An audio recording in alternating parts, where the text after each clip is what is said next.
Did they retcon the last episode? Hold up.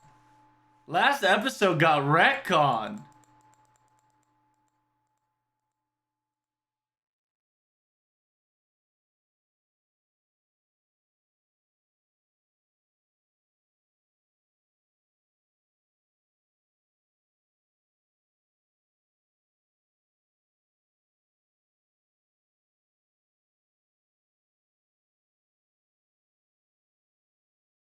Interesting.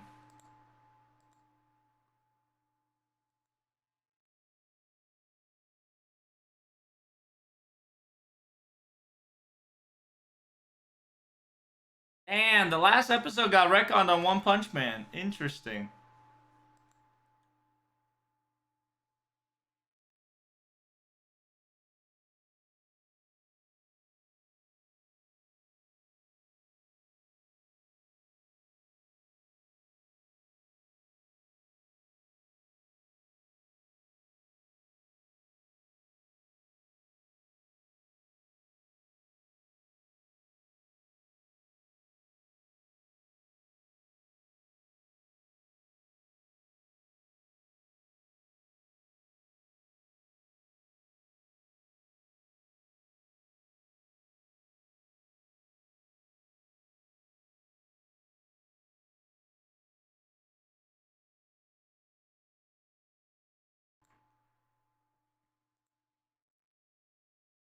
Testing 1 2 3. Testing 1 2 3. The VOD works. Mic works. Check, check, check. Alright, let's get this shit on the road. Probably lagging out the ass. If not, the whole shebang is going wild. Yes, sir. You know how it is. Good morning, good afternoon, motherfuckers. It is I, your boy. I'm streaming! Woohoo! Yeah, I couldn't stream on Monday there because I had court. Sorry. Sorry, I had to go to court to do some little adult stuff. You know how it is. You know what it be, baby. What up, Burznar? Good morning. What up, Clear RD? Surprise stream, let's go. Also, level 120 Ibaraki is on the process. You combing? Oh shit, is today Kome? Fuck. Totally forgot to watch Kome before live stream. Feels bad, man. But nice! You already got into 120 Ibaraki the road. That's pretty PogChamp. Good luck, my man. That is a steep one. Very long path you will take. But I do hope it will be a successful one. I think you're going to need about 100 coins. Is it 100? Is it 20 per coin? I forgot. I think it was like 50 per coin or some shit. I think it was 50 per coin. Because I think you need 300. Plumbing's on Thursday? Oh, shit. I don't know who you are, Quark. Quark marked. But hey, man, good morning. How you been? You probably changed name. If you did, I will never know. Because remember, I don't stream as often. But what is up, my fellow sparrows and others?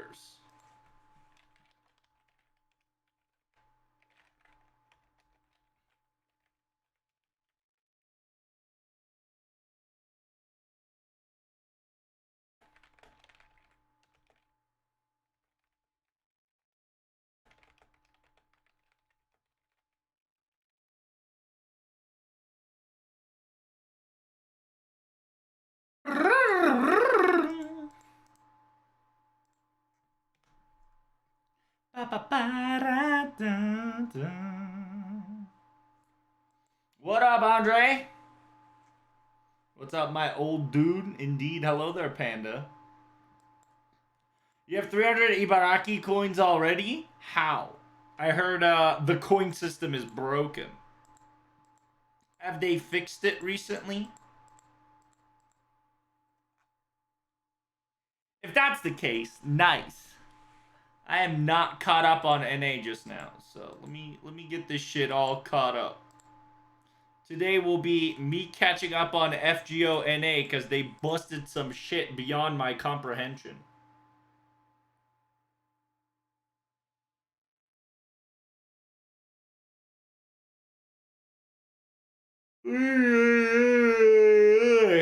But yeah, Monday I couldn't stream.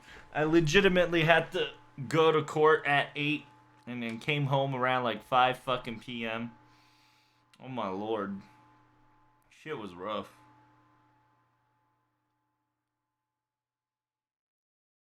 I totally didn't go to work.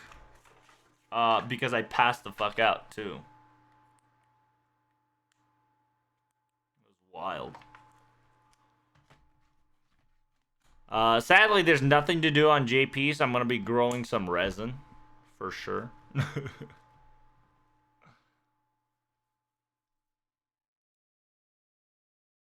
Ba, ba, ba.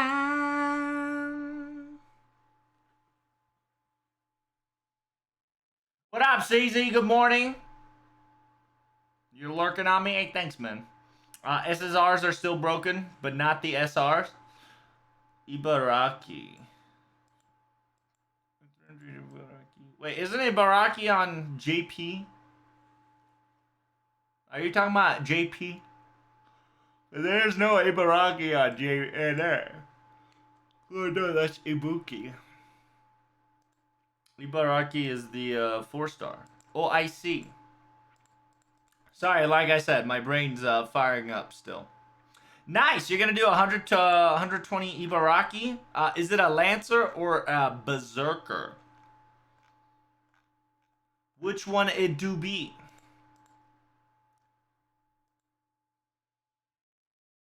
But yeah, once again, Clear. Thanks for the Submarino Cappuccino for that 7-month streak. Is it better to take someone's supports with Bella Lisa or Demon Princess for QP farming? It really just depends. Bisner, is it your first time playing this game? As in, like, is this your first time doing this event? That really changes the option of how you should go about. I like this song even though it's so depressing.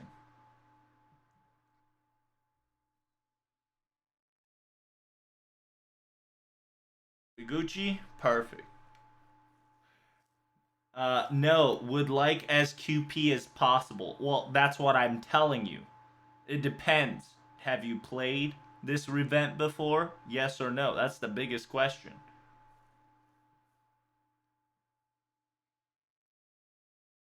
Yes? Then you should get so you already have an MLB one. So equip every single thing, every single QP, and then one the Suzuka CE, which gives you spawn rate. You should have an MLB one, so you'll be fine. The reason why I tell you that is currently NA doesn't have a QP plus something concept. You have a Bella Lisa of 5%.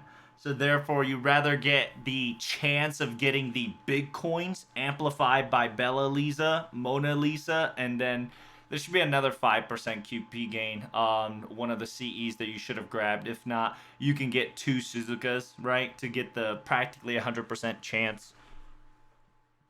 Now, this factor of obtaining QP, you shouldn't worry about it too much. You have 19 days to finish this quest. You're going to get fuck ton of QP. Your QP is now practically well, I say uncappable, but it's pretty cappable. But this event can thrive off the NA update that just got now. So while I'm going to tell you is just concentrate on mats. And if you're like, no, I want QP because I want it a lot, I'm gonna tell you here. You're gonna get capped up to 27k, right? Like you see that 27 number right there. If you're trying to do it so you can get enough QP for today, you're only gonna get 27 million. Now that ain't much, but at the same time, the event is purposefully time locked, so you won't fucking instantly get everything. So while I do understand you want a fuck ton of QP, if you're trying to just blow through QP in order for you to quote unquote, already get the requirements, you're going to have a bad time. Right? So if you just want pure QP, you just put all the Bella Lisa, Mona Lisa, take out your own Bella Lisa, right? Because that's 5%, and then add Suzuka CE. By doing so, it'll look something like this. That's item. It'll look something like that, right? Where you have Fokun, because this one has Bond and QP. You can put 5-star CE on it, or you can go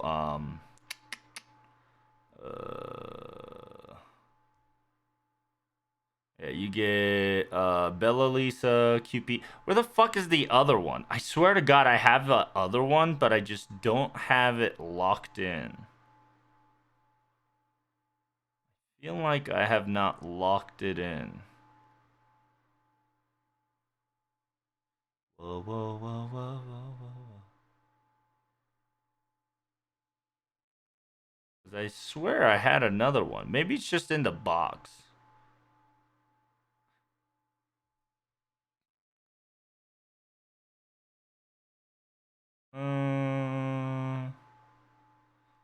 Yeah, let's just see craft essence.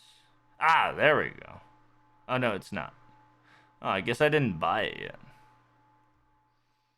Have I not bought it yet? I did not. This one should give you QP as well. Yeah, 1% QP, 5% Mystic Code. Why can't I not buy it? Because I only have... Okay, that makes more sense. The reason I haven't bought it is because I can't afford it. How silly me. How silly, silly me.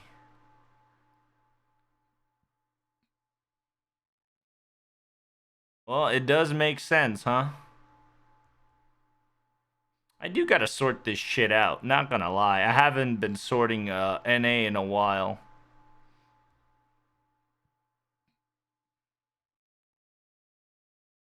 Well, let's work on that, shall we? This is part of the stream. The reason why I do it too, right? Because it'll give me. Oh, fuck! Do I have too much? Yeah, I have too much. Whatchamacallit? Fuck. All right, we'll just take out 4 stars then. We'll just remove all the 4 stars and replace it with 5 stars. You know how it goes, chat. Whoa, whoa, whoa, whoa, whoa. Bum, bum, bum, bum, ba-da-da.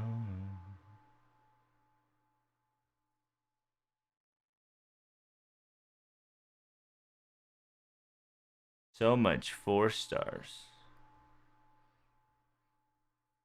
Kind of overwhelming, But other than that, how you been? What's up? I've missed you all indeed. 5 million years. I hope you're having fun. I have about 20 space for, 4 HPs? Yeah, fuck it. I want to keep it as full as possible, so... Inventory to second archive.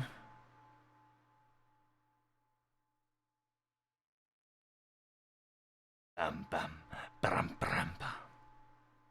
As you can see, I have been prepared for a very long time. Simultaneously, I did click on some crap so I can... I did click grab all, so I fucking pee-pee poo-pooed. I don't need to do any to Artoria because she's already max leveled. However, I can now go and ahead to... Can I do my daughter yet, or is it due to lack of coins I can't do it?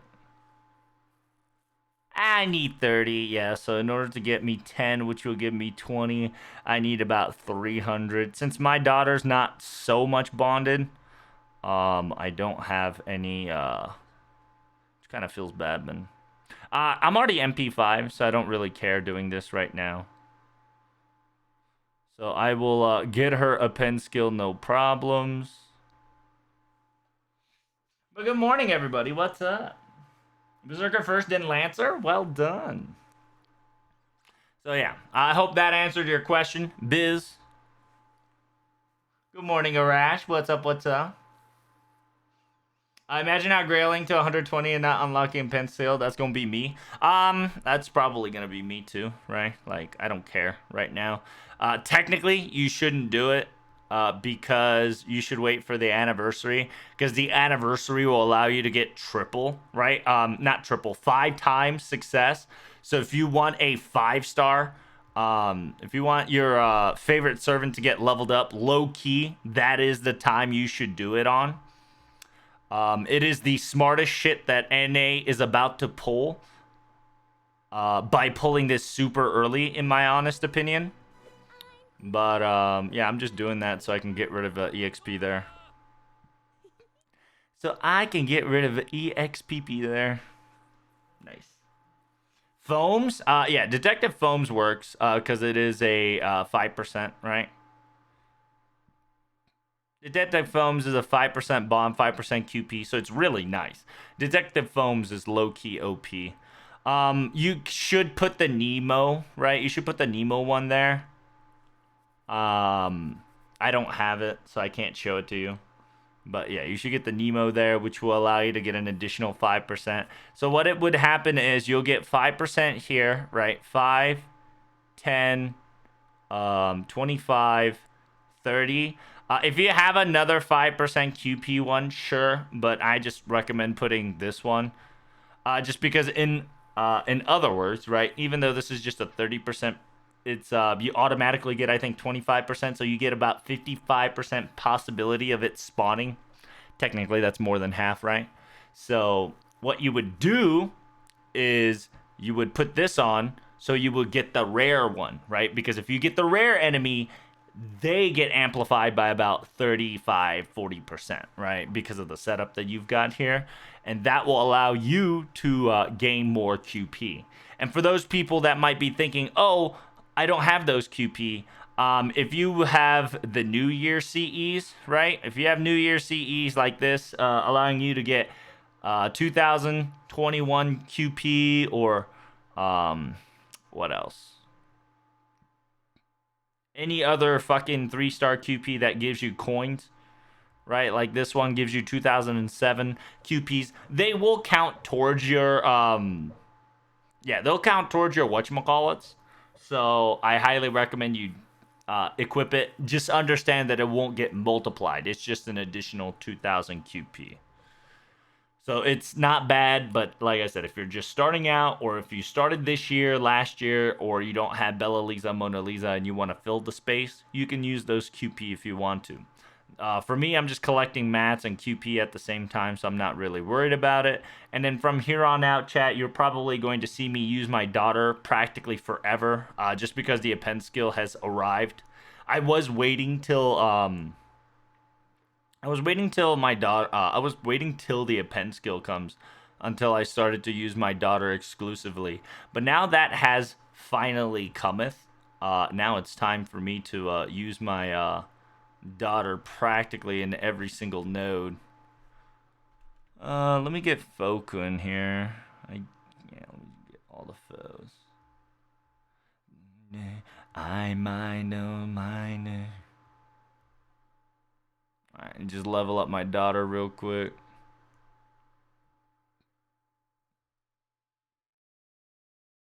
What the fuck? Is she 2K 2K? Oh fuck, I wasted my shit then. I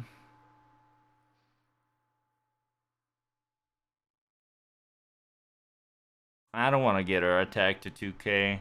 Oh, it's okay. It's just not worth yet. Who would I need to upgrade? I'm gonna have a raid soon. Might as well get Artoria. Artoria is gonna be a very important hitter soon because of her upgrade. And you've seen you've seen Cad dab, right? Cad doing the dab. If you haven't, you should recommend. I should recommend watching the VOD. Definitely funny thing to see, and worth knowledgeable skills. I hope you guys got MP4 of your girl, Eddie said, because, ha ha ha, you probably won't ever get her again. uh, nice memes, nice memes. Don't I have max level fucking Lancer? So I can sell that girl, right? Maybe. I don't see her.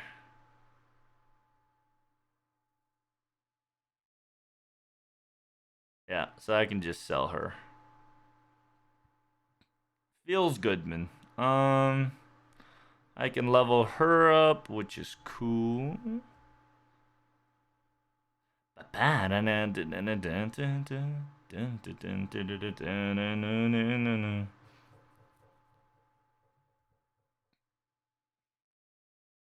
What up, Brave? Is this Two Love? No, it's Patrick.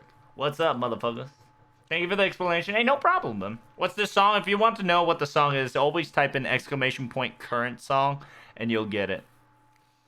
But if you're listening to this one, it's called Shirogane. It's Chinozo with I can't remember this person's name. It's Shirogane Original. You put double N there, brother. There you go. That's the song we were just listening to. If you want the previous song, you probably have to go to my YouTube and see the playlist called Trub's New Playlist. And you can type it in right here. Sadly, I can't stay because I gotta go. Alright, man, take care of yourself, Lord. Thanks for stopping by. What up, Hiker? What up, Knit? Amy, what's up? Level 100 Arash, Man of Culture? Of course, my boy is OPP. He's gonna be OPP until Scassa Fest. Once Scassa Fest, sadly, his existence or my usage of him will go down drastically due to art meta. But in the Skasaha Fest, aka Lancer Shisho Fest, he and Chen Kong Boy is going to get very used a lot.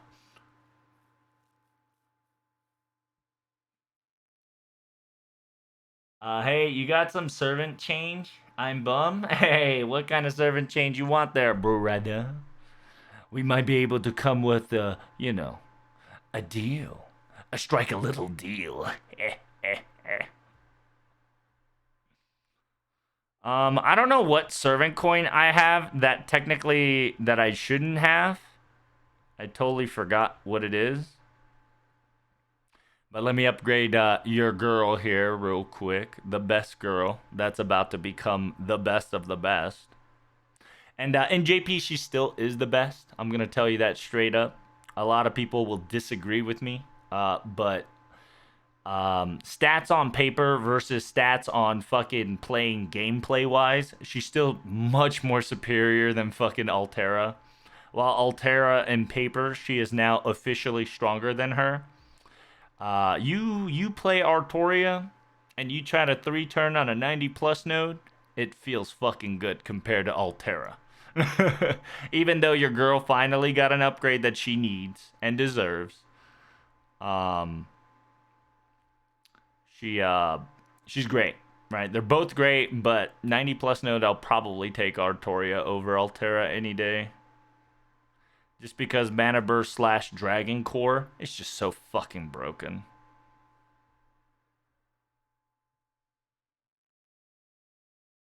The Shisho Fest? Nice. I know. You ready? Shisho Fest is going to be nutty because you're about to see me use Chang'ong and Arash. The double fucking OP insta-kill comp. It's gnarly. You're about to see something really disgusting.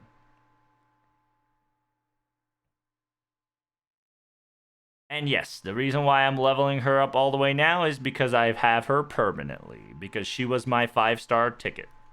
Because I thought I would get a Spook Artoria by now, but I didn't. So I was just like, fuck it. Having her MP1 itself is already OP enough. I'll probably grail her to 100 just because she's very valuable. Will I 120 her? I don't think I can, just because I just will not have enough coins. I think I'll have enough bond just to give her a pen skill a go, and that's about it.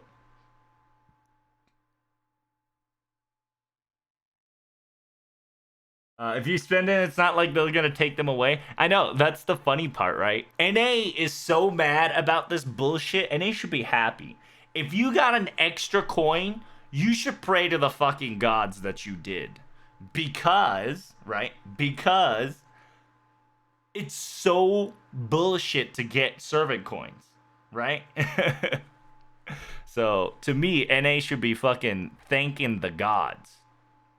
The fact that they've gotten extra coin. Who did you pick on JP? Oh, for the 4-star? I picked Cersei. Since I don't have Sun Zhang, I went for MP5 Cersei because she was my last copy. I was thinking of anybody else, but at the same time, I said, fuck it. Might as well get Cersei MP5'd because any one-shotting technique revolves around Cersei for me now. So, that's why I MP5'd her. I said, fuck it. Might as well. What up, Burning? How you doing today? You can only keep her at 666. Altera says a long way to go, overshadowing Arthuria's King Kong powers. Pretty much, right? Like, like I told a lot of people before, paper-wise, yes. Altera has surpassed Artoria. However, gameplay-wise, like if you're doing nodes and nodes, you'll come to understand Artoria is still powerful to this day. Much more powerful than Altera. Altera can be more sustainable, sure, but if you're farming like a madman and have to rely on RNG cards, yeah, Artoria is still top.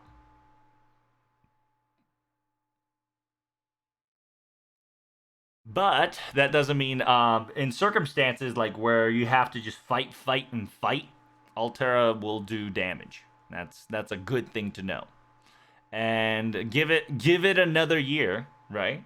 Give it another year, and your girl Artoria might get another buff because it's high time her charisma gets a buff. So it's a coming.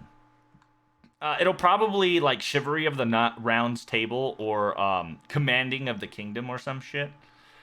D Tom, I thank you so much for the follow. Kuraguti, thanks for the follow. Nightly Sky, thanks so much for the 10 months in a row of the Resubmarino Cappuccino. Big Parish, my man. Big Parish. Can we get some love in the chat for Night Sky there? Dankeschön. Enjoy your emotes and the big hype and the big news. Doing chillin', watching through chair. A and Mole. EJO Mole, Big Parish. What's up? What's up?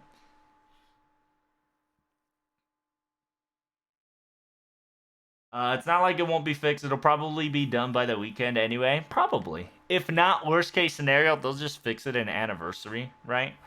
Just to make it more hype.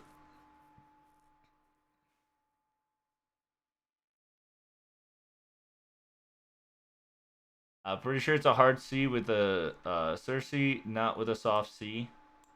It could be whatever.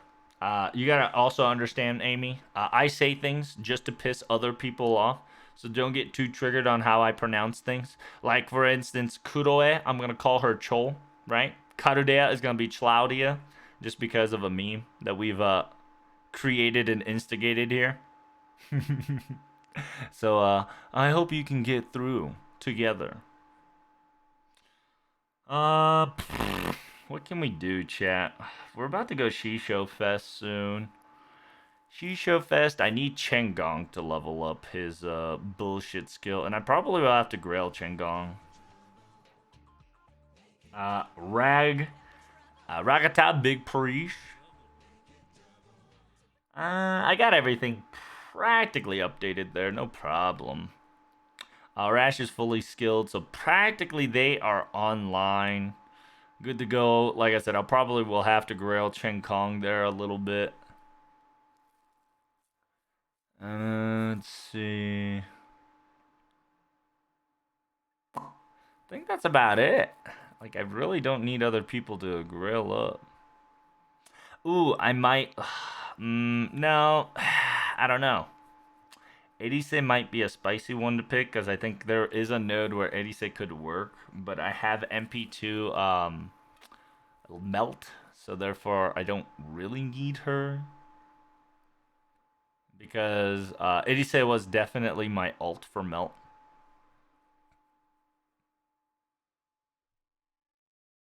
Anywho, who's on the banner today?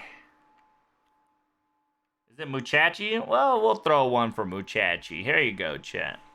Here's your obligatory 30 gacha for the stream, since I don't stream as much.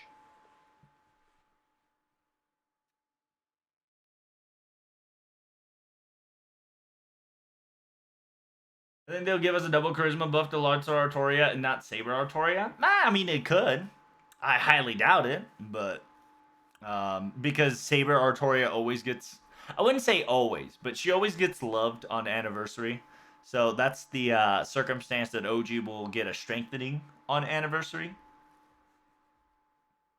Can't hear or talk, but have lurk. Hope you have a good stream. Hey, thanks, Brode, for coming in. By the way, guys, if you don't know, make sure you guys go follow Brode. He is a fellow streamer, as you already noticed. Your boy streams a lot more than I will ever do these days. So make sure you go give him some love. And hit that subscribe button if you like, Muchachi. You like Muchachi Talks? You like DGen Talks? He's got you covered. Currently, he can't hear me, so he can't talk. He can't hear me talking good shit about him. It'll be our little secret chat. Wink wonk. And don't forget to follow the team like Brave has done.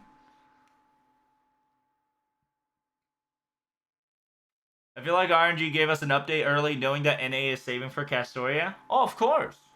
There's no doubt about it. And at the same time, understand that giving update to NA early is always a good thing. These updates should have come early on NA. On JP.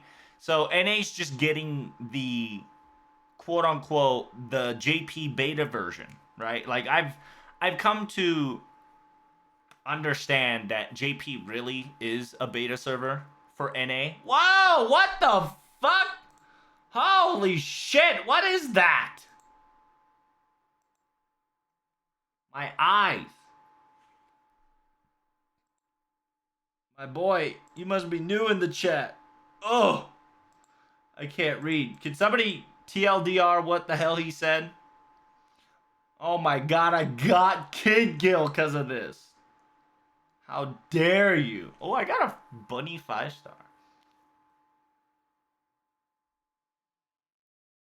He's super degen. This is true. It's summon chance? I see. So what you're telling me is he's fucking cursing me to not get it. How dare he? But it's all good. He types that shit again, he's probably gonna get timed out. I don't know. But just do understand that more than 5 lines in the chat next time will get shot. Any luck? This is my second roll, my friend. I'm not like hoping to get her, right? If I get her, I get her. If I don't, I don't. I'm hoping to get MP2 of Muchachi, but who knows? I'll probably roll the rest of the Saint Courts on Bunny Toria, trying to get Lancer Melt. I want MP3 Lancer Melt, but who knows? If I get Muchachi, PogChamp. If I get Melt, PogChamp. Ooh, did I get Osaka Behime? Nice. Feels good, man. Got 60 Saint Quartz, got the new 4-star PogChamp. Nice. A nice. I ain't mad. Hold up. Do I get coins from this, by the way?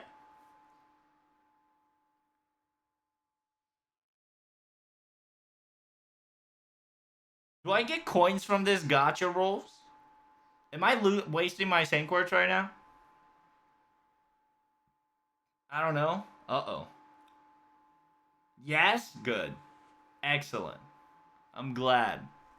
I didn't want to be spending Saint Courts not getting any of these servant coins. You know what I'm saying? So it feels good. We got ourselves Saint Court coin for our Grail in the future. And by the way, implementing servant coin right now is really good because it's gonna take about 2 years for you guys to get Grail casting. You're not gonna get Grail casting in early update. Oh, is this Steno? PogChamp Steno?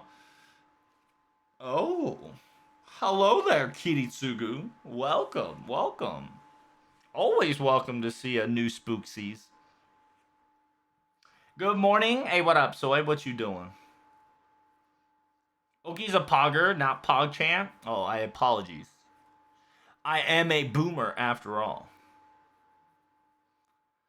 Yeah, you're not gonna get Grail casting. However, you're going to get a lot excess. See, the great thing about this is that you guys are gonna get a fuck ton of 1 to 3 star, 1 to 3 star coins that you can hoard up to the point where you can wait 2 weeks. I mean, 2 years, and then once in 2 years, you can practically Grail cast practically forever for the next gajillion years, which is great. I sincerely believe NA made a really smart move. Because they really made a very smart move. They are bugging the shit out of their own system, right? Because they're jamming in a new complete system in a different code. So bug occurrence is a reassured, which is nice. Here, we're done. We're done with that. Boom. We're not rolling any longer because I gotta save the rest of my rolls for Artoria. Artoria ruler. I'll roll 3 tickets here, chat, to see if we can get Muchachi. Oh, another one? Poggers. Nice. Feels good, man. Did I roll my free FP? No, I didn't. I'll probably do it right now. Let me do it again. Let me get another one. Fuck yeah, baby. Alright, well, at least I got my daughter's CE. Alright, one last one, so it'll become 50 tickets. Here we go.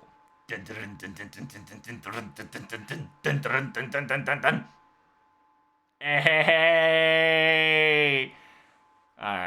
Alright, gotcha. I see what you're trying to do, and it's working.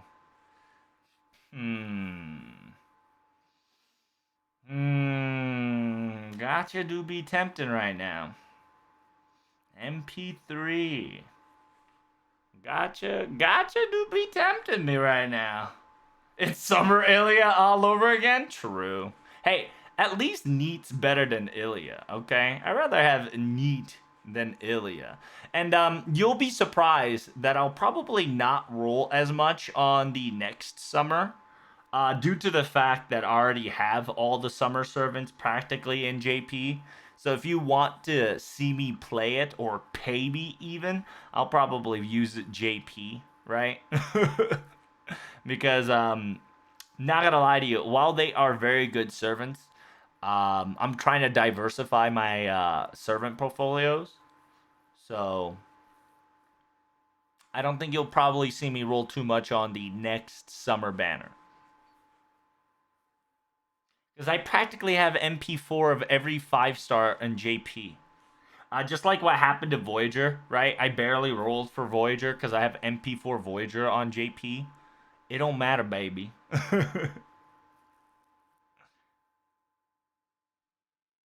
Don't fall for the bait. I got to, Burning. It's too good. You know how it is.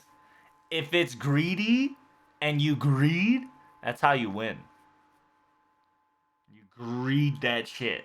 Dude, the slot machine that I'm sitting on right now is pretty hot.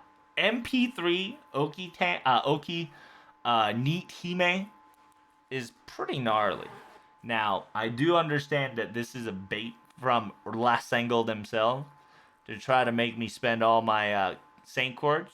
But you know what? It works.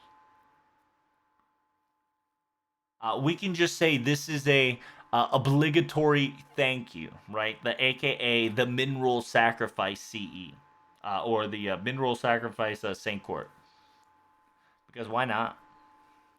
The gotcha has given us good. It's time for us to give back a little, you know? So we're purposefully going to get a mineral here, and we're going to call it a day. We didn't get a mineral here, but we're going to call it a day. This is a pretty good shit roll.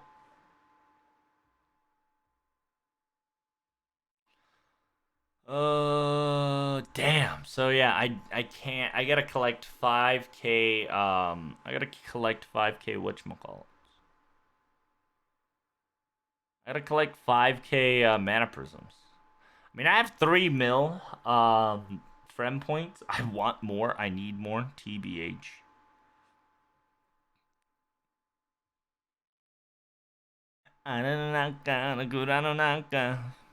And I gotta get rid of these Fokuns. I have too many fucking Fokuns. Holy shit. Yeah, they gotta go. They gots a go.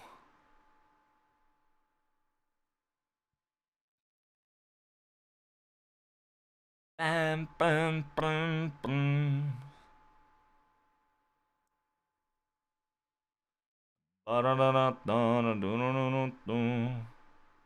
other than that, who are you gonna 120 chat? Tell me your favorite servant that you're gonna try to level up all the way. I like this song. Ba ba ba bum bum bum bum ba da bum bum bum.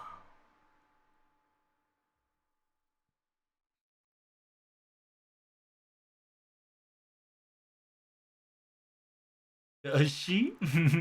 What up, Basu? Are you winning? I'm always winning. Do I need mana prisms? I do need mana prisms.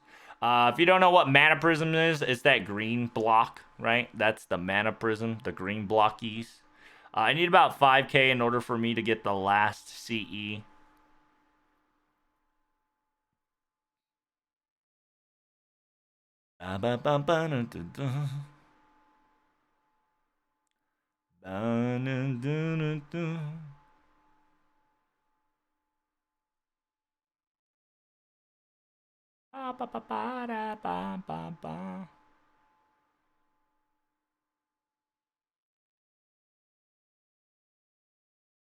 Thank off? Ooh, nice. You're not gonna 120 anyone? Jeez.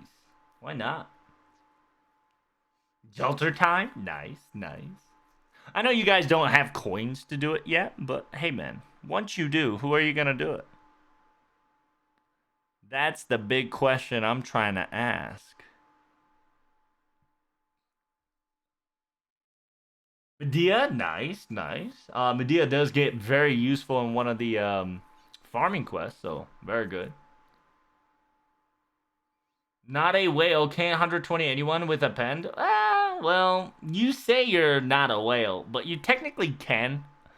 120 somebody if you try hard enough. Like for instance, 1 stars is no problem, right? 1 to 3 stars, you have all the possibility to 120 if you want to. Because you're practically gonna get 1 to 3 star in a friend point gotcha every day. You get a free pull, so make sure you guys do your free pull so you practically get free coins. So you can technically 120 somebody, and you don't have to be a whale to do it. Now, if you're going to try to do like a specific 5 star, yeah, you're probably gonna have to roll. But everybody has a choice to 120 somebody if you like the 1 to 3 stars. Except for like, you know, the quote unquote limited servants, right? Oh, am I all full now? PogChamp.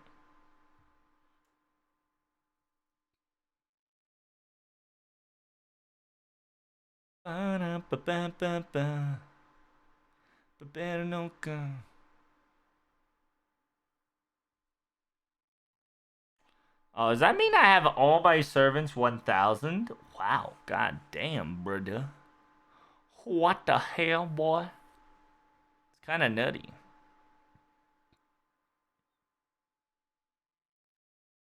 I do need to get my XX fucking set up and ready to go. Just open 600 lotto boxes? I mean, that too, right? You can do 600 lotto boxes. I'll probably do 300. I don't want to go 600. 600 sounds very robotic.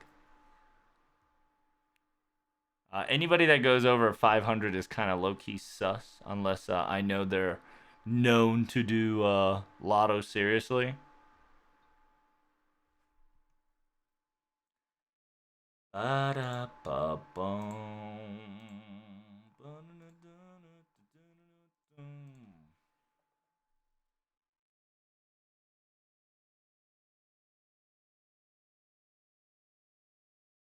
I just don't like any of the low stars enough to 120 anyone. Not yet. You haven't met the right ones. But yeah, it's understandable. It is still early in the NA realm that you guys kind of got a freebie. You can now window shop 1000% earlier than any other server, I should say. So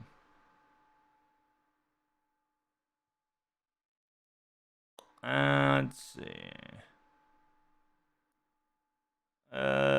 We'll go for. Do I want to farm now? No, I'd rather just get QP right now. あれ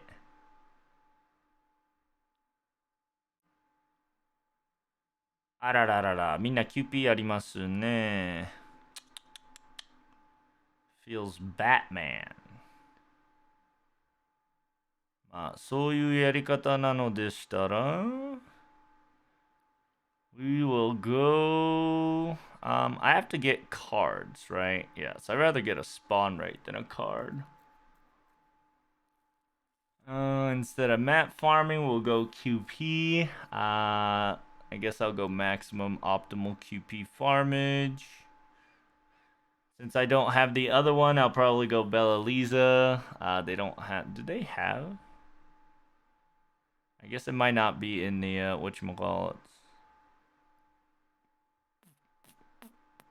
I do wish that one day JP will figure out a way of just QP CE exclusive, and then anything that has QP increase CE, they'll fucking sort that shit out as a filter. So where you just be like here or any of this, you just put QP, bond, EXP. It'll just be a faster whatchamacallit farmage wise. Why is it all still mats? What the fuck? Yeah. So MLB only.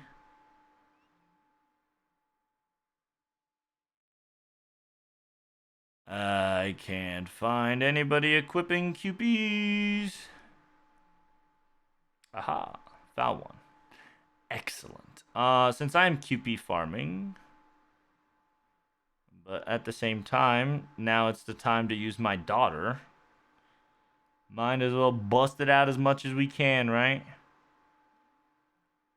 10, 20, 35%. You could technically go 40%, but like I said, I like to put the 30% increase there. I'm not 3-turning. I don't feel like 3-turning, not gonna lie to you. 3-turning is stupid in any of the events except lottos. So we're gonna take our sweet time. Merlin? Nice. Merlin 120 is gonna be pretty spicy, for sure.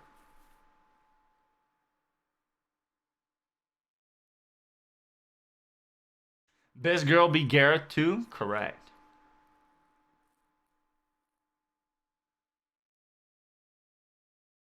Hello there, chicken. What do you reckon the maintenance is for? It's for new shit, right? It's most likely, since we're almost at the end of May, we're gonna get the Lost Belt campaign.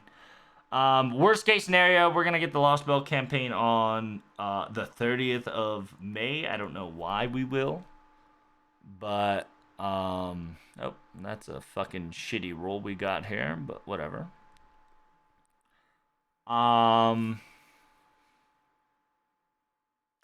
If they want to do something, they'll probably announce part 2 on a Wednesday. We're already know that we're gonna get a part 2 on a Wednesday this week.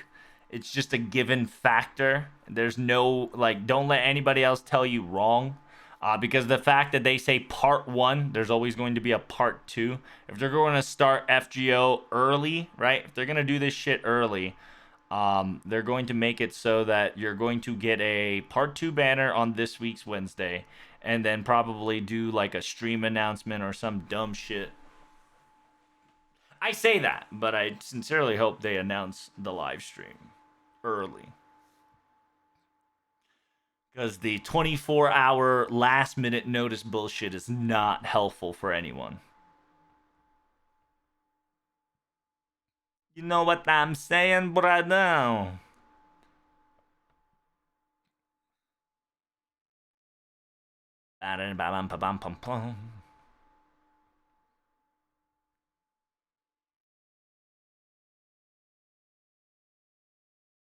Do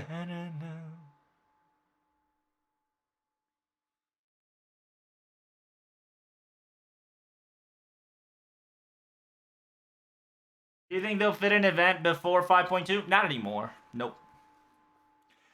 The event should have been last week, low key.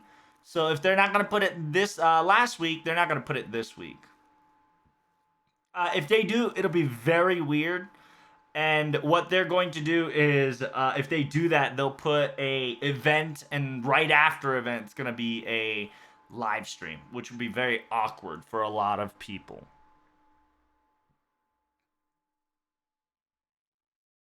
So I would highly not think they'll do a event. It'll be pretty stupid for them to do an event. But who knows? They could avert our expectation and kind of say, "Fuck you guys, we're doing a rerun." They can do like a hunting quest or advanced quest, sure, but a genuine rerun event, unlikely.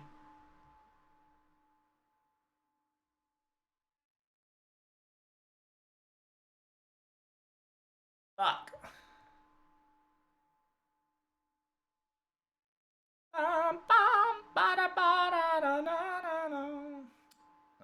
Can I cleanse that? Oh shit. I cannot cleanse that. She technically does more damage.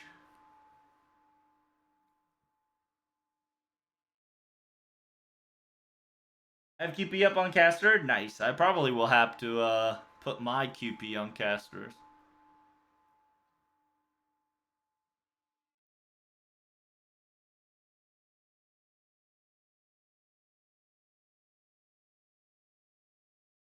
No damage. Why you do no damage? And a lot of people have been thinking, but Trubs, what is this? This is not 3-turn. I don't care. Like I said, you have 17 plus 19 days to finish this event. You should not be 3-turning. You can 3-turn, sure, but it's just such a waste of effort to try to 3-turn this shit. The reason why I'm collecting QP is because I'm going to hit max QP here. Once I hit max QP, I'll change my criteria to try to hit max mat. Mat collection, like I said, you have 19 days.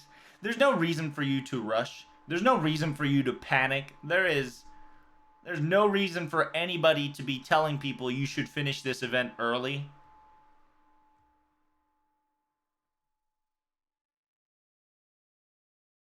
If anybody else tells you that you should finish this event early, they are trash cans. Just understand that. Alright, let's see what my JP's up to.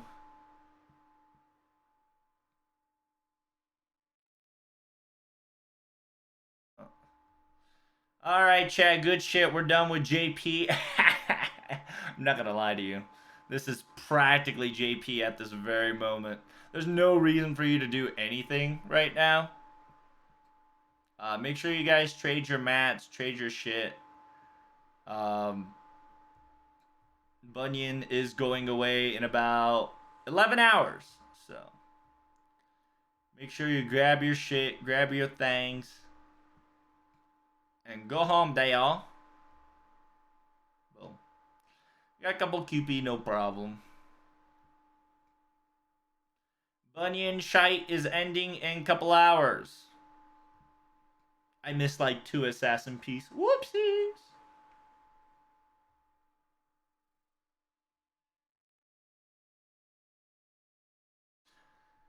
But yeah, farm to your heart's content. Grab all your rewards on JP. Yes.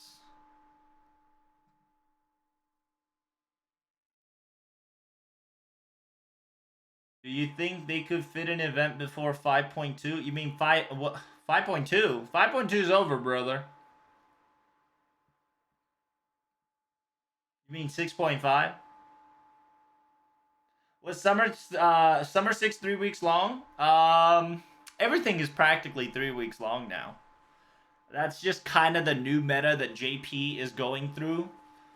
Because it's a nice way to give any players a decency where, hey, you we'll give you 3 weeks to complete the event that's worth 2 weeks. Besides Water Crisis and the Bunyan event, they have learned their lesson. So the mats are gonna get nerfed a little bit, so it's easier to farm, or at least it'll take 2 weeks to complete if you double farm a day. I mean 6.5. Yeah, I know what you mean. So here, let me show you on the piece of graph. The handy dandy To Love paper, right? Feels Goodman.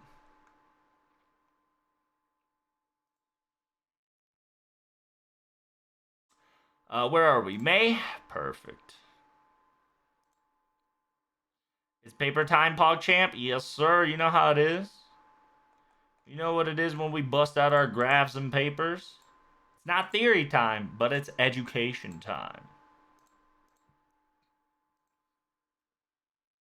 The only true gamer finish event day one. All right, Andre. All right, Mr. Leviathan. Is waiver on waiver or Scuddy better? Doesn't matter. It's really up to you. It depends on your friends, right? If your friends are Omega like meta heavy, you probably want to put Bella Lisa on your girl like this, right? Oops, wrong one. Wrong one. Where the fuck is Bella? Hello, Bella. Bella, Ella, Ella, Where the fuck is she? I'm blind. Where the tiny girl at? Mona Lisa. Where the fuck is Bella Lisa? What is going on? My blind chat. I see Mona. I don't see Bella. Where the hell is Bella? Bella, Ella. Oh, there she is. My big ass thumb was blocking it. You can go this way. You can go this way. It really just depends on your friends, right? If your friends likes to use waiver, boom. If you like to use the quick meta, boom. Or you can go for the classic event bonus and just say, hey, why not Merlin? Because Merlin is just that good.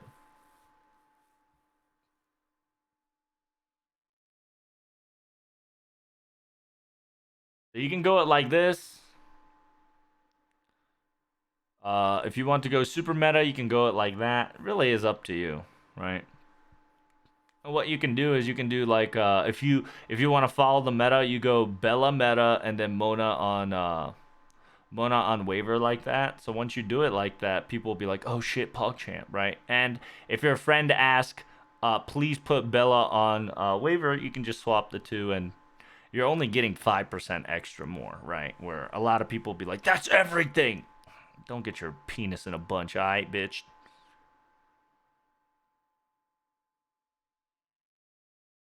You need to calm down, you trifling hoe. Isn't this 50%? Yeah, MP charge at 50? Fuck yeah. We'll put that on her, so if anybody wants to surf the wave of Muchachi, they can.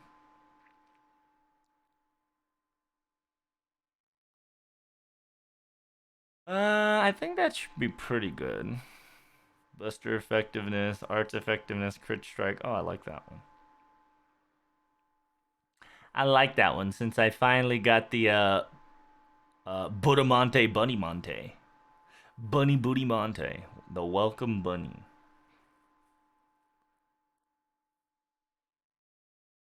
May the fortune be with you. Indeed. So there we go. We fixed that up. Now we just wait for 4 AP and call it a day, really. And no, I'm not gonna be using apples. You can clear this event natural AP fully, so.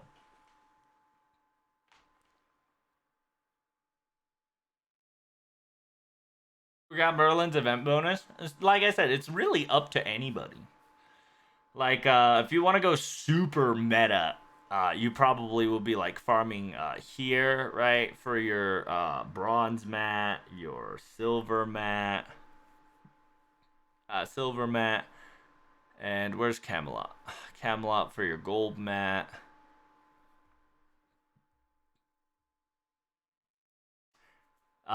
Technically, Pharaoh Casino is the current gold mat. Yeah, because you can get the regular to VIP after tonight. So,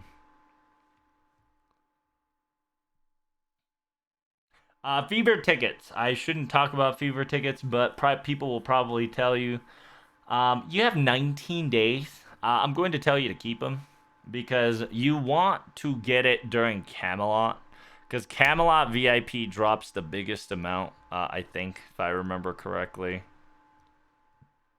I think Camelot drops about 300k or 500k VIP. So you should wait until Camelot gets on a fever. Once Camelot gets a fever, Camelot VIP fever plus 90 node will allow you to fucking farm to your heart's content. It's really just it.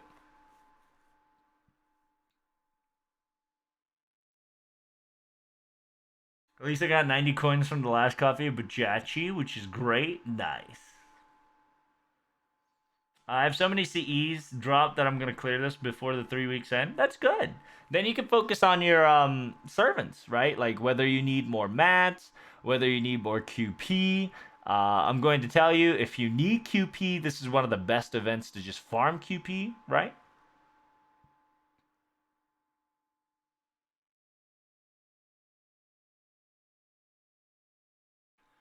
All I'm gonna tell you is just be mindful, be warned. Just understand that this is in the middle of fucking Las Vegas desert. Buttfuck nowhere, brother, on an island. It looks really fucking cool though. I do wish I can be here. It is very awesome. All right, so let me see the news that they've busted out on NA-chan.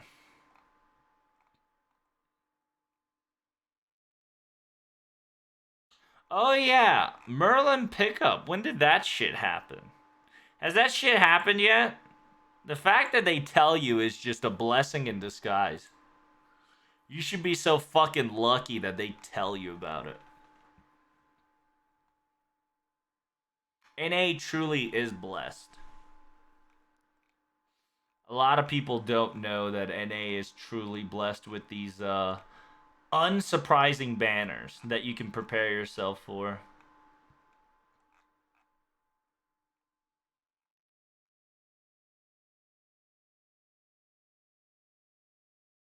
Should you roll for Merlin? You goddamn right you should. I mean, you should have at least one copy of him, right? Everybody should have one copy of Merlin. He's broken. No matter what people will tell you, he's broken. He's definitely a greater than, if not equal to, Castoria. Because while Castoria can do great things, on the other hand, Merlin can survive on any challenge quest, unlike Castoria.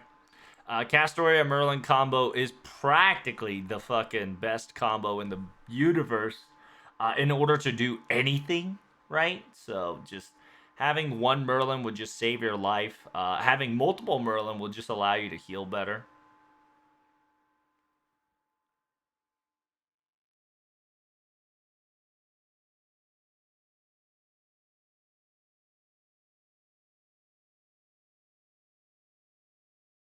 Himiko Castoria Merlin combo is pretty disgusting. Yeah, that'll guarantee you stars. That'll guarantee you overcharge. That'll guarantee you pretty big dick damage from a ruler perspective, really.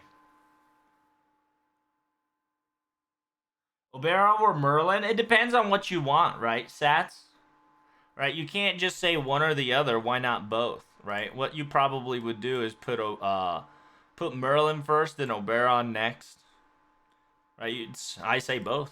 I don't know why you guys want VS on everything. Challenge quest wise, it'll always be Merlin. One shot wise, it'll always be Oberon.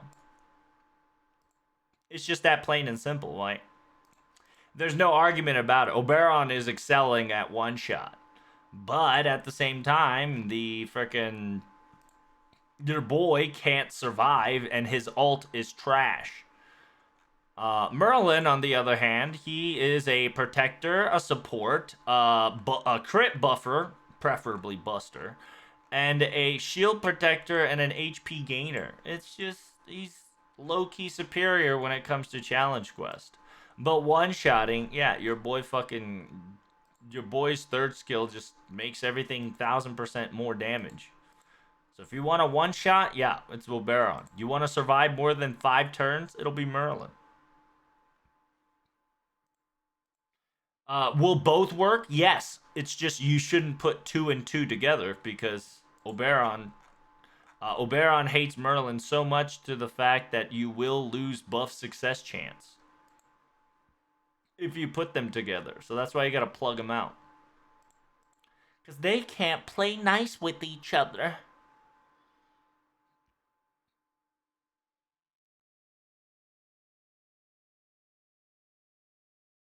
I have Roland, but sadly I have 0 caster mats left after Waver Skadi Castoria.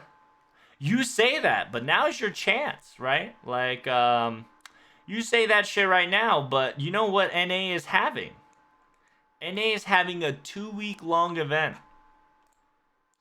And this event so happens you to drop a lot of mats, including the kind that you're looking for. Like, for instance, let's go to Casino. For instance, Pharaoh drops Caster Piece, Caster Piece, and Caster Monuments. So, I don't know about you, bro, but this is the... If you're looking to farm right now for both mats and Caster Piece, Pharaoh Casino low-key is the best place to go. And that goes for any other archer pieces, right? Like, I'm going to tell you, this is no excuse. You have all the fucking time in the world at this very moment to farm for your mats content. Now, if you want the silver mats, you do have to farm regular beginners and regulars, but other than that, like, you are going to get a decent amount of shite, which will allow you to get your pieces and monuments together, including both gems and monuments. So, does Morgan hate Merlin? I mean, yes and no, right? Morgan plays a different role. Uh, Historically, yes. FGO wise, technically, yes.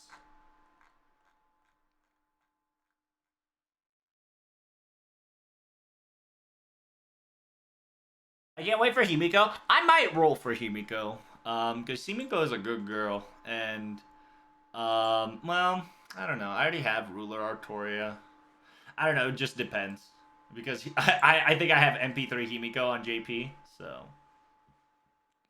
the decisions I must make is going to be difficult. Is a 90 plus node a fever node? Nope. If you did not know, Millionaire node is actually not a fever node.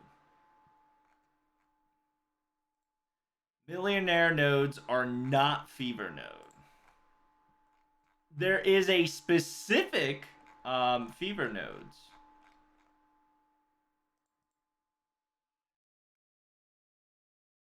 Like Free Quest, yeah, Fever Quest. There is a Fever node of the Millionaire Quest, as well as the 90 plus node of the Fever Quest. Just understand, too, that they don't go lightly. They make sure that you at least take 5 turns. because you do 1, 2, 3, 4, 5. No matter what, all the beginner nodes are at least 5 turns, if not more. As you can clearly see, you go 1, 2, 3, 4, 5, maybe 6.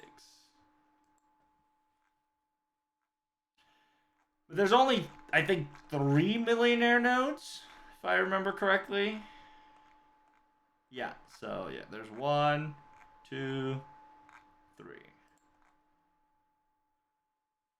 Remember, in order to get bonus, you do have to have the CE. So just be careful. They drop better shit, by the way. So seek aid, back to lurking. I go. All right, bro. Day. Thanks for the warning on that guy. Big preach.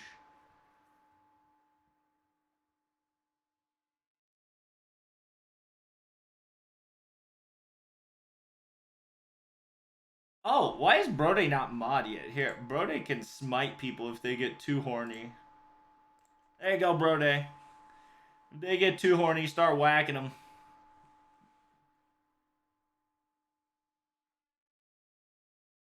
It's too late. Well, you say it's too late, but Brode now has the beating stick to make sure to clear everybody in check.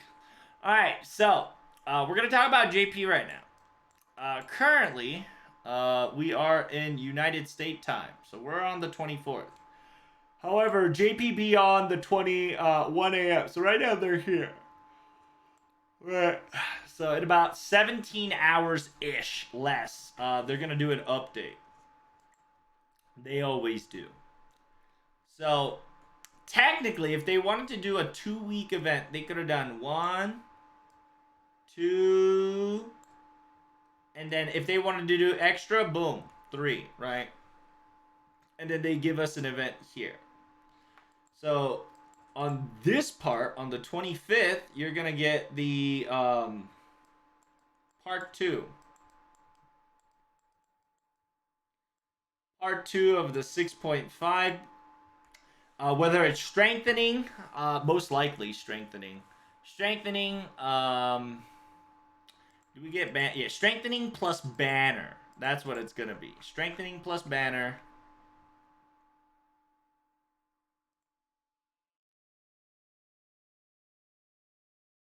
Because currently, the summoning wise, it's only this guy, right? AKA your boy Constantine Mikhael. Michael, Maikeru. So the next banner is going to consist of every 5-star in the world that is on the mission from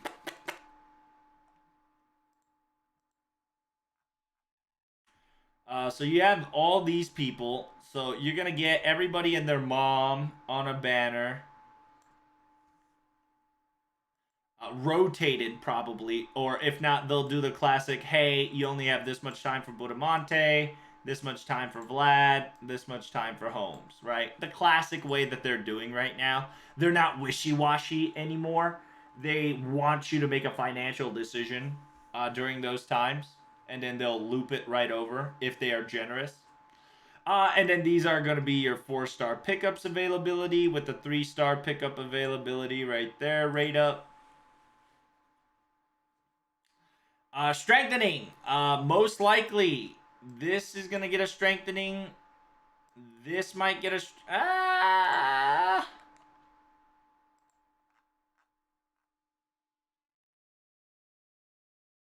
Yeah, Siegfried might get a strengthening here. He might get a strengthening, and I believe your boy Diarmid might get a strengthening, because he has no strengthening.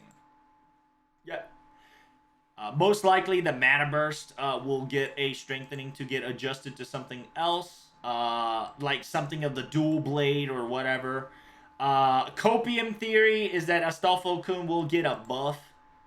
That's hella copium, but the possibility is true if they're going to ask for your boy Charlemagne's to shows up. He'll probably get Trap of Agalia or monstrous strength. Really is up to them how they want to do things.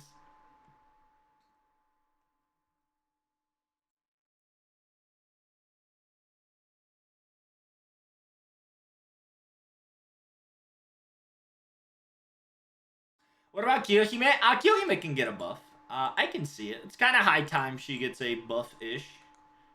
Because I think she has illusionary dragon shapeshift. Yeah, shapeshift into an iron dragon. And instead of stalking or flame colored kiss, one of them is going to be something else entirely. Most likely flame colored kiss. So this will increase from 1 turn to 3 turn, which will make her very strong. Just changing that into 3 turn itself is powerful already. Or they can change stalking and take care of the demerit and add another effect to it instead. Thank you so much for the follow, guys. Big Preach, Pop Monkey Lol. Big Preach on your follow, Reno Cappuccino. I hope you are doing swell. Swifty.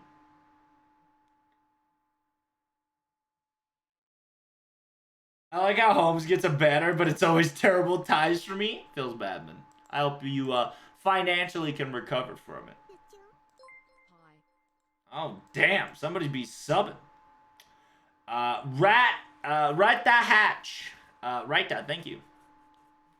Big Preach with the 7-month prime. Damn. Hi, how are you? Welcome to my stream that I just so happened to do. It's a quick stream, just because yesterday I couldn't stream because of court. Can we get some love to our welcomers? Welcome back. Sats, thanks for the follow. Big appreciation to you as well. Any suggestion of which suspension should I give waiver? What, append? Yeah, I mean, I'm not gonna lie to you. The easiest way to answer that question is this, right? Here. Any servant, low key, right? Any servant.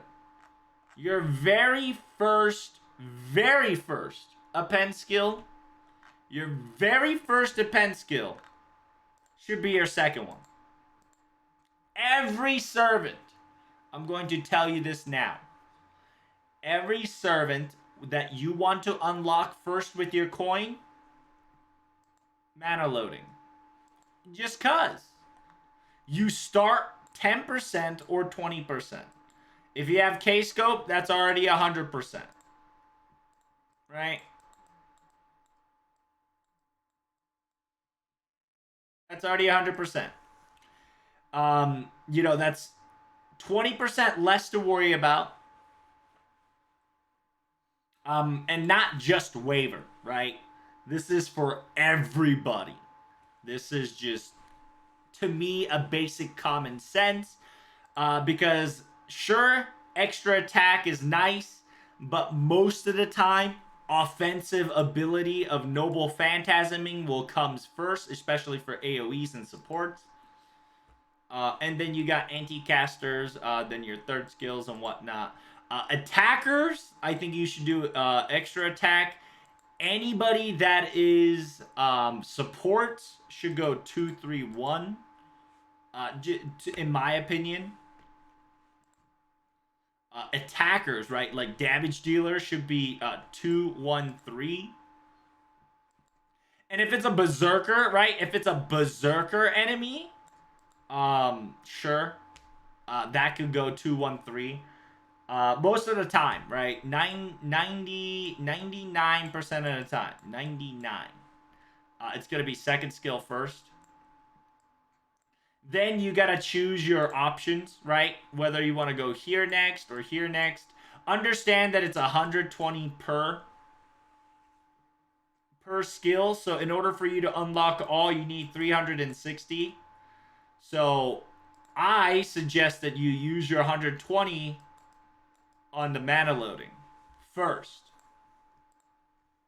Just as a smart cause. Take care of yourself, chicken. Bye. I want to pry from my phone. What doesn't work? Feels bad, panda.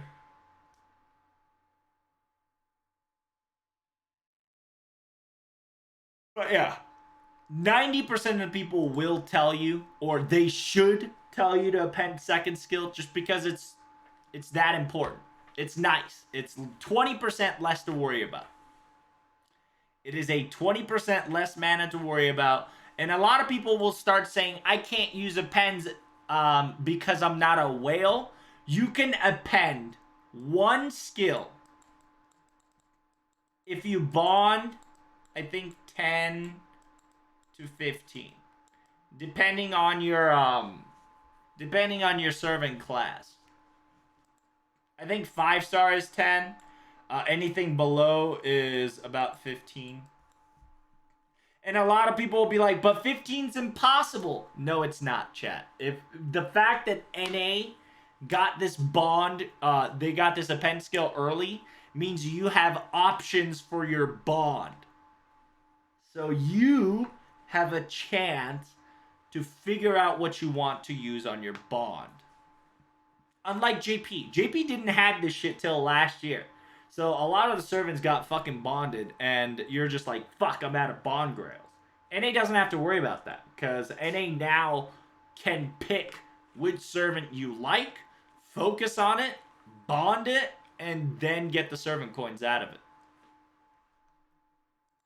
Now, currently, it is bugged, so you're not going to get it right away. So just give them time. By anniversary, every single of this mess is solved and resolved.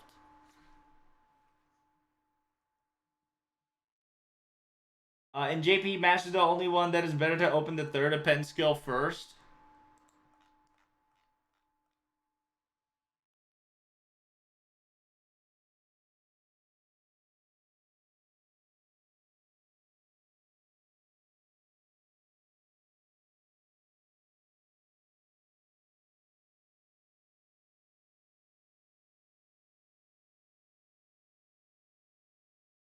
I mean, sure.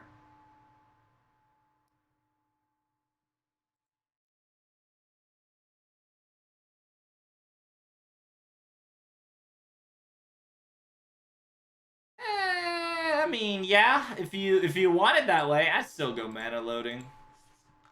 Because you're probably thinking, oh, I can only use Orotenaus Mash. That's where you're fucking wrong. Main story wise, you can probably only use Orotenal Mash. But I mean, if you're playing in an event, you can change her into a swimsuit outfit. Where the hell's swimsuit outfit? There we go. You can change her into a swimsuit outfit, bring her back into her original form, which, I mean, which the fact that if you bring it back to her original form, it's now 40%. So you only have to worry about 60% MP. And then if you have 50% MP CE, it's fucking easy GG, right?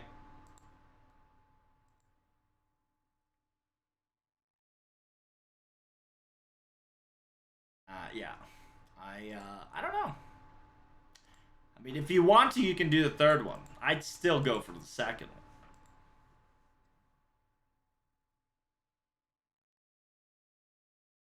Can she even do a pen skill in the first place? Hold up.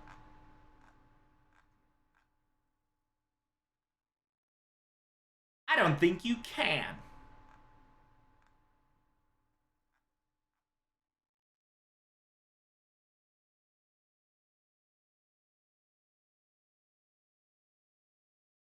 $30, $50, $60, $80, $100. Oh, you can do at least one. Oh, that's funny. So you can get one. You can get one append skill for your mash. In JP, yes? I don't think so. I think this is better still. I mean, that's up to you, right? That's your opinion right there. To me, mana is more important than anything. Being able to ult early, being able to ult in general is very important, even in MASH. You think the fucking Noble Phantasm is nerfed ever since Molded Camelot? Sure, but not really. Just because you do get your damage increase and you can do damage cut. And if you use the craft essence and the comp correctly, you can charge her right back out and do damage at the same time. So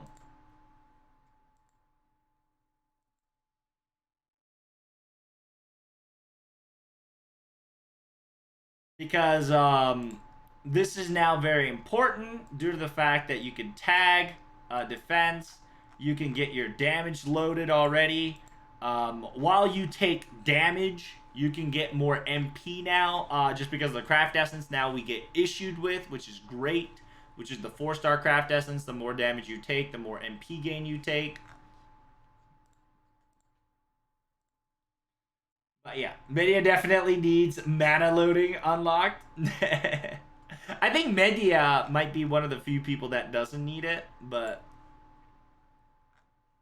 I mean, it depends, right? Because what you're telling me is since you can charge it to 150, if you have 30% charge, that's 180, and then mana charge it back to 200, you can get 40% MP back if you overcharge it.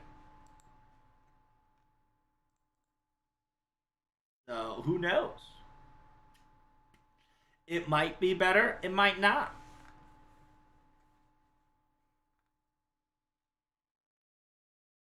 But if you want to fight a saber, yeah, you can bust that shit out. But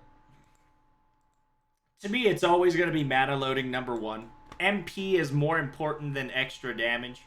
Because if you can survive, you can dish out more damage, right? Because if you can do 30% more damage, if you do another full combo, you practically do more than 30% damage. So it's really just people's opinions and people look at their style. To me, I have unlocked Mash's mana loading, and it's been helping out ever since. It's nice because Mash's damage cut does go a long way. And if you're in an arts meta comp loop, you just fucking you get to Noble Phantasm pretty fast. And the fact that you take no damage and you bring around Castoria Merlin, like you fucking build a tank. You build a tanky healage comp where you just keep not taking damage, and on a buster, right?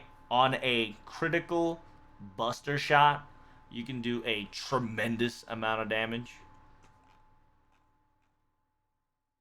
But yeah, it really just depends. But most likely, Monkey, second skill. But like I said, 99% of the time, you would bust out second skill on your pens first. There are other people like Media, sometimes Mash if you want to go that way, go that route. Because mana loading's there forever, right? Extra, you have to fit a quote unquote criteria, right? You have to fight a saber to proc it. You have to fight an extra class to proc it. Well, I'm going to tell you, while Mash's proc is extra, has a wide range, you're not going to fight Beast 24/7. You're not going to fight Alter Egos 24/7, nor Pretender. It's practically one-time thing, so.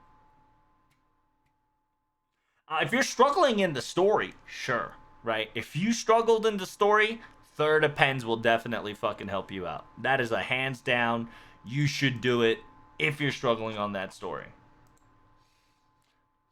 Damn, something's cooking good, brother. But yeah, going back to it, yeah, so we're gonna get part 2 on the May 25th on a Wednesday / Thursday, right? And if they want to, what they'll probably do is either here, here, or here. They'll bust out LB3 commemoration campaign. I don't know why they haven't done it early. They'll probably do LB3 plus Advent Quest. Advent Quest is your equivalent to your Hunting Quest-ish. For some odd reason, the Hunting Quest has disappeared from face of the planet Earth. It is high time we get at least one Hunting Quest. Who knows? We might get it in Anniversary. We might not. The most PogChamp, right? PogChamp will be we get Hunting Quest. Half off, right? Half off Hunting Quest. Which will be 20 per AP. Which will be pretty fucking nutty to farm. Plus, it's the mats that has 5% charge to get. So it can be anything and everything. They should have done the event right here, right? They should have announced the rerun event so we would be farming whatever they fucking wanted. They decided not to. Not sure why. They're definitely slacking. But at the same time, you can't blame them. I think they're working on an I think they're working on an IRL event right now, and they got some of the people got their hands tied for it.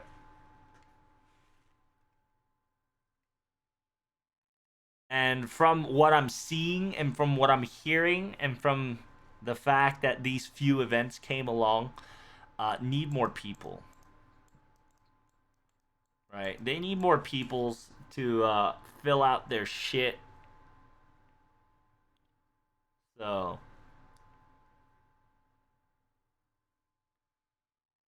hopefully they give us something by tonight or tomorrow.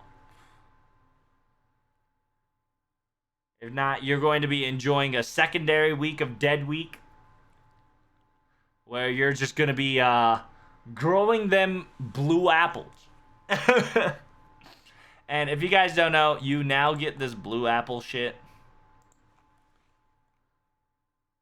Right? And this right here, chat, allows you to pour magical power into it. Nurture it can bear fruit, but only once.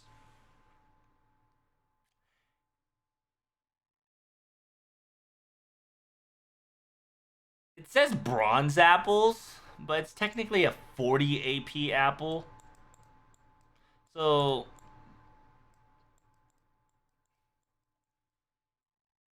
right, bronze apple is 10, but blue apple is 40. So this is a nice like one node apple. A lot of people currently are not doing any FGO farming just because they're just growing this shit. As you noticed in my stream, I just straight went to AP, went to click on the AP gain, just grew some apples and call it a day. That's practically JP life right now. Newer players, I highly recommend them continue forward to LB 6.5, right? AKA beat 6, beat Tunguska, and then wait for the 6.5 event arrival. Any players that already beaten the event are just waiting for the event to come. Therefore, they're just hoarding the fucking shit ton of AP that you can refill up to 6 times a day. Because you can get 200 AP, 208 AP refills because you can rotate twice a day.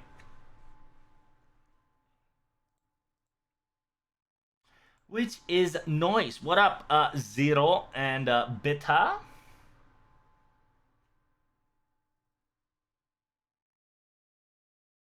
Does anybody know if Maho no Yoru will come out in Europe? Probably. But I don't know if it's going to be translated into European languages. But it'll probably be in English when it comes out, so people can translate it from English to European language if they wanted to. They did say they're doing JP and NA, so Pog Champerinos, Cappuccino.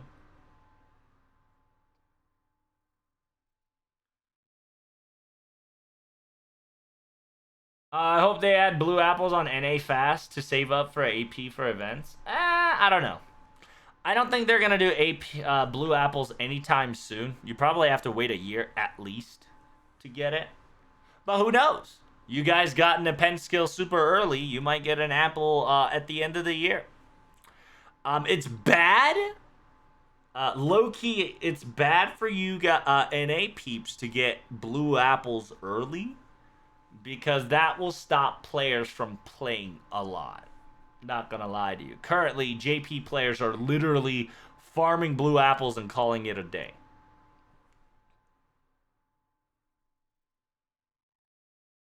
And the sad part is, that'll affect the new players of the community as well, because all the bigger streamers and bigger players or elder accounts, right, are blue appling it. So everybody and their mom thinking, oh, blue appling it is the meta and not move forward through the event. Which will be a problematic future content that JP totally have fucked up on.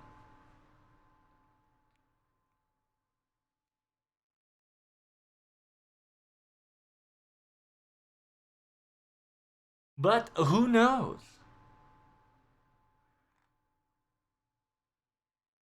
Things can get a little spicy.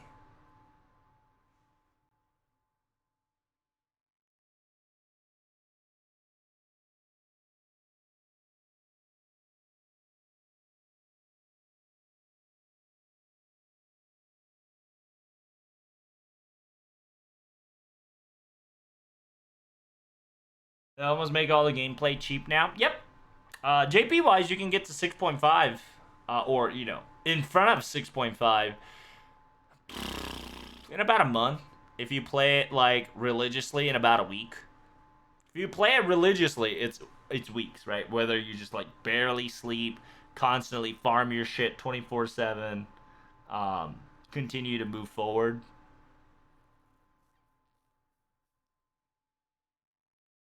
Yeah, if you play it regularly in about a month, you'll catch up really nicely.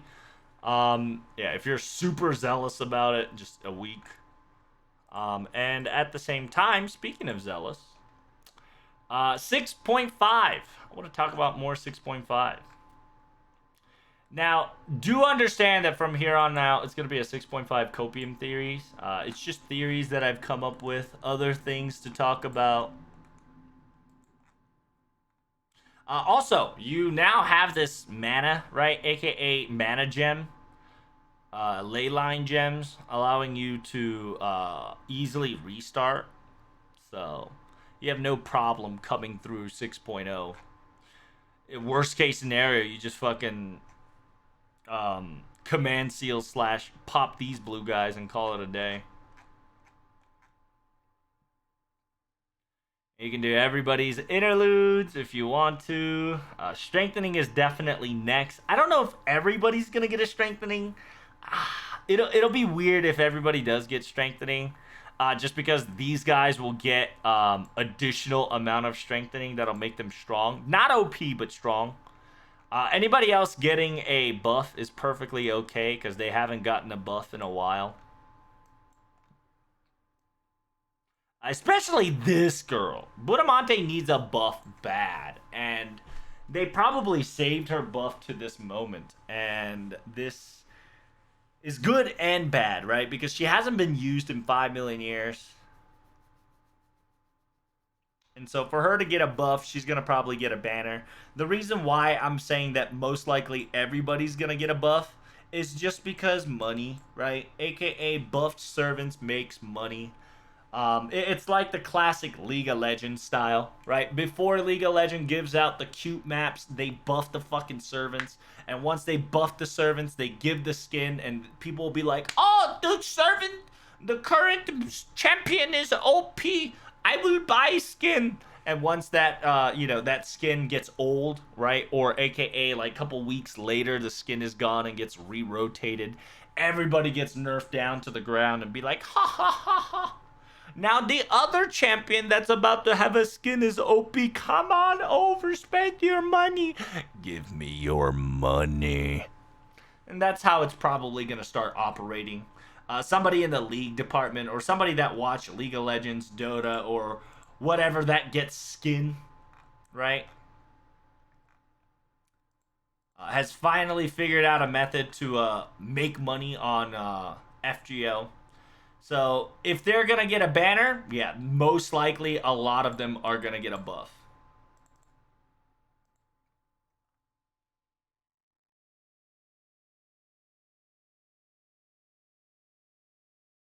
What's the purpose of the blue thingy? This guy? This blue thingy or blue sapling? You gotta be more specific because they're definitely dabbling into more blue shit.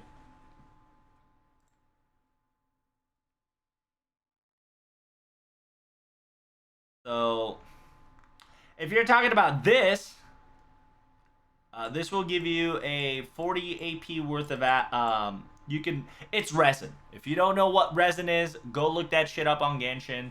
It's essentially you put your mana, you put your AP to store it another day.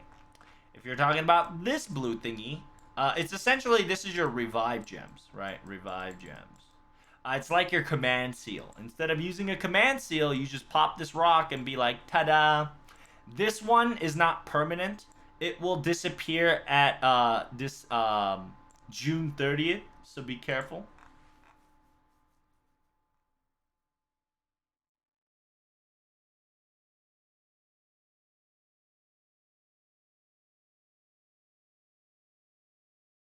Kind of OP. How do you get that blue cube thingy? You don't. It's whenever they give you these like campaigns, in order for you to move forward faster, they'll give it to you. It is a limited amount, so just understand that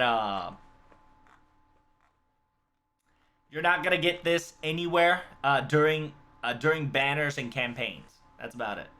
It's just kind of a new way to say, hey guys, hurry up and finish your event. Doesn't matter if you have to click continue 5 million times, go get it. You can't hoard them, trust me. A lot of people will try to hoard them if they are permanent, including I, just so I can just spam it on a boss battle and so I don't have to think about it.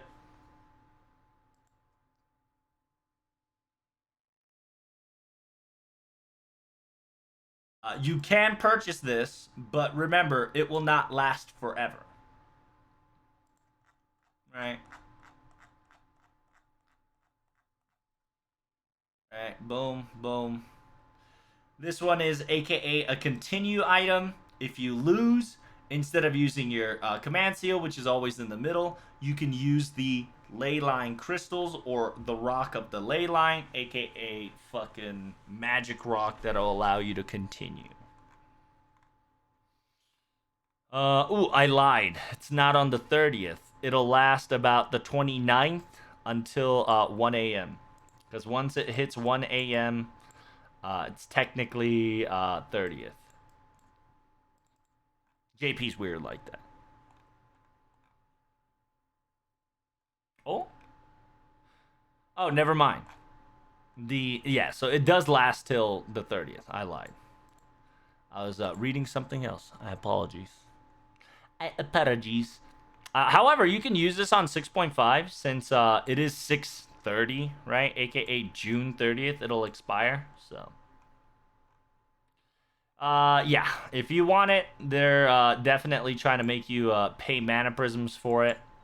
They used to give it out for free, but they probably thought, hey, anybody that's gone this far probably should paying with their mana prisms. If you're already beaten 6.0 and now you're waiting for Tunguska and now you're waiting for 6.5, I mean, you can buy it, sure, but I won't recommend it until you get really stuck.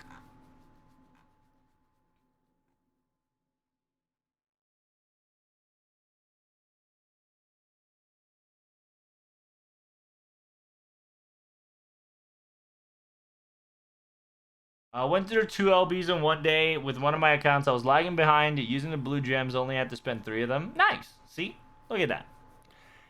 If you don't want to think, or if you're not worried about, doing it in one shot, just blue gem it out.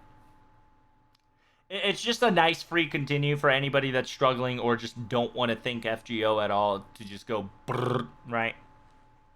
It's nice. They're essentially pushing a lot of newer players and the people who haven't moved forward to be like, hey, fucking move already, or else you're going to miss this new event. Because I think they're going to start doing more live events, just like Tunguska.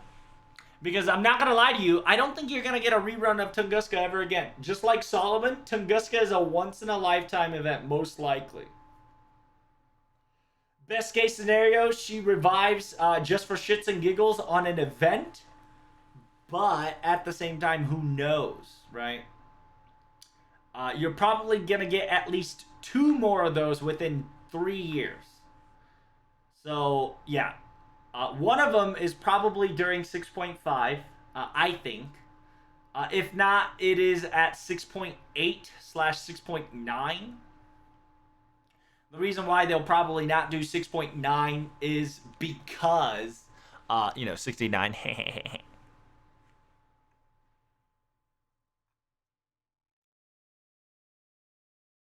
But yeah, just understand to go through these. Those are very important. Um, if they want to do any live stream announcement, they'll probably do it here. They're going to. Like, it is an event, right? We're going to get LB 6.5 at Zemba Zemba Zemba Zemba Zemba.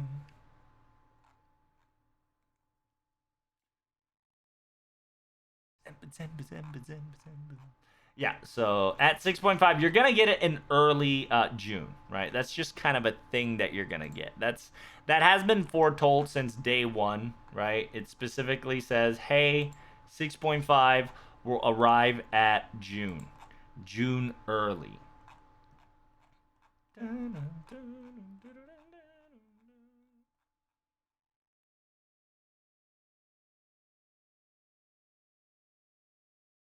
Yeah, June early. Whenever it says June top, right? June top.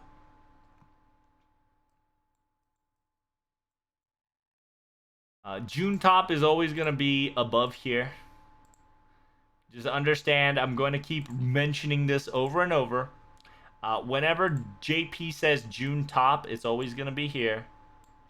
So that's top. This is middle, right? And then from here to here is the bottom.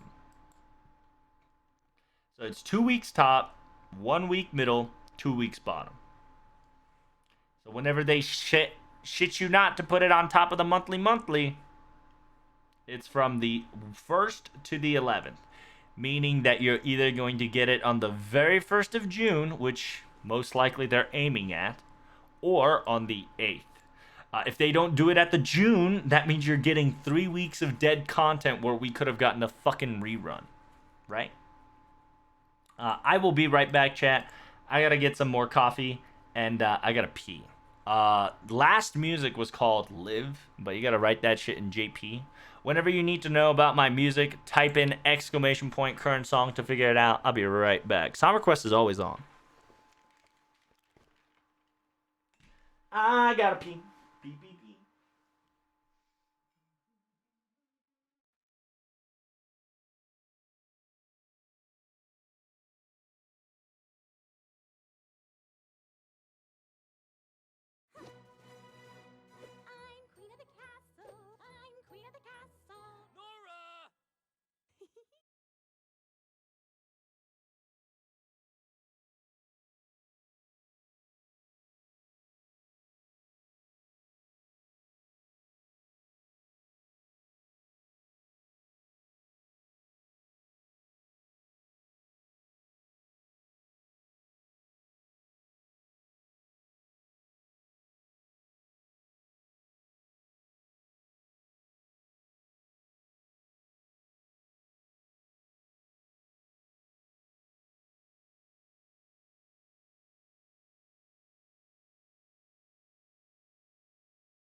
time. It is time for me to farm your brain cells.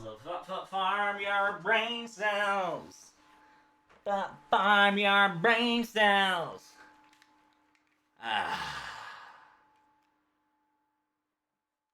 Good morning. And yes, you're probably going to see my daughter whenever I stream now for farming, just because I need to grow her bond. And now there is a convenient way to farm coins on NA, which is through bonding. So, Paul Champerino Cappuccino. So, alright, let me see what NA dropped. So, NA dropped the Sunday news. Who's rolling for Merlin, by the way? Who's thinking of rolling for Merlin on NA? Like I said, I'm going to recommend it for sure. Let's see how they talk about it. Stream. Never stop surprise streams troops. Hey, what up, Kage? That's right. Thanks for the 21-month Subarino Cappuccino, my man. Big preach. And yes, I will be streaming surprises. Unfortunately, I can't keep it into a schedule yet, just because shit's not stable.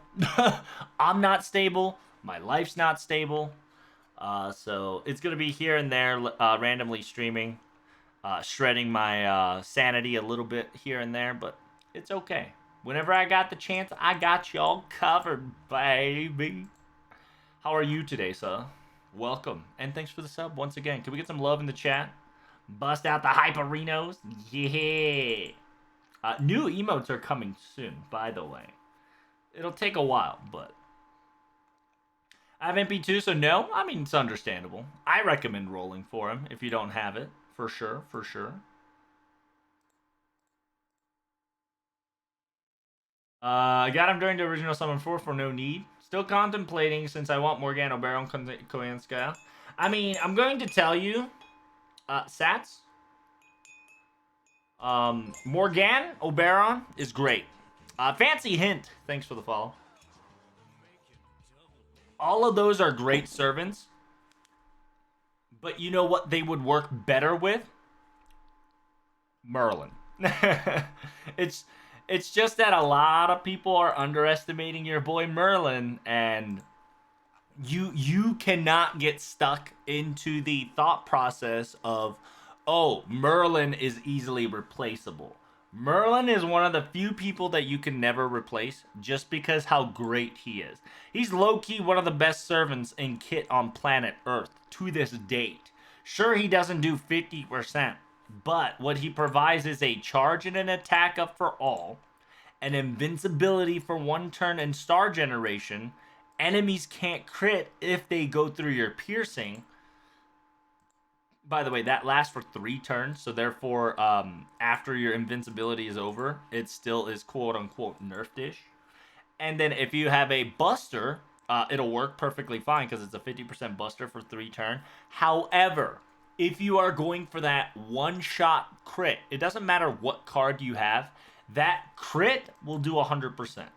Now, it is best worked with a buster, right? Because buster plus buster buff plus buster card crit, that's big damage. But this still gives you 100% crit on your quick, on your arts, on your buster, all of it. So it's really nice. And they'll give you a maximum HP of 3k. So if you think that your servant is not going to survive this onslaught, this 3k might give them like a 1 HP. 1 HP shenanigans. It really is. Sometimes it's a clutch to have. And his Noble Phantasm is a HP recovery based on your MP skills. That's why I said you only technically need 1 copy. 2 and above is just allowing you to heal much, much better. And then overcharge of gaining stars. By gaining stars, you can crit. By crit, you can charge faster. Right? You see what I'm trying to go with this here? He's OP. He is one of the strongest servants you can ever have to this day still when it comes to challenge quest and fighting quest.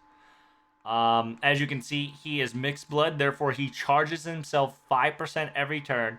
He practically has mini Prisma Cosma, right? He has Mini Prisma in his fucking kit. And he has Territory Creation C, which allows you to get your get your buff up by 6%. So you can't go wrong with it. While others, right, Morgan, sure, Morgan's AoE Berserker. I love her. I've already got her almost to 120. Koyanskaya, she's great too. Buster meta, able to um, skill cooldown twice, right? Oberon, you can make it so you can one-shot somebody out of existence, which is pretty fantastic. But after you one-shot somebody, your DPS becomes useless, right? So, if you're looking for one-shotting, Oberon is your choice to go for. But if you want to survive a boss fight, challenge quest, or any shenanigans, Merlin's definitely your choice. Number one, hands down. Why? Because Merlin can go with anybody. That's the beauty about this guy. He can mix with everybody and anybody. That's why I hate this cocksucker wizard, but at the same time, as a servant, he is the best. You can mix it with Tamamo. You can mix it with Skadi. You can mix it with Koyanskaya, Oberon. You name it, you can mix it with them. Because he just provides the best card setup, the defensive setup, AoE attack up and MP setup, and a one-time survivability plus damage crit buster capability.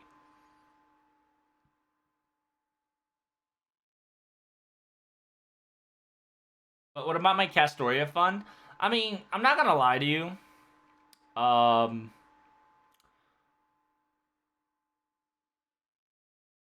you're gonna get like three. Like, if you have caught up to this FGO, if you've done all the Epic of Remnant, if you've done all the story, if you've done all the free quest, if you've done everything, you're gonna get a fuck ton of more Saint Cords. Roughly about 300 to 500 Saint Cords on anniversary.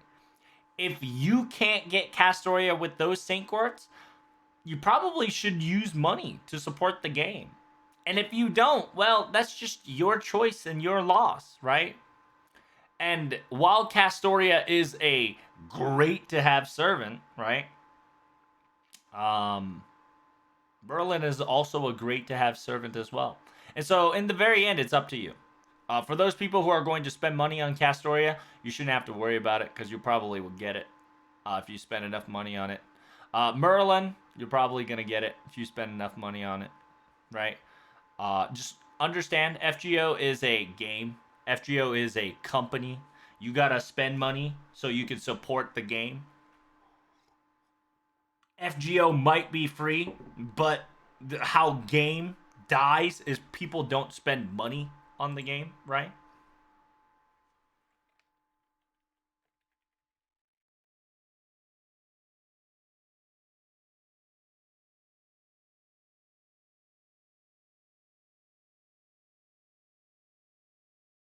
Month, here we go. Dinner while watching that stream is good stuff. Hey, what you eating, Kage? I haven't done 1/3 or 4th in the main record because of Assassin Boss, but everything else is done. Yeah, then you're gonna get about 300. Whatchamacallit?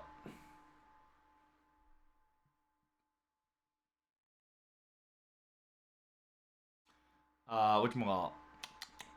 I haven't finished Chimocha on JP. I defeated Koyanskaya in the fight of 5.2 with Double Merlin and Tamamo. He's most OP servant for longer fights. Yep.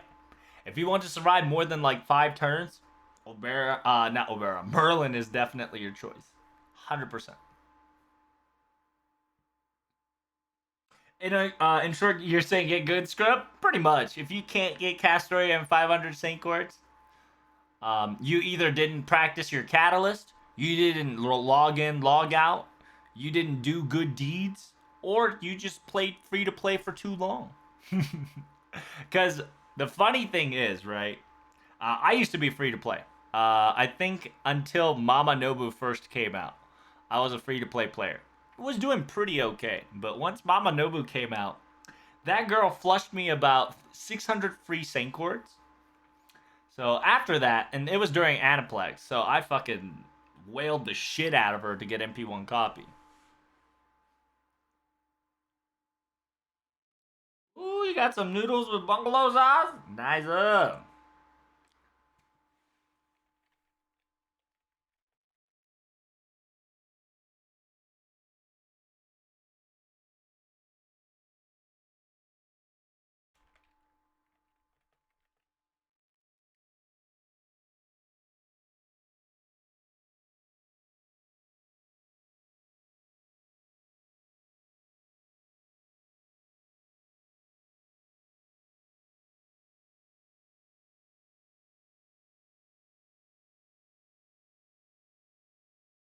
Ugh.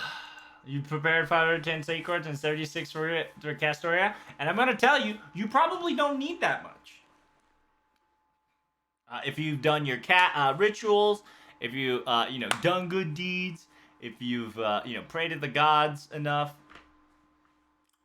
RNG gods are fickle thing. And I'm going to tell you, you're probably going to get pity soon. But it's gonna be after Annie. So just like how they fucked you with Old Man Hassan, they'll probably fuck you with Castoria.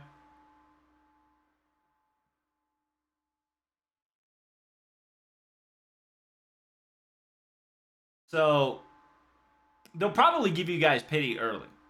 Just saying. The fact that they give you guys a pen skills, yeah, pity's right around the corner. When is it? It'll probably be after Castoria's banner. Why? Because fuck you. Because that's financially smart, in my honest opinion, if they do it like that, right? By not giving a roof to Castoria, they don't have to worry about a lot of people getting Castoria. The possibility of you guys spending thousands and thousands of dollars for one last time is high because Castoria is one of the most anticipated servants on planet Earth. And then afterwards, allowing yourself to get pity, right, for Kama, for BB, for King Protea, Mel, all for the sacrifice. It's a likely scenario where they will kind of smug and say, hey, by paying enough money, you can buy your way through your Sakura 5s. Very scummy move, very Shinji move. But at the same time, it'll give you opportunity for people who really want those servants to get a role, and which will make which will make profit.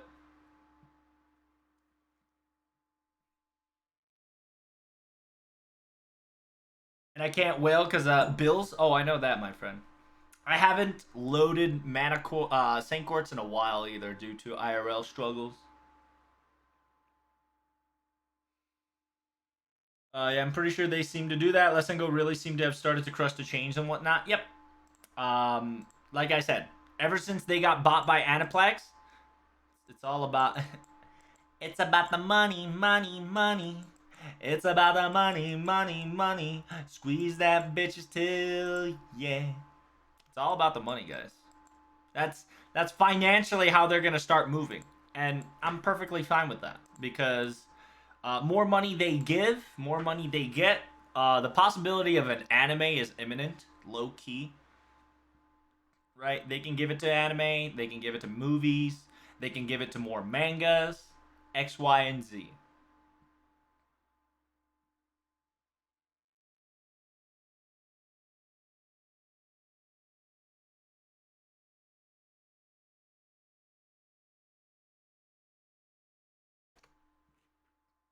You're prepared to spend an extra 130 bucks just in case. A smart movement. Always put a saving in the back. Right? And what you can do, right? It's going to be a very hard maneuver for a lot of people. But little things stack up. So whenever you log in, don't redeem it. No redeems. Don't redeem it. Whenever you get the stuff, keep it in the box.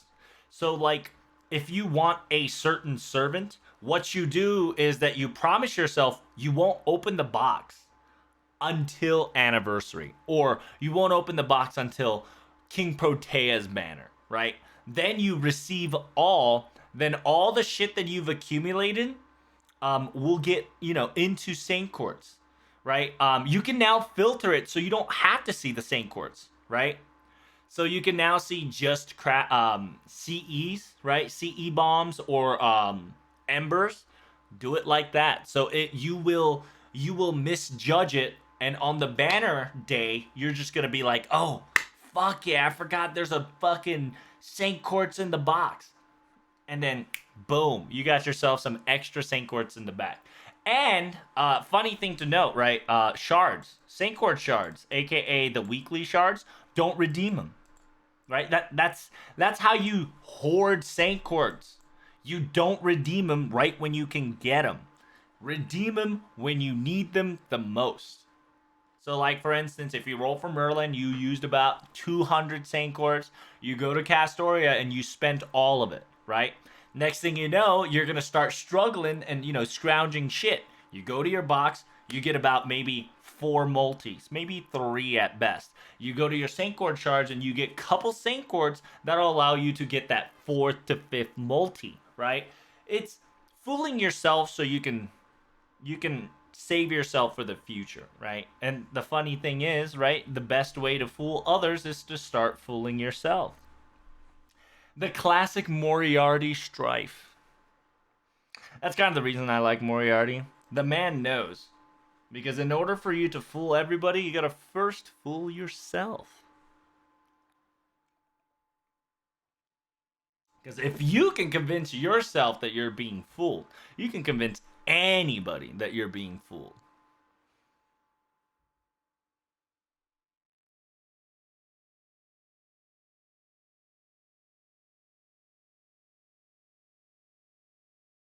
Always do Pandora's box because of habit. Oh, I know. That's why you got to break the habit, my friend. Just like that Linkin Park breaking habits.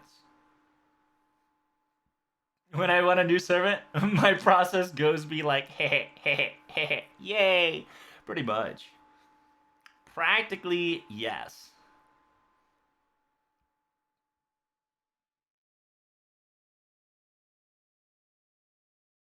I wish Lasengo added a feature where you exchange rare prisms for another welfare servant, and you have an MP5, but servants are fully leveled.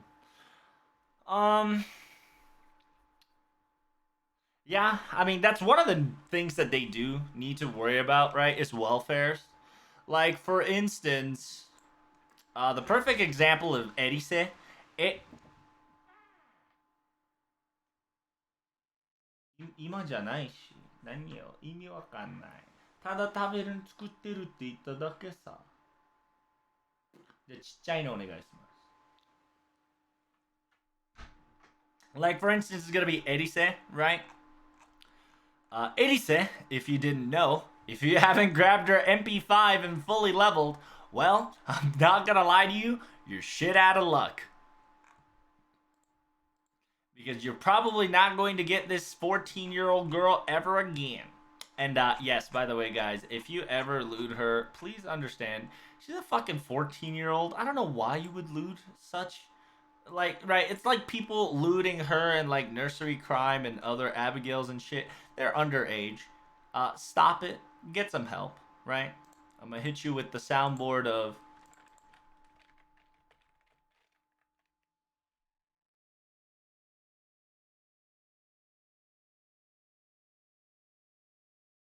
get some help. All right, get some help. I hate the event. Oh, I do too, my friend. Trust me. That event was not the funnest, but the servant is not a bad one.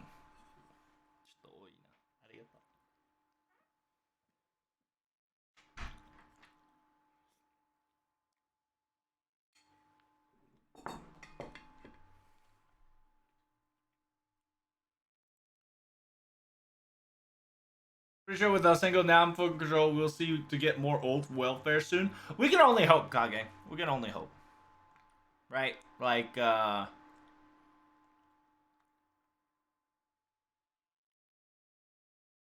Really? Oh, free serve.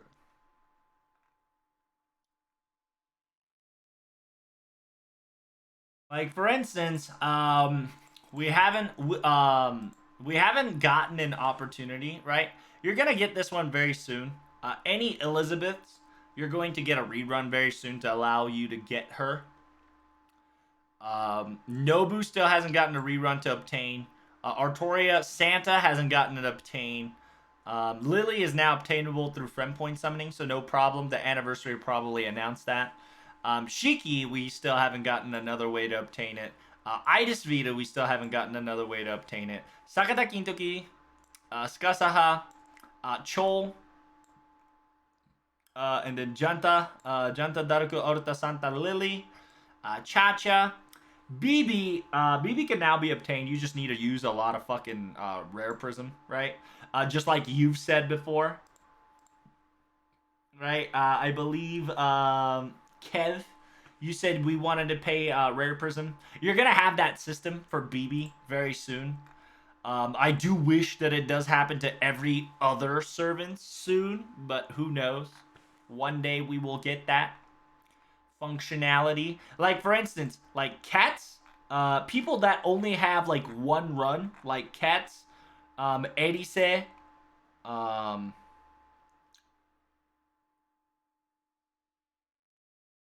Kichi Hogan, Grail Live, Sea Monster Crisis. Those welfares are probably not gonna get a rerun. Not sure why. Why? Because they, I don't know, right? I'm praying that we get a rerun, but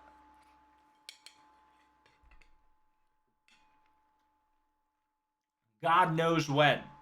Quetzalcoatl actually might get a rerun sooner than you think, just because Quetzalcoatl did talk about Lost Belt 7. At least hinted it, right? AKA hinted it at Rogero, hinted it at South America.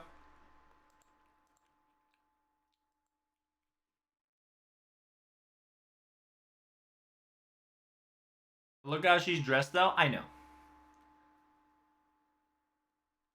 This said the event was easier than Journey to the West.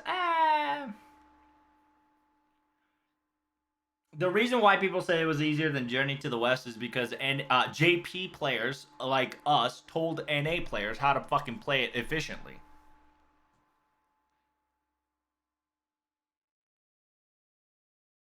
It's not hard to beat the campaign. It's hard to clear the entire board in order for you to get MP5 Edise and the lore. What up, Swiper?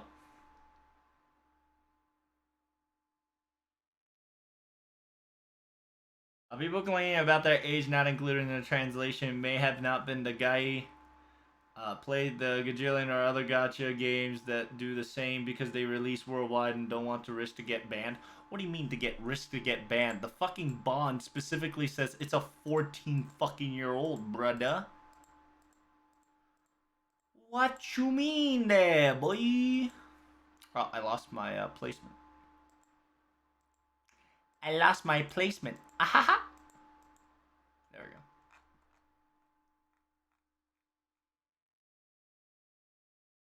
But yes, they usually don't talk about age because she's technically dead, Kappa, quote unquote, because she's a servant.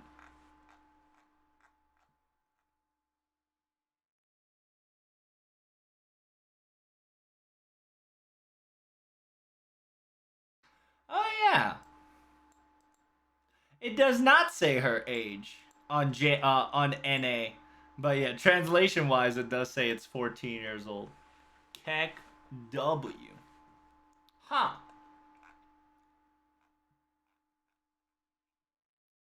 Interesting.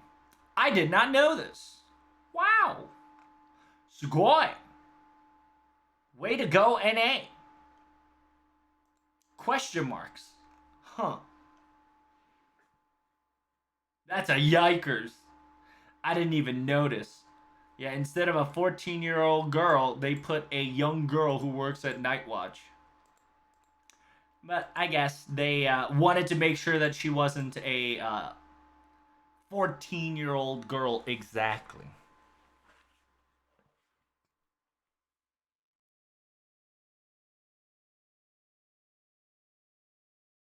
Cinderella Ellie is a very nice writer. She's the most OP Elizabeth in the entire Elizabeth, technically, because it works. She functions very well.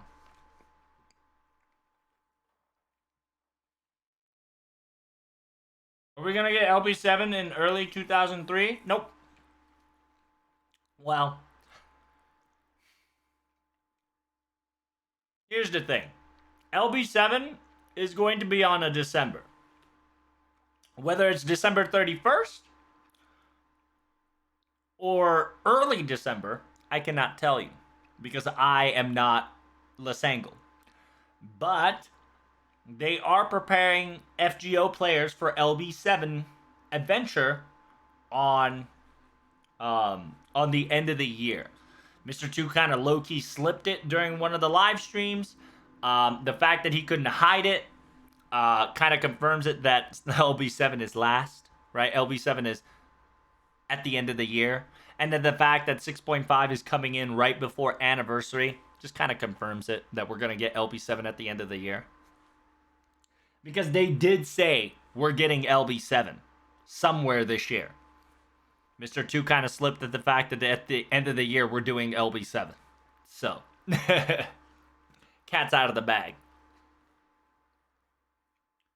They have strict rules of mentioning characters' names in media, which is why a lot of games get rid of it, not to get thrown from the store. I guess.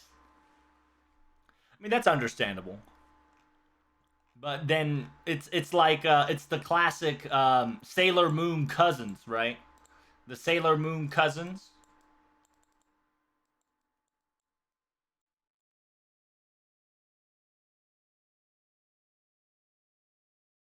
Don't worry, guys. Those two are just cousins.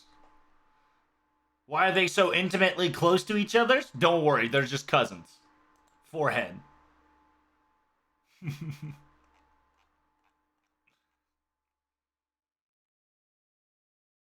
Yeah, not gonna lie, the dice was fun until the last 2-3.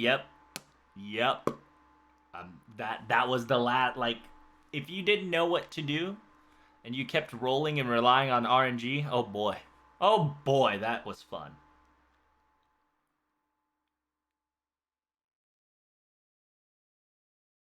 Is she the only servant and announcer Asian voice line? Funnily enough, the rest of the servants' age is stated in their description. Yep. Released it for my birthday. I donated a lot of money for you. Kissing cousins.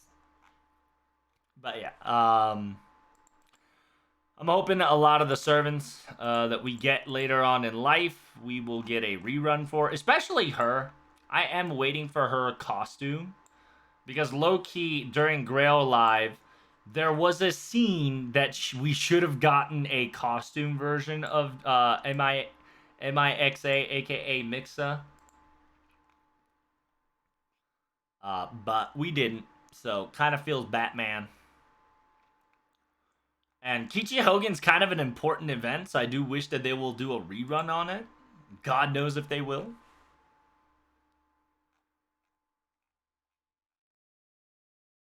And then, like, the oldest servant that haven't gotten a rerun yet currently is Nobu.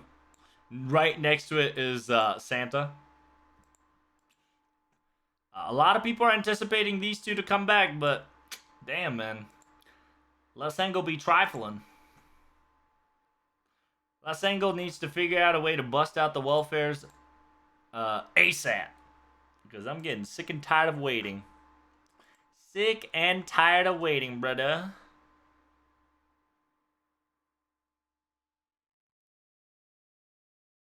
I kept rolling the dice. It was hell. Yeah, what you should have done was roll your regular dice until you ran out of regular dice. Then you use your 4, 5, 4 to 6, 1 to 3 to kind of make sure that you get everything little by little, slowly but surely. and then right when you need to get the last few dots, you would manipulate with the gargantuan amount of um, one, two, three dice, and just fucking slowly move across the map.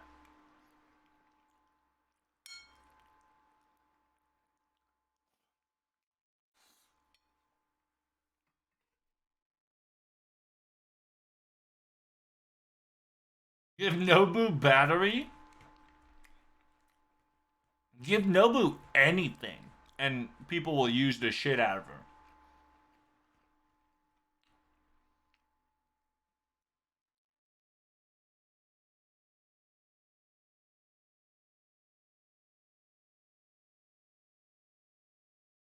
Right? Because welfare wise, they're pretty powerful, or very useful at the best.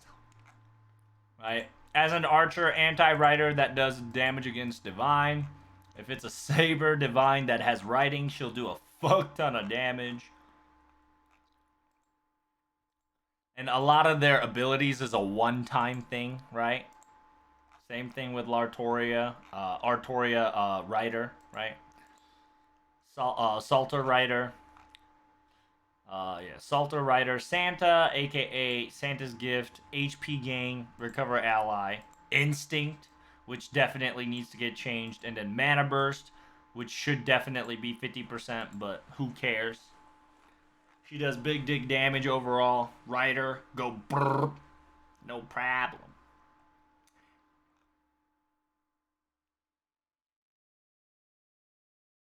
Like, she has no special abilities. It's literally heal, star, buster damage. She is the most simplest form of a welfare servant on possibility that blasts the damage. We just hope that she one day gets an update, whether it's skills, animation, or just welfare.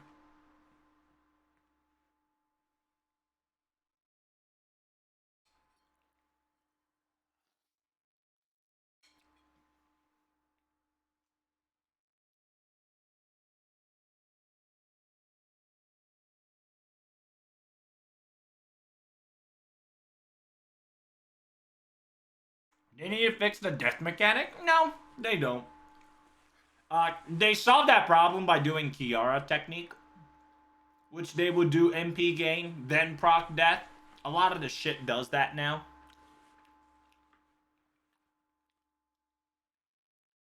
Simultaneously, if you do that, Edis is kind of broken. Um, Nitocris will be kind of broken. So they'll probably not fix that. But like I said, Kiara is one of the few people they said, here's the solution. Damage them proc. It says definitely stupid broken if they did. Yep. Just because it's a Lancer art manipulator, right? Do double Castoria. God knows how much she can farm.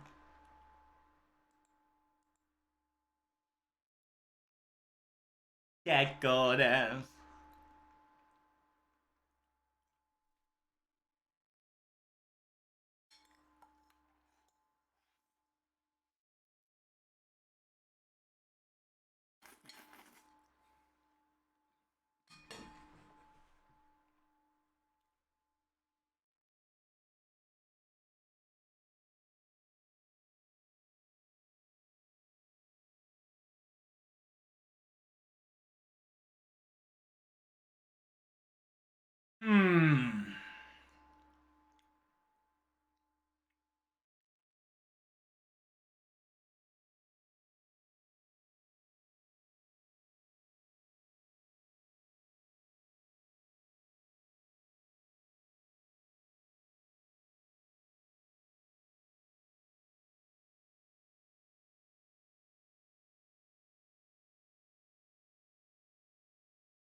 We're gonna get more people, but this probably will be the servant. Whether we get it in a banner or not is up to them for sure. We don't get more information until today slash tonight slash next week or so. I'm so hyped for Castoria farming. Same. I'm hoping you can't wait either.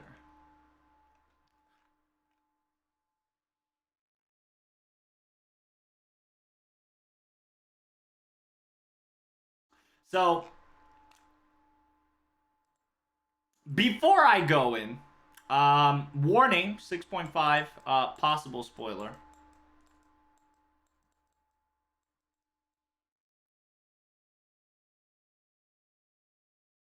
Yeah, I'm about to go big brain mode for about 30 minutes. So just be warned. We are going to talk about homes. Whether you like what I'm about to talk about or not is up to you.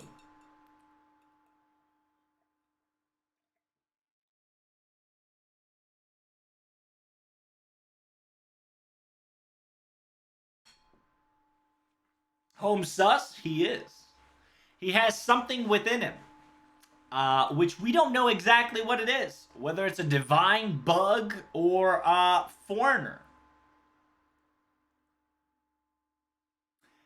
And we're going to tell you about the TLDR of Holmes and why he is a sus candidate. And the fact that he's playing a big role in 6.5.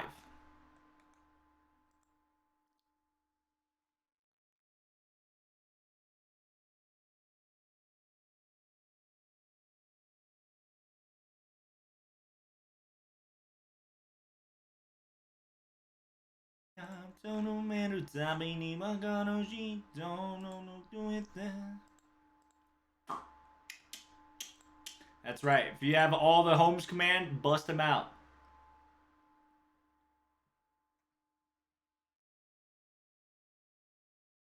Alright, so here's one of the VODs about Holmes.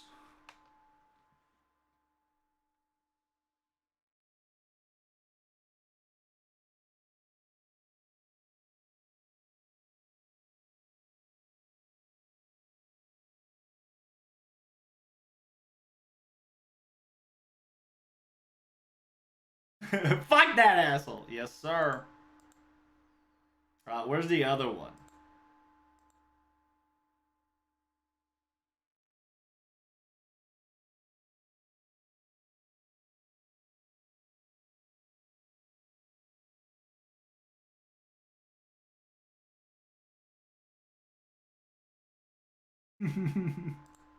In his ass, boy. Tell him. Spread the word. In his butthole.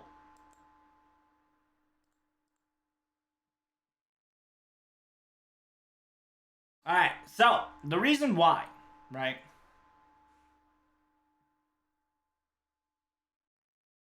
Here we go. Right? The VODs will tell you all. Alright, let me just fucking delete all this shit because we're about to go last 30 minutes big brain. We're about to hit that big brain. Break it down.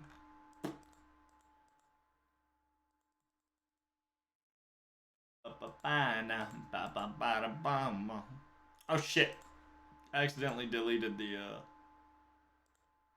all the shenanigans here. Let's see. All right. Boom.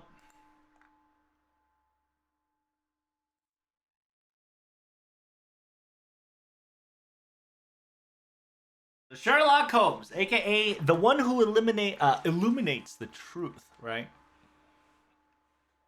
真実を照らすもの. The one who illuminates the truth. This is how he looks. Right? Now, let's go with the classics, right? The classics, the reason why I think he was a foreigner, it's due to the fact that the foreigner class has a I don't know where I can see the class banners or class setups.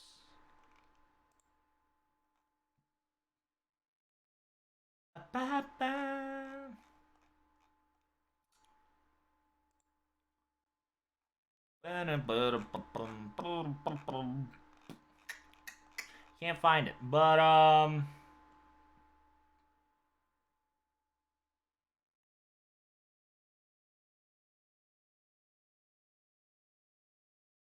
so let's go Fate Wiki, shall we?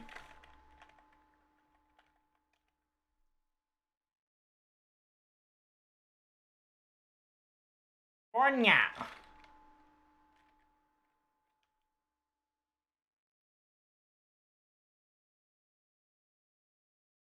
Much better to spell Abigail. By spelling Abigail, I can just go foreigner. Yes, sir. There we go. So,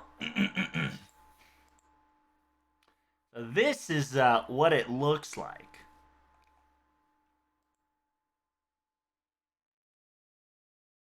This is what a foreigner looks like. Now, I'm going to tell you the basic, right? The basic look.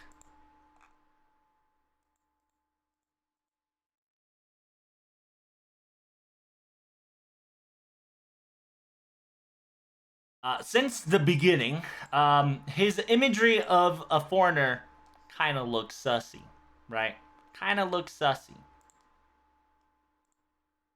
This is basic shit. This is like level 1, okay? Just bear with me.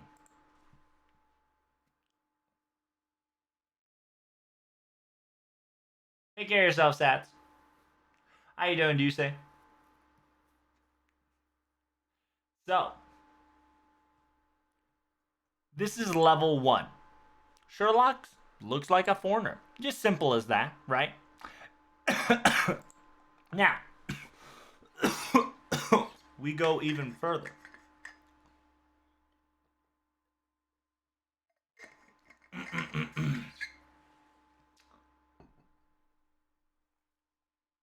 He has natural insight, detective reasoning, deductive reasoning, excuse me, and buddies. Simple shit. No problem. Territory creation allows the arts performance to territory create 12. Why is it territory creation? I'll tell you that later.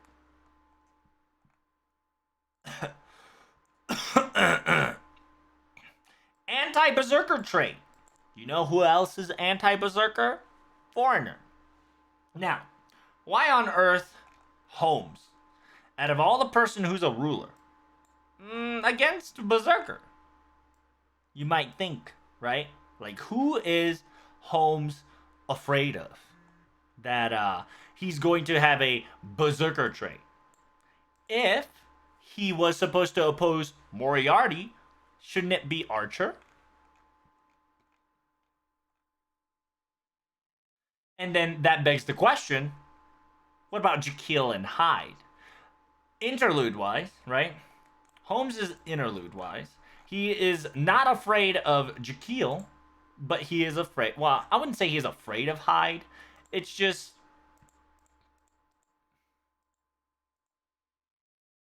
The Hyde is a berserker. Yeah, this is big brain time. Big brain time, right? And as an assassin, he's against Saber. As a berserker, he's against Ryder. I believe this is a prototype reference. I can't remember. But the Noble Phantasm will switch to berserker form. Cannot be switched. Also recovers mana, more damage, more HP, da-da-da-da-da. Essentially, during the interlude, Moriarty says, let's do a little light warm-up, right? Jekyll and Hyde versus Moriarty busting out Helena and Sherlock and one servant from your side, whatever it was. Sherlock has a noble phantasm called Elementary, right? My dear, aka it's Elementary, my friend. A anti-unit, also anti-world. Chances to reduce enemies' defense, grants ignore invincibility, grants party ignore defense, Increase party crit gain by 3 turns. Pretty stuff. Active, skill-wise, you're going to need all the fucking gems in the world, including papers and Scarab of Wisdom. Right? Wisdom, a sacred ornament that symbolizes rebirth and regeneration, given only to truly wise who can solve a complex problem. And then you got yourself lore. And then if you look at pages, a page which nobody should ever read. Usually mixed it with the first, usually mixed in as the first or the last page.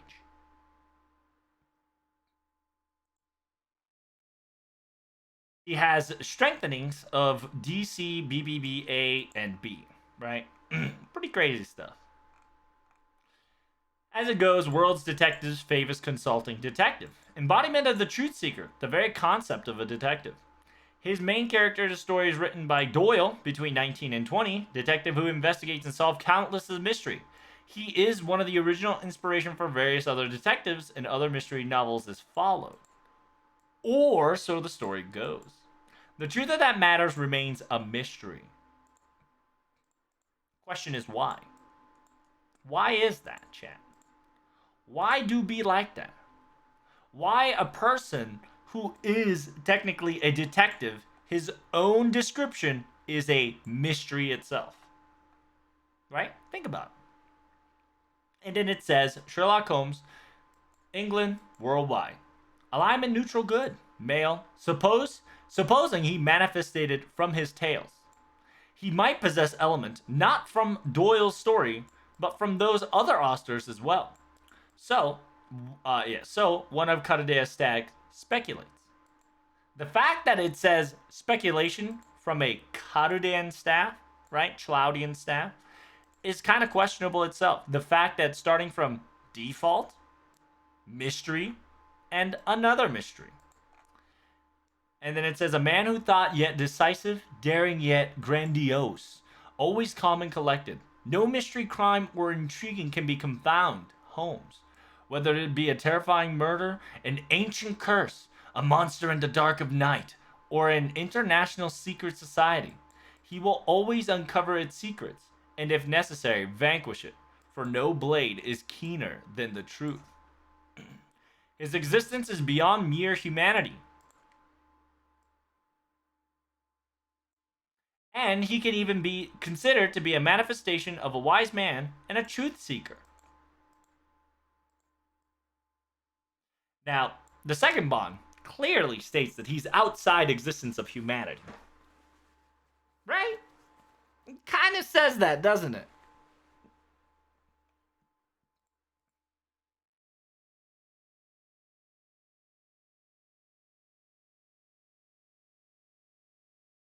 Right?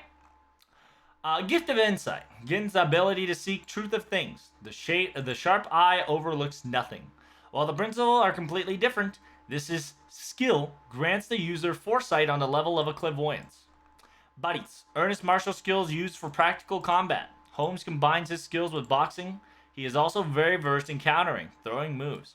Under right circumstances, it can be used as a special move equal in power of revealing the true name or of a noble phantasm. Elementary, my dear. It's an anti-personal or anti-world noble phantasm Sherlock Holmes when he manifested as a servant. A noble phantasm that sublimated the concept of investigation, the very source of his being. Even if the mystery he faces is unsolvable, clues and path leading to the truth will always come to light. Even should he come across a treasure chest with no key, the key is not lost, but rather is bound to be found somewhere in the world. However, the key, of course, does not spontaneously appear in his hands. Holmes must discover the key wherever it may be, alone or with the aid of another.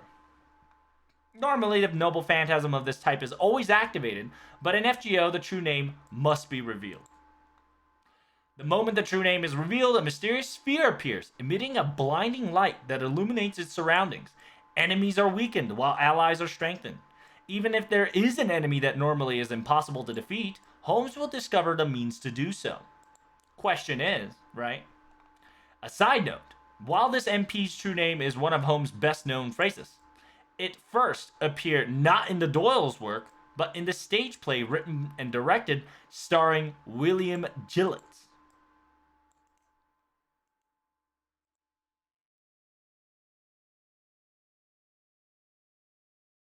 Let's see. Portraying the Sherlock Holmes, blah, blah, blah, blah, blah. Playwright.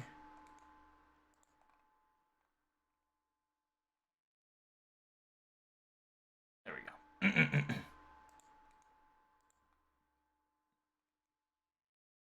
We'll keep that on the side real quick. Doyle praised Gillian's Holmes as remarkable, better than his own. By the way, Holmes actually does use the word elementary in Doyle's short story, The Adventures of a Crooked Man. It's said that is where Gillian derived his inspiration. Heroic Spirit Holmes does not take the form of a Professor Joseph Bell, set to be an inspiration character for Holmes, nor Doyle, nor the world's first detective by the name of Detective Vidquick, or whatever the fuck his name is, but rather than that of a main character, at least an individual who acts like him, of Holmes' story. Are the stories of Sherlock Holmes completely fabricated by Sir Doyle? Or could they be a biography of a real-life Holmes, recorded by Dr. J.H. Watson, or something in between? Holmes himself should be very aware of it, but unwillingly to go into details, and should the topic ever come up, he evades it gracefully without fail. He's a detective servant, a brilliant world famous. He likes to keep his deduction secret, which can be the most infuriating shit ever. He's good at bodysuit and shooting beams. Now, here comes level 2. Now, the reason why I kept telling people that he has a, is it H.P. Lovecraft? Yeah. Not that one, but,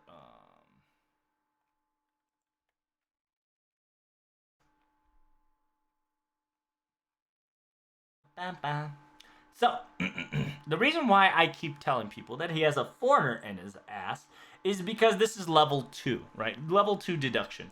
It's his noble phantasm. Just understand that noble phantasm, let's read it one more time. It is a noble phantasm that games when he manifested as a servant.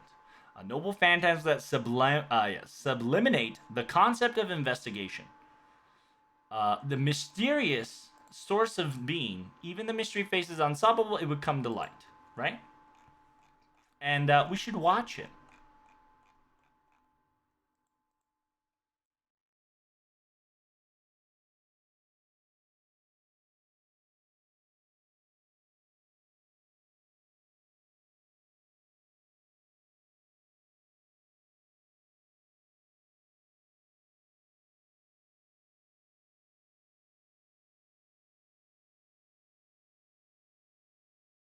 Right? Simple, easy, noble phantasm. Elementary, my dear.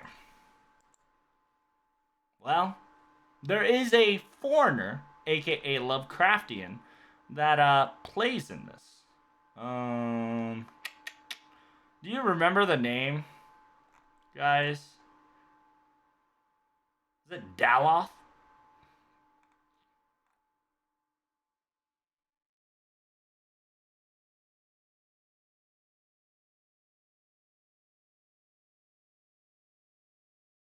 Was it Daloth or Azoth?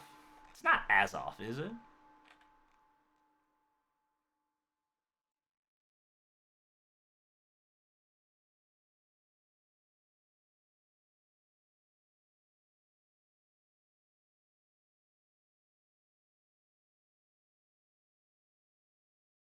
Not that one.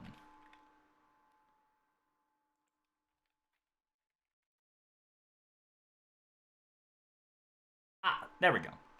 So, you ready for round 2? It is Daloth. Yeah.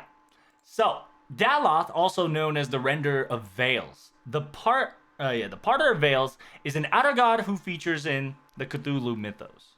Even amongst his own kind, Daloth has a bizarre appearance, seeming to be ever-shifting masses of geometric spheres, or shapes, Metallic components that protruding cylinders. An observer may notice eyes staring from the gaps in Dalop's shape, but not for long. The full sight of the entity would quickly drive any mortal being insane. He is said that inhabit a dimension beyond those that we know, and both he and his priests are capable of seeing how objects extend into the past and the future, and even how their existence extends into other realities and dimensions. Those who wish to do so must summon Daloth in a complete darkness, lest his appearance drive the summoner to insanity. In addition, without a proper magical containment, Daloth's strange physical makeup will cause it to grow and grow, potentially practically forever. Those engulfed by its expansion will magically be transported to the most outlandish and inhospitable of worlds, usually with a fatal result. If properly contained after summoning, however, one request that can be made of Daloth is that to bestow the summoner with the power of perceiving reality the way the truth is, and not in the way that is limited sense of the mortal translated. This is a gift of which is in variability granted and just as often drives the recipient Stark's raving madness. All the above combined ensures the worship of Daloth of Earth is rare, occurring indeed. This appears in the renders of the Veils. Daloth is almost makes an ability in final fantasy fights and Arkham Horror board game exclusively giveaway opponent. So, let's read that again, shall we?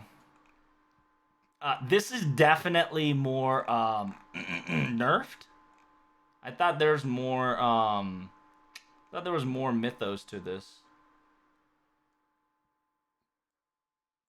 I feel like we had better words. Yeah, Lovecraftian. So, this is a monster wiki. This is a Lovecraftian wiki, right? It's the same shit, right? Dimensions beyond the three we know. Worshipped on Yoggoth and Totem, formerly in the Atlanteans. Is astrologer priest said to be able to see the past and future, even how object extends and travels between dimensions. Indescribable cause the viewers to go mad at a sight. Thus, he must be summoned in a pitch black darkness using Daloth formula. And it is known to take a small amount of blood from the summoner.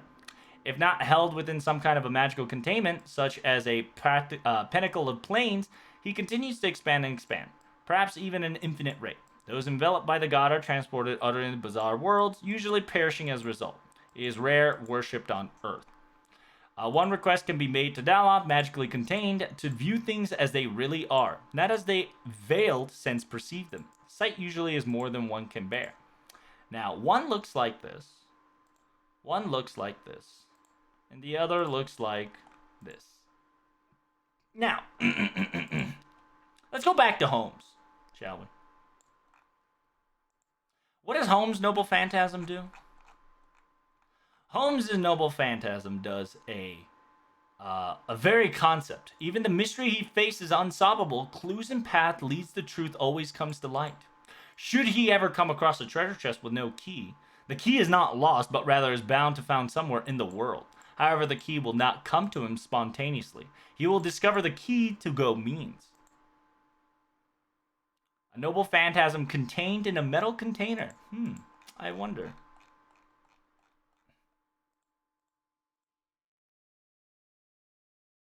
It is summoned in a very pitch dark room, or else the user will go mad. If not magically contained by the cylinders of Veil, it will cause the users to go mad. And it can increase in an infinity spawn rate.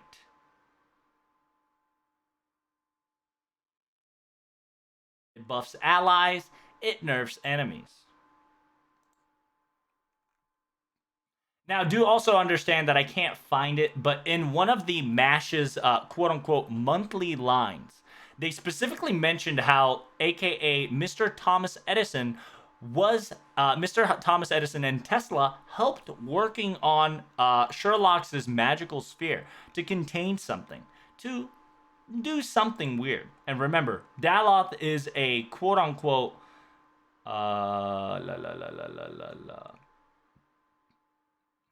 Yeah, there were hemispheres in shining metal, coupled by long plastic rods. The rods were a flat gray color, so that it could not make out which is nearer. They merged into a flat mass to produce individual cylinders. As people looked at it, it had a curious feeling of eyes gleaming between the rods. But whenever he glanced into the construction, he saw only the space between them.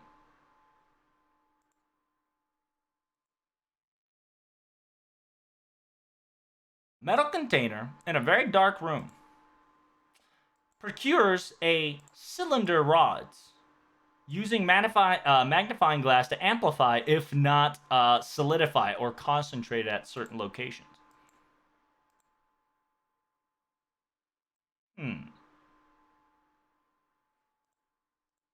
How peculiar. Eh? We will. Just understand that too, right?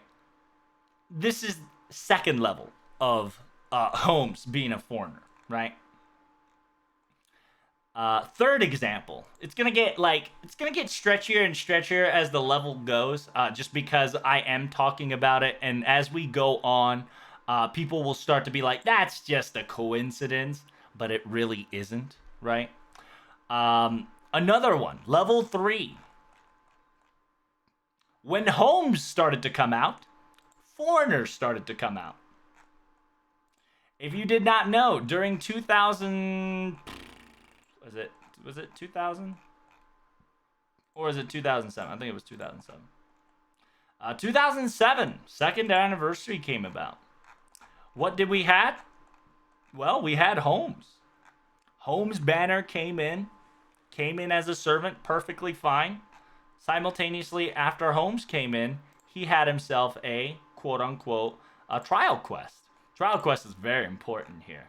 Trial quest is a discover, a revealer, a detective, or maybe an arbiter, right? And if you search for arbiter, arbiter is aka a person from an alternative dispute resolution is a way to resolve resolution outside of judiciary courts. The dispute will be decided by one or more person, which renders the arbitration reward. An independent person or body officially appointed to settle a dispute. Now, what is that? Really? Right? Arbitrator's function is to render a decision of issues. During arbitration, both parties are given an opportunity to present their case to the arbiter, which can include the introduction of evidence and testimony of parties of witness. Right?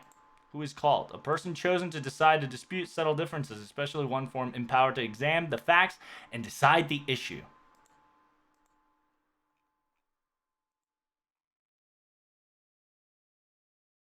So, now, if you don't know, during the trial quest, Holmes kind of comes into the Karadan program, and we have to fight against a defensive program.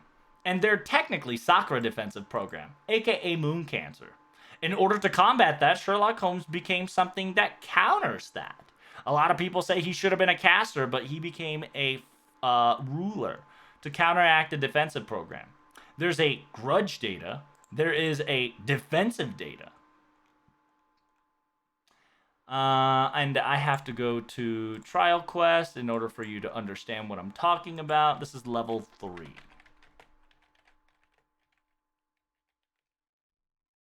That is not how you spell Holmes. I gotta put FGO or else it'll never give it to me. There we go.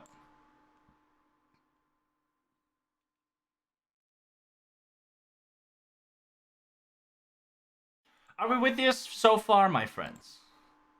I hope you are.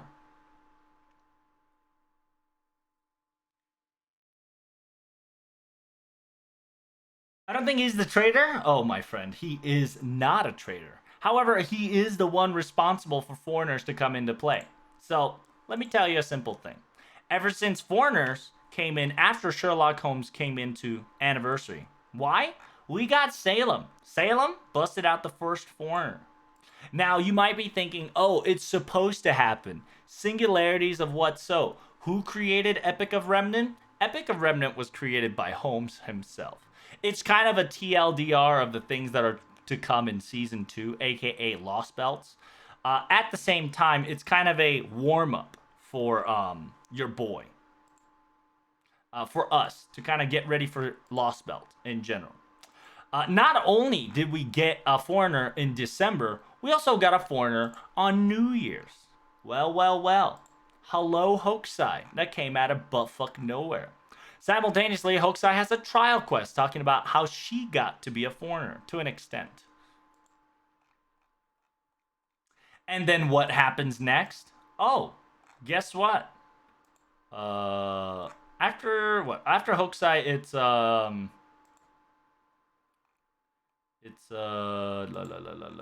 should be MHX, yeah. It should be MHX, yeah. MHX came into play. In technicality, MHX has nothing to do with the foreigner scheme. However, she is anti-foreigner because foreigner hates foreigners. So she is the counterbalance that has come to get rid of other foreigners, right? AKA how Mysterious X comes in to kill all sabers. Mysterious Heroine Double X comes in to kill all foreigners. Hence, AKA she's here to correct the problem to an extent.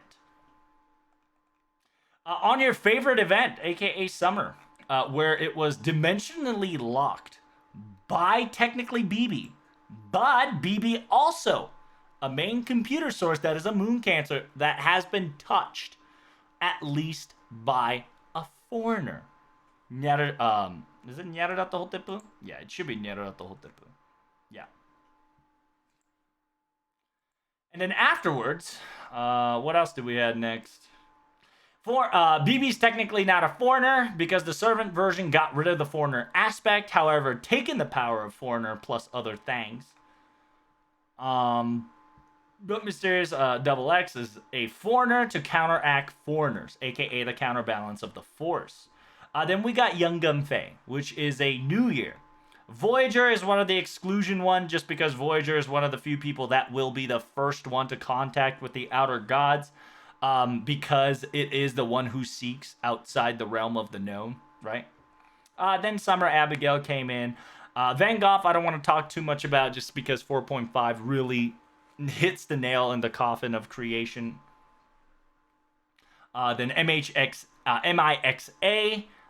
She is an interesting breed just due to the fact that her death is unknown. Therefore, her capacity of becoming a foreigner is imminent. Then Jacques de Molay, a very questionable foreigner, because this foreigner possessed a saber that was technically an arcade, but came in as a foreigner. As in technicality, the foreigner took over the desire of the person and became something else, right? This is essentially a hostile takeover of that said servant instead of being that such servant. And then you got Koyanskaya of the Dark, which I'm not going to talk about too much, just because I want you guys to read a story. But essentially, she split it into two because Kek W.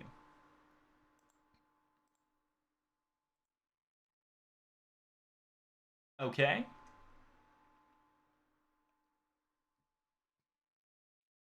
So, Trial Quest. Trial Quest starts with Holmes going like this. Greetings, ladies and gentlemen. I'm Sherlock Holmes, world-renowned investigator and the world's only consulting detective.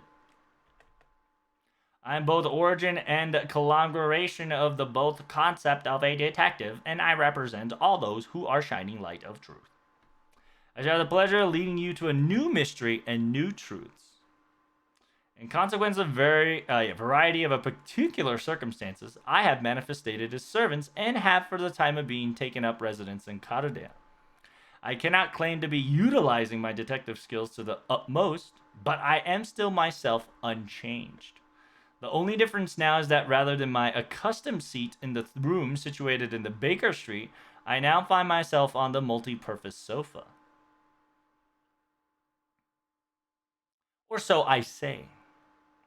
I gather that for some of you, this is our first time meeting, while there are others among you who have been long familiar with my history and skills.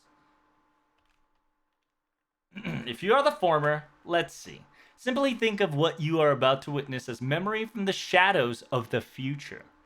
Or a dream if you would like. Though, lamentably, I am unable to intervene in dreams.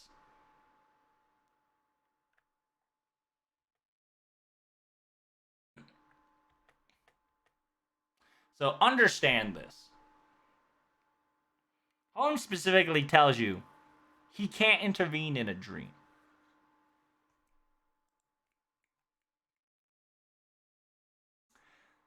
But if you look at the quote unquote dream, right? 6.5 is a dream sequence. Somebody's dream. We don't know whose dream it is. It could be Constantine's, it could be Charlie, it could be anybody. It could be even Sherlock's. But this is very interesting. The fact that he can't intervene in dreams. However, he has a self-manifestation concept. He doesn't have it in his skills. He doesn't have it in his bonds. He doesn't have it in his circumstances. However, he specifically does three things. Right? He shows up during Go Get Skunk. If you haven't noticed in Go Get Skunk, he manifested Pinpoint. He also showed up in London and Camelot without warning. He has a secret self-manifestation skills during his quote-unquote caster days, which is to say that this is not a dream. Now then, let us begin the sequence. Have you ever read the most excellent and famous detective mystery that features Sherlock Holmes as their main character? Each features a detective solving various mysteries set to 19th to the 20th century. The stories are frequently adapted to film and other media. Surely you have seen at least or heard of them. And so seeing me manifested as Holmes, one imagine you're wondering, was Sherlock Holmes an actual individual? Wasn't his name a fiction? Indeed, curious, very curious. I am the manifestation of a character in the story written by Sir Arthur Conan Doyle? Or did the great Detective Holmes really did exist and were a story based upon the events of his life? In other words, were the stories written by Sir Conan Doyle adapted by a biography by Watson? This must be a great puzzle to all as well. I had meant to bring this up one of these days. This time around, the story is not about the incineration of humanity nor its restoration. The story is about yours, truly.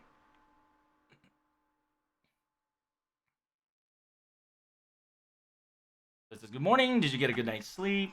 Thanks. We're going to skip a bit.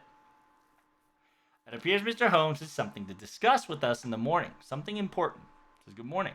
You have arrived at precisely the moment I anticipated.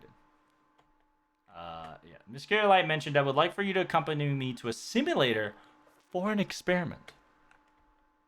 The item I request from Sir Babbage has finally been complete. I would like for you to try it out.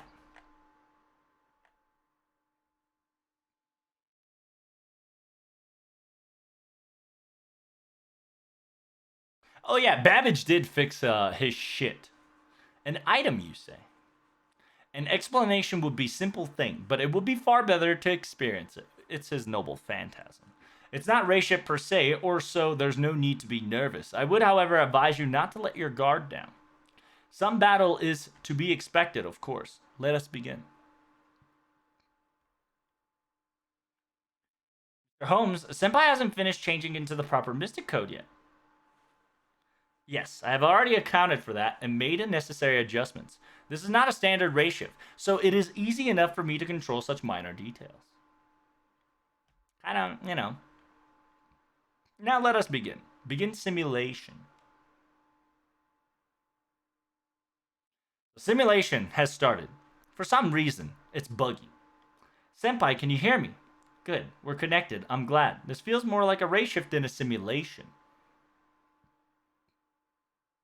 So where exactly is this place? Did the simulator always have a stage like this? This seems familiar, or maybe not so much. This is the playing field of a CCC, right?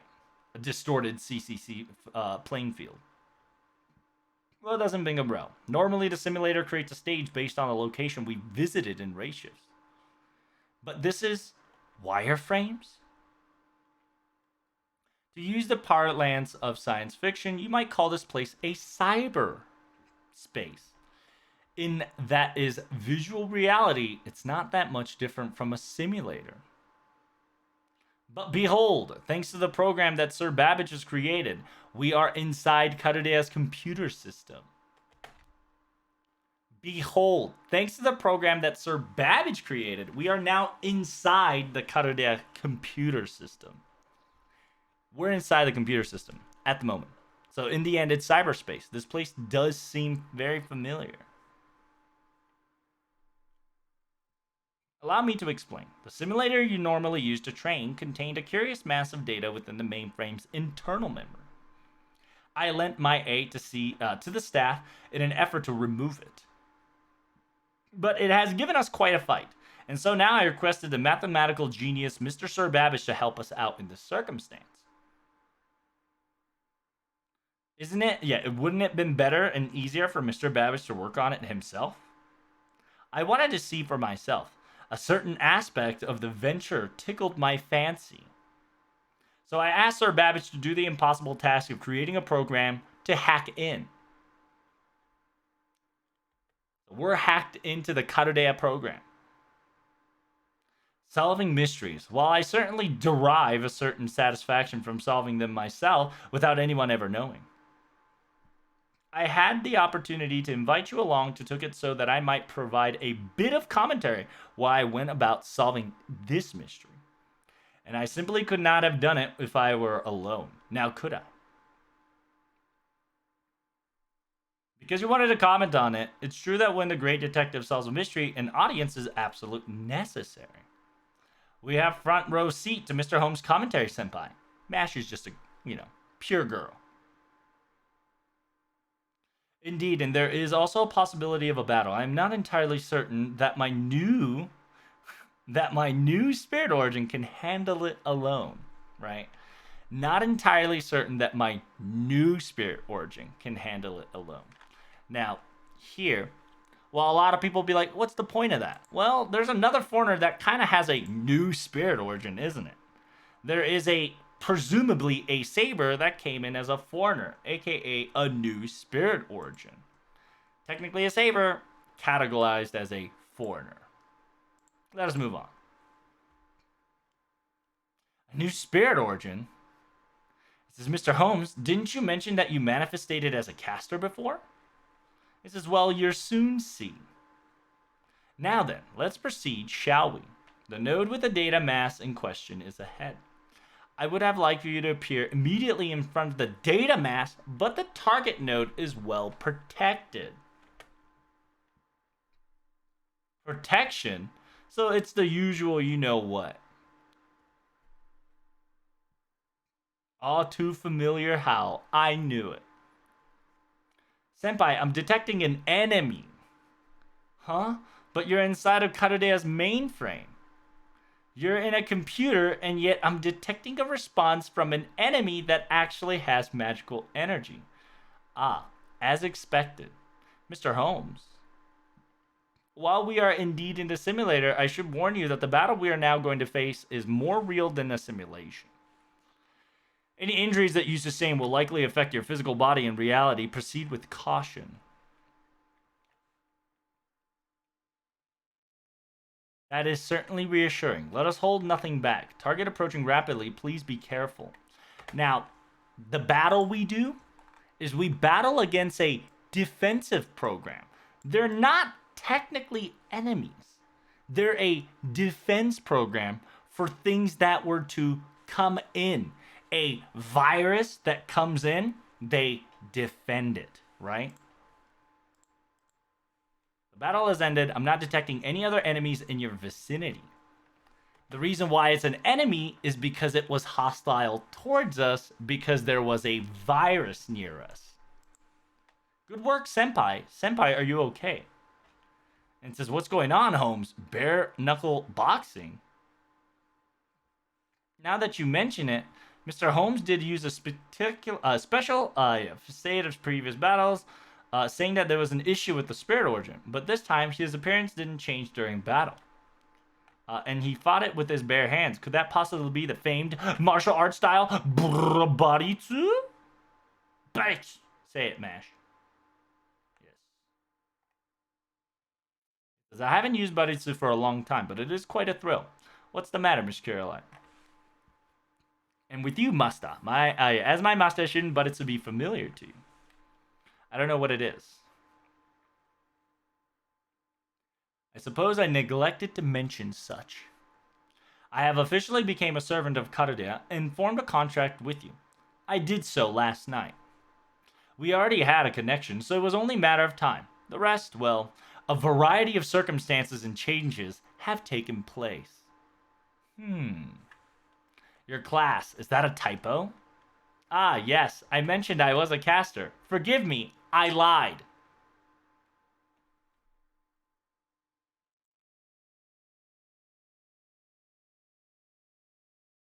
The man who seeks the truth and illuminates the truth has lied, chat. Ha ha ha ha ha.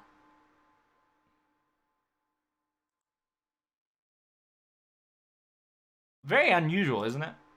For a man to be lying and lie, right? A man who is known to be known as a dude that seeks the truth has lied. Haha, teehee, exd, gotcha, not a caster. Just apologies, I couldn't help myself. Allow me to explain in all seriousness. And then he goes, I was officially became a servant. My spirit origin changed significantly, much to my surprise, as I am sure you can imagine. I was most assuredly a caster before, but as I'm now, I'm Sherlock Holmes, ruler. So you turned to a ruler. Ruler Sherlock Holmes? I see, so that's how it is. Since he is a great detective who has solved many difficulty cases, it might have been appropriate to call Holmes a peacemaker or a mediator or an arbitrator. Arbitrator, right? No, I should not even say may in this case. I should have instead to call this likely to happen. In the past, John, Martha, and Amakusashiro have all told me the following. In the case of heroic spirit summoning based on the Holy Grail, only actual saints could be summoned as a ruler. Or anybody that, beats ass with fist is not bound to such rules. Curious, very curious. A detective out to seek the truth and lay it bare. To make a ruling should be the job of a judge or a jury. My goodness.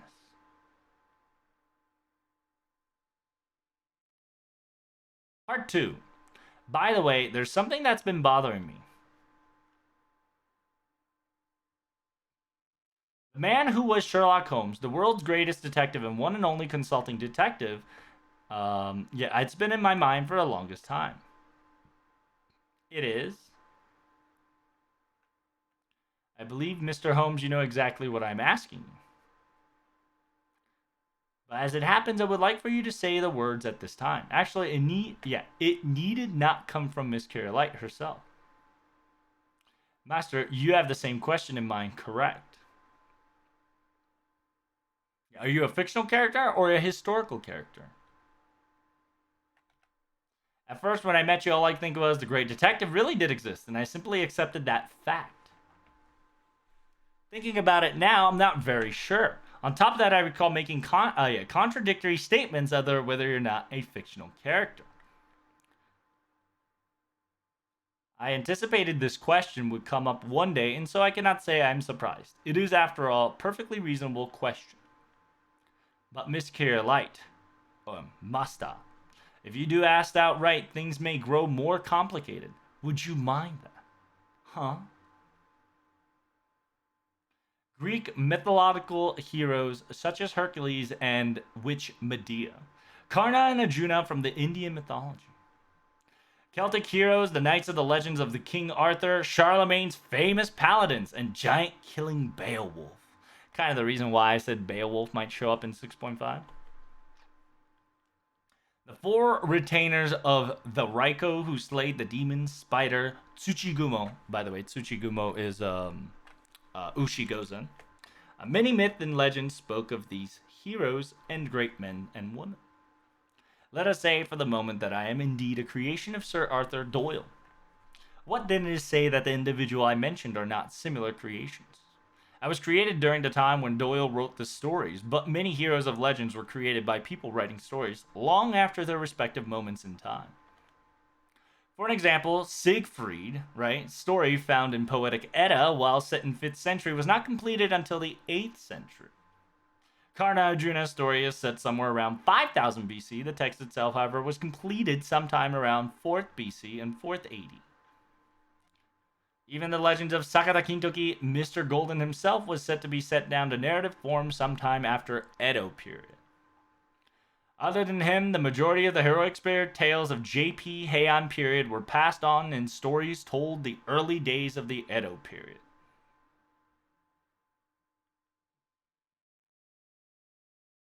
So what about me?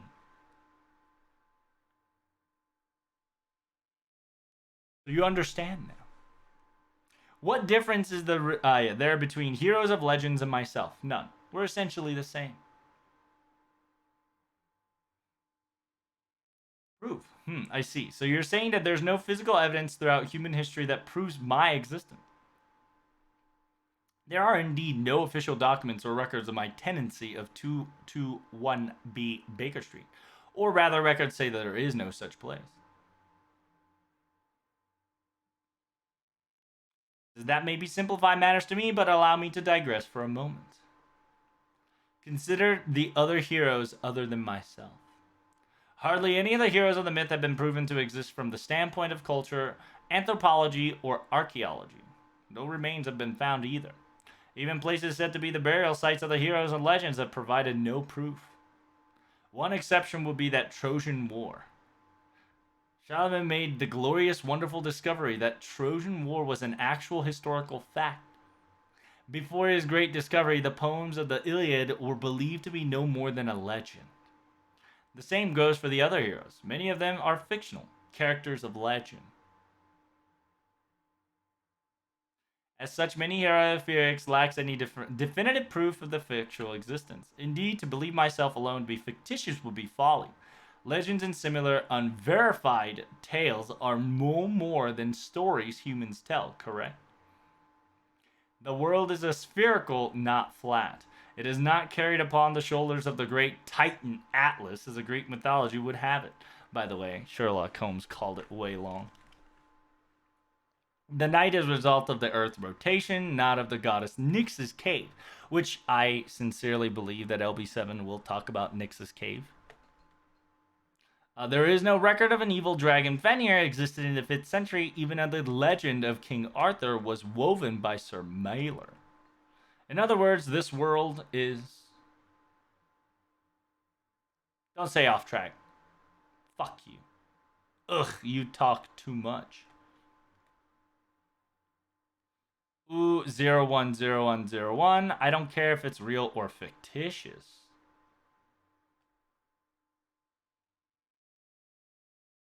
Now, if anybody can decipher this, right? Is there a decipher code where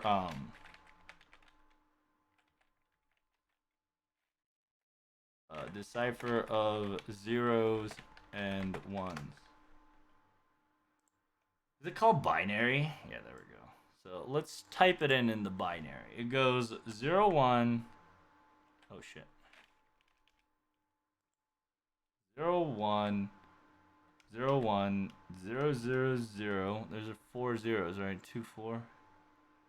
1, 1, 1. Space. 1, 0, 1, 1, 1.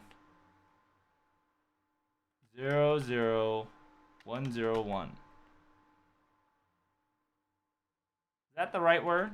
Or let me see if it goes like that. Let me try it again. So it goes 0, 0, 1, 0, 1, 0, 1, 0, 1, 1, 2, 3, 4, 1, 2, 3, 4. Interestingly enough, it'll say P, and then the next one goes 1, 0, 1, 1, 1, 0, 0, 1, 0, 1.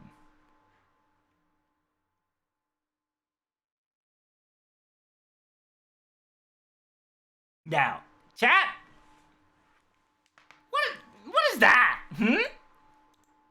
I can't tell you, and I can't convince you, but to me, that looks like that, right? Could be anything. Really could be anything. But if you type in the number of what the 010 says, it starts with a P blank E.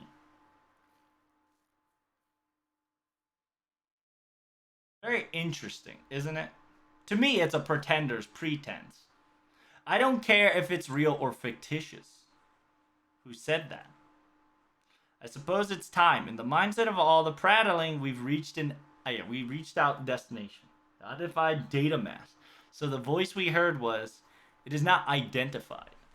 Huh? But I can see why you might believe that, but think back. Allow me to explain. The simulator you normally use to train contained curious mass of data within the mainframe's internal memory. I lent my aid to see the staff in an effort to remove it.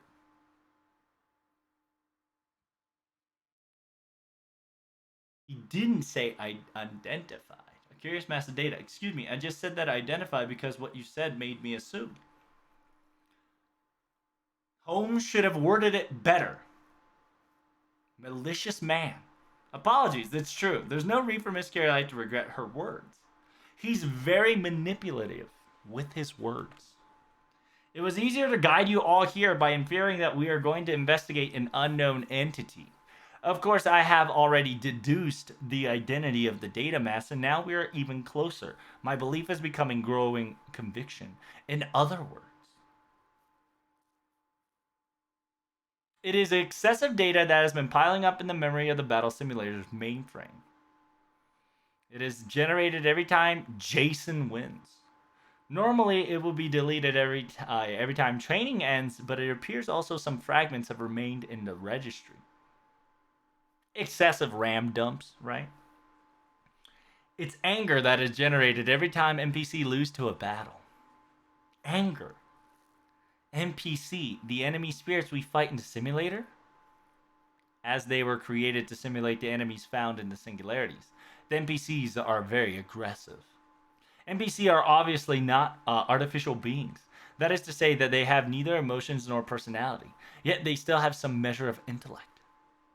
At least whether matters of battles are concerned, they are equipped with AI so that they can think in battle.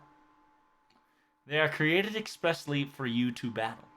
Werewolf, goblin, wyvern, hermit crab, demon boar, and a variety of shadow servants also revealed have been created. Appears these numerous NPC felt anger each time they have lost. Their anger secretly build up all this time. That seems contradictory. Precisely. Anger is not the exact word, and it should not be possible in the first place. They were programmed to win, and yet they could not. NPC should only know the capable acknowledgement of that fact. But some twisted that acknowledgement into the emotion of anger, and that is our culprit. Well, I will personally deal with the culprit later on. For the time of being, we must pacify the NPC our culprit has driven berserk in order to keep the simulator operating smoothly.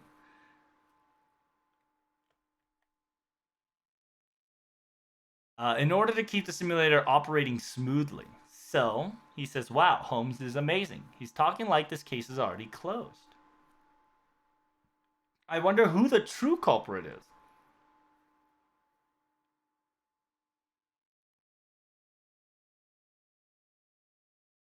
You go back at it again, you bust out the binary code of 010100101. 0101010101. That is a U.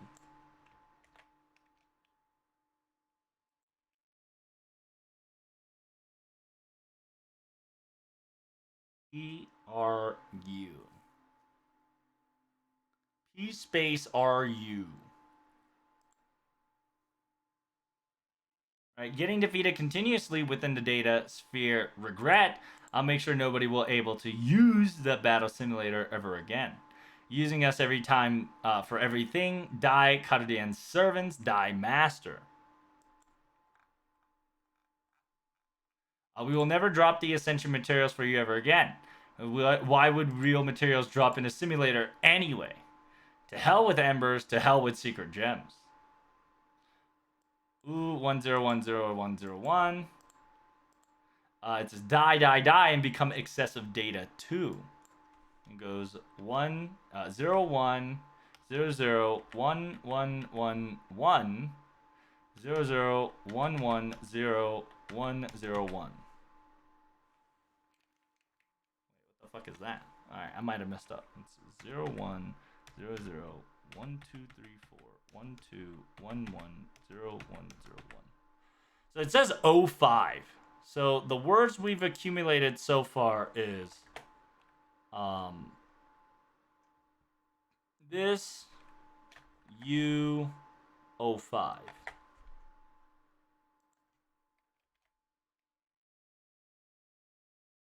P blank E U05. Magical energy response is increasing, Senpai. Please prepare for battle.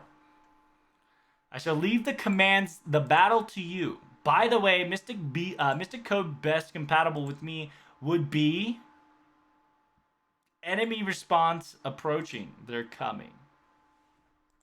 The funny thing is, I bet he was going to say Atlas. Enemy response approaching. They are coming. After the battle, on God.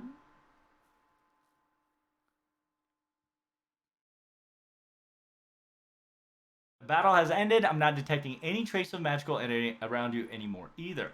Now, this doesn't show the battle of Holmes, which I am kind of upset about.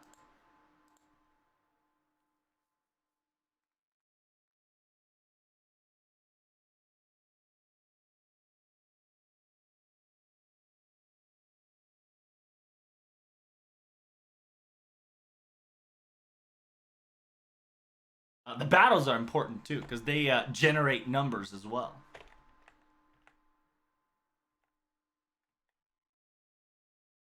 So you see defensive program, which is Sakura's. You fight them, no problem. Boom. Enemy attacks.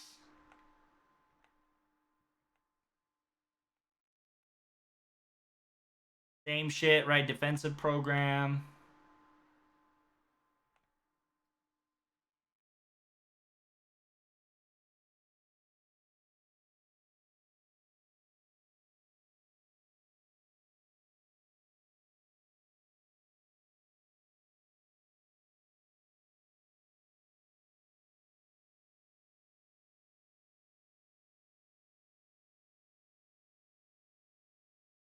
And afterwards, GG easy, right? And then you gotta fight the... So, it's a boar, right? It doesn't tell you what mystic program it is, but Fatal Battle, Grudge Data. Grudge Data is a demonic boar.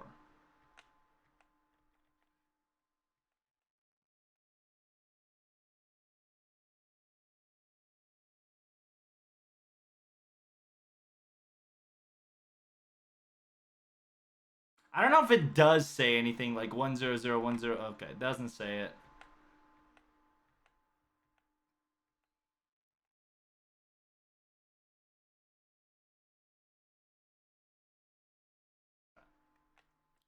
So after its defeat, Battles Undead, I'm not detecting any more magical trace around. Good work.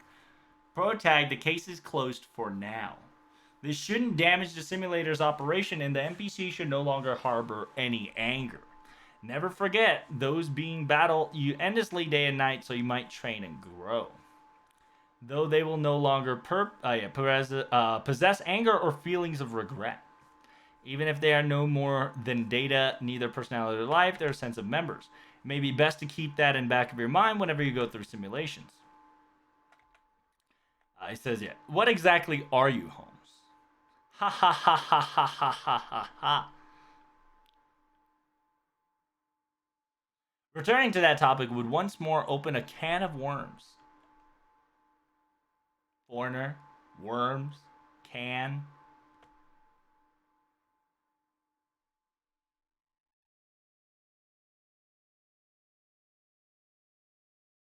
As I see you've glossed over it all. Child of Hydra, the dragon skin, fangs of Talon, of the Tsuchigumo spider of the east, relics of noble phantasms, left at the ages of the gods. Even behind the shadows of society, if we were to speak the realm of Magicraft, there should be plenty of proof that you can present. Historical? Fictional? Why on earth would you be mentioning this now?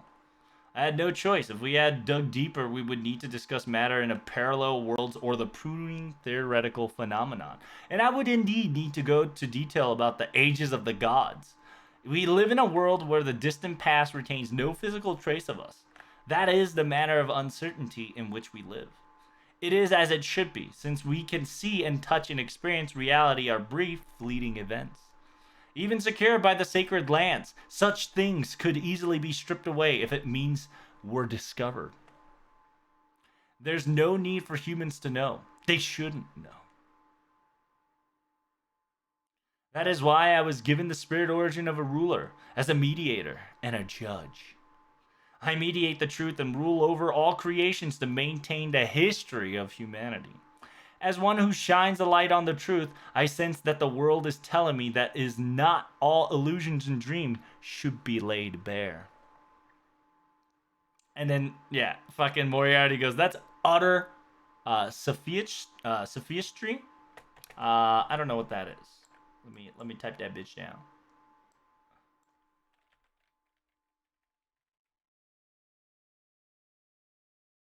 Sophistry. Use of a phallus argument, especially with an intention of deceiving, right? So Moriarty is saying you're sus. That's some fucking sussy shit you're doing. You could have avoided any or all those topics while explaining great detective that you are. It's quite vexing to hear you flatter me. Do stop that once. Your words cut deep, I see. And they should. One more thing. That tampering with that battle simulator was your doing, yes? It says, huh? What are you talking about? I confess I was interested in the device from a mathematical standpoint, and I did take a look at the system itself, no more than that, though. Let's have your story, then. I've noticed an inexplicable burst of static lasting only a few seconds during Karadea's log this past May. Even I could not determine quite what it was. It must have been a special case indeed. I have at least a notion of what manner of phenomenon it was. You must have used that static blocker as a reference. If you knew from the very beginning, then I appreciate you refraining from asking. Honestly, you've always been such a pernicious detective. Has there any been instance where I showed you my wicked side to you within Sir Doyle's story? Why you, right? So essentially, everything went down and finished as, oh, Moriarty was behind it all. T-E-X-D. However, Holmes knew it from the very beginning, right? And the sheer fact that he, right, said he was interested in it, but he never really got into it. However, Holmes specifically stepped into the Cutterdea's mainframe and quote unquote fixed it, right? He quote unquote fixed it by intervening Master and Mash and creating an audience that said, hey, I should exist as a ruler, right? Creating a defining moment that's saying, yes, he should exist as a ruler. And he was changing and using his quote unquote new spirit origin, right? And then the one that illuminates the truth, he specifically says it right here, says, I mediate the truth and rule over the creations to maintain the history of humanity.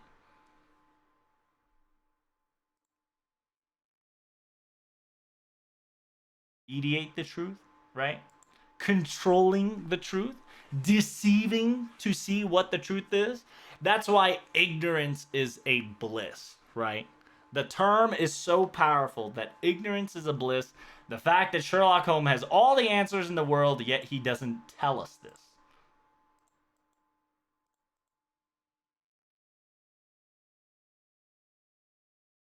He was clowning on Moriarty pretty much, right? So the thing is, to me, right? To me, it's as if Moriarty set a playing field. Holmes used it as a hyperplot convenience to stake his existence. Right? Then you got your cursed beast, poop. Right? A stone cursed from fermented innards of a hexed beast. It contains a release of strong curse that will never fade.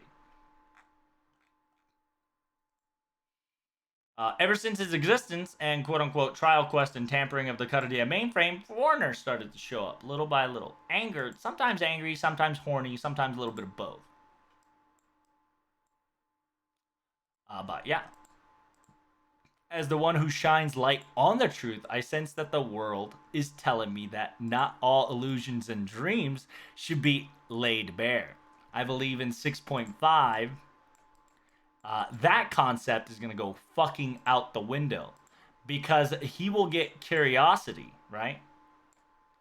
He'll get curious. He wants to fix it all. He wants to know it all. And I'm going to tell you, I sincerely believe that Holmes can, now hear me out, he can be a beast. Now, could he be a beast foreigner? Sure. He could be one or the other. The process of him being a foreigner is, circumstances of level 2. Concept of him being a beast is a level 3 and above, right? The kind of more like that's impossible kind of orgy. But just bear with me just a little bit more, okay?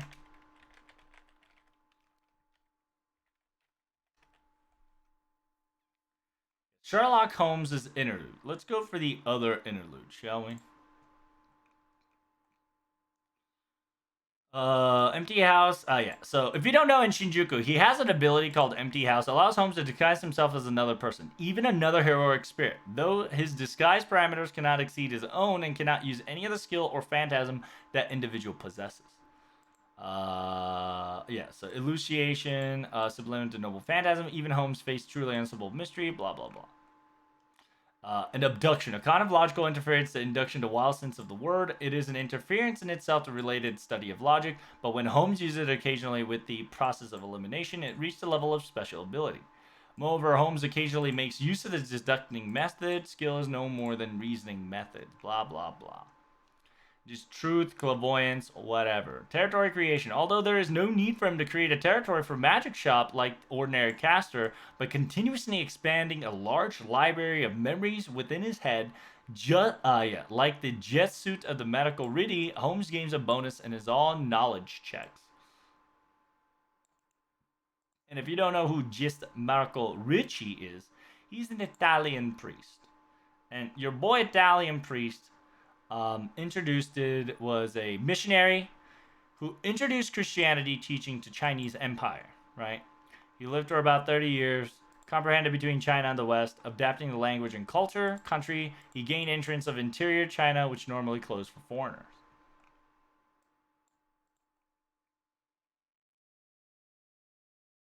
Let's see.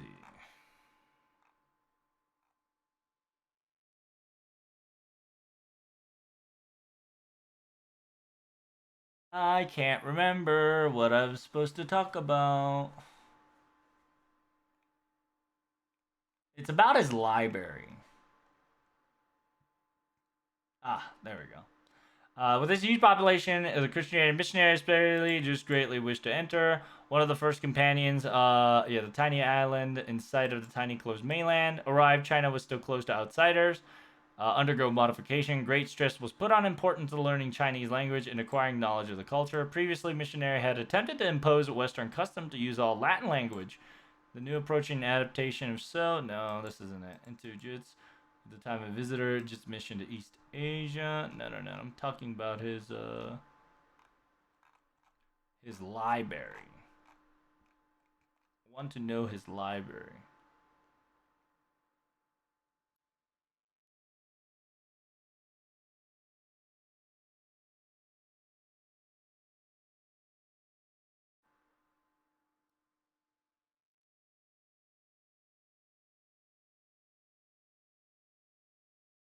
Whatever.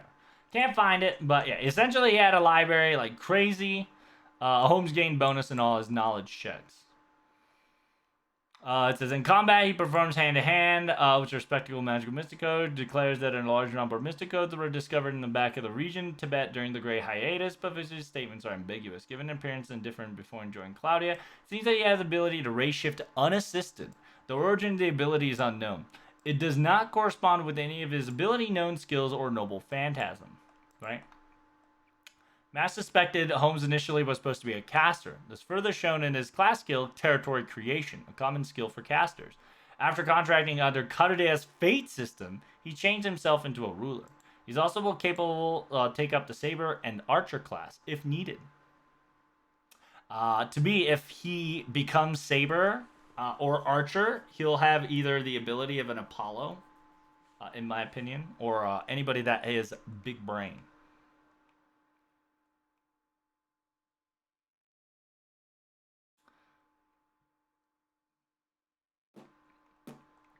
Let's see.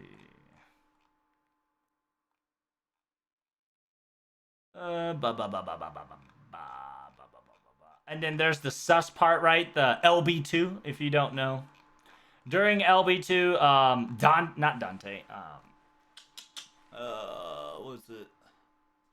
Sutar, aka Sigurd, specifically talk about how there's something in Holmes with Mash, right? Because Mash has the blessing of Galahad, technically. While Holmes was surprised that he also had something in him. Probably won't be mentioned here, sadly, just because the description is outdated.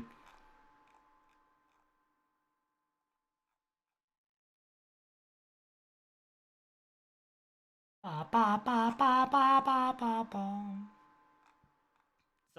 yeah, blah, blah, blah. Here we go here, yeah.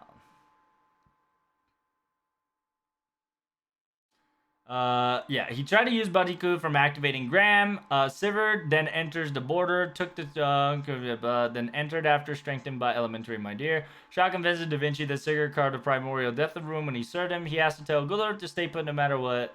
He procured the vast majority of authority, make sure he stayed still. By Sutar possessing Sigurd's verse, he reveals that the border crew Blue Flame aspired across the Rainbow Mountain, was false son Uther's body. Later in Skadi's throne after show. Sherlock confessed he was 20% certain that Sigurd fought back. Then was Sutar, refrained from voicing his suspicion to avoid confusion.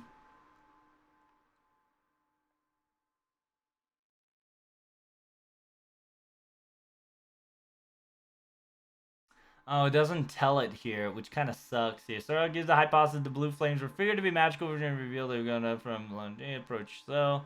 Guardia tries to zeal cell. The servant grabbed the border. Blah blah blah. So around here, they they specifically told that Sigurd said, "Hey, Holmes is sus. There's something in Holmes." Right? I can't bring it up right immediately, but yeah, there's something in Holmes that is not technically himself. Right? Just like during 5.2, God, aka Zeus, would look at Sherlock and says, "Don't look at me. You must not look at me. You're a creature that must not look at me." While he was not afraid, he was definitely like scared to be found out what he is and his weaknesses and what not is, right? And funny thing enough, the only thing gods are afraid of is other gods, or aka gods of the outer realm, right? Anything that's outside of realm.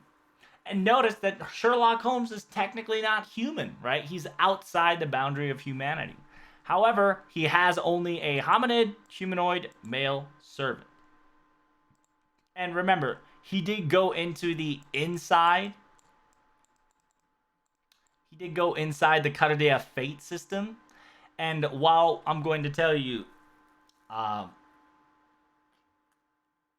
he didn't look like he tampered it, but the fact that he talked about this whole bullshit probability and possibility, the fact that Protag and Mash, two of the important people, right, in the Fate summoning system, has acknowledged Sherlock Holmes' existence as he is, that stabilizes his existence in reality, right?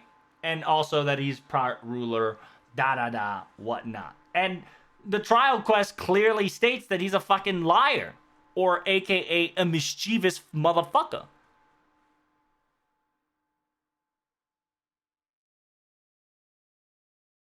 And then Holmes will always clown on Moriarty, right? And Moriarty will always test Holmes.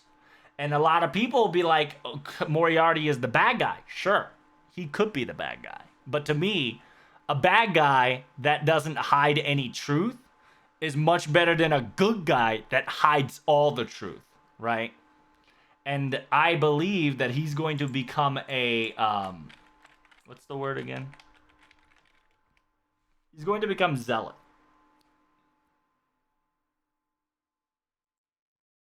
And I sincerely believe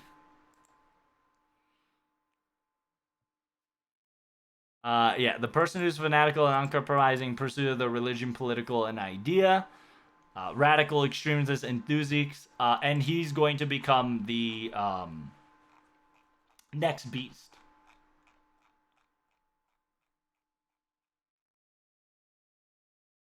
Why I say that is quite simple. He does have a capability of becoming, he does have manifestation. Let's not kid ourselves here. Right? Let's not kid ourselves here, chat.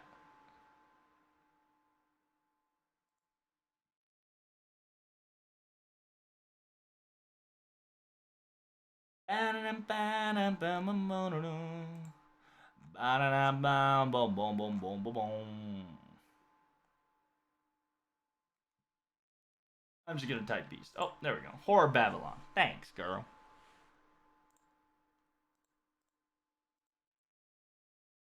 I know all the truth, but you don't need to know. Yeah. Right? Is he gonna be pretender or faker?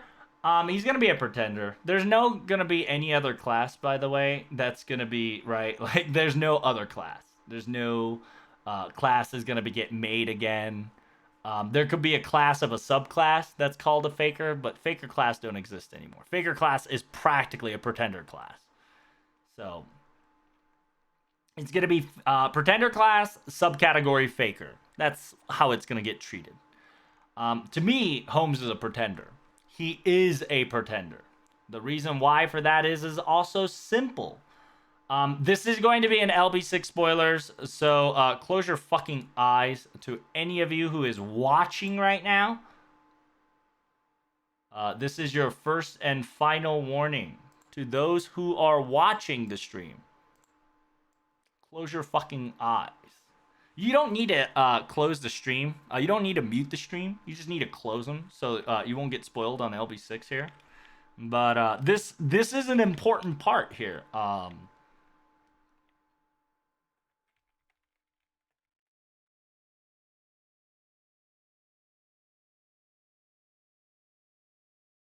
I don't want to do that. I don't want to use that.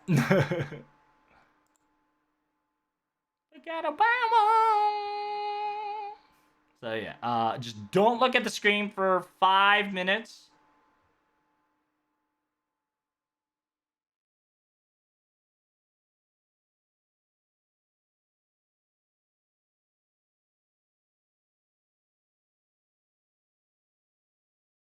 I'm gonna try to find it. I can't find it. Fuck. It's the class reveal.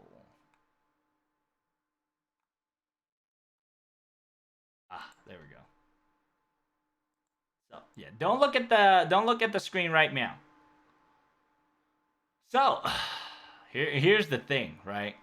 Another reason why Sherlock's the Horn. In order to provide this, I have to show you this. Yes. You don't have to mute the stream. You gotta close your eyes. So in circumstances, you're going to see this screen. Now, it starts as a ruler, and it says, true name unveiled. And from ruler, it devolves into that. True name.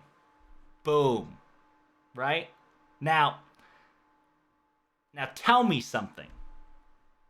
Has there been a fucking moment where there was a possibility, like, you understand the concept of alter ego, right? Turning into moon cancer. There's another one, right, that I can show you. This one's you can now look inside.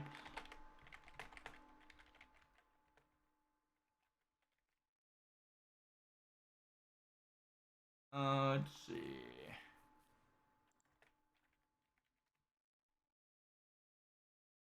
I guess I gotta type in Kiara Summer. There we go. Perfect. Right? This one here is another set of example, right? It's a moon cancer. However, it's not a moon cancer. It's Kiara cancer, right?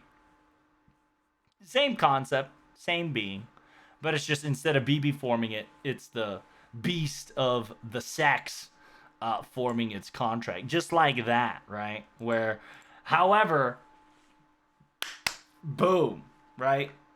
It's just there. It's so that proves to me that Sherlock is a pretender, 100%, because there's no fucking way that they would show that sequence just like that, right? And tell you that like, he's not, right? Don't fuck with me. Because remember, LB6 and Oberon's creation was a last minute thing. It really was. He fucking jammed that shit in 1000% and created a fanfic of LB6 that Cad fucking got triggered by. But enjoys it. And the sequence to look like that? Fuck no. Right? I'm gonna tell you that right now. In 6.5, we're probably gonna get revealed that your boy is a pretender that has a foreigner aspect, right? And it fits in the role too, right? Because he is a zealot of information. He illuminates the truth. However, if you illuminate the truth, in circumstances, if you illuminate truth here, right? And that means that he shows you this, but he doesn't show you this. He always gives you the tiniest amount of detail, aka ignorance is a bliss, right? He illuminates it, however, he illuminates it on a portional scale. He illuminates it just enough. So, if that illuminating concept, what if the barrier, or what if the quote unquote chain gets unhinged, right? What if he's like, oh, the truth? Ha ha ha. Well, it's all of this. And then he would become zealot. And zealot is knowledge, right? Knowledge is power. Too much knowledge is evil. Sometimes it's best not knowing stuff.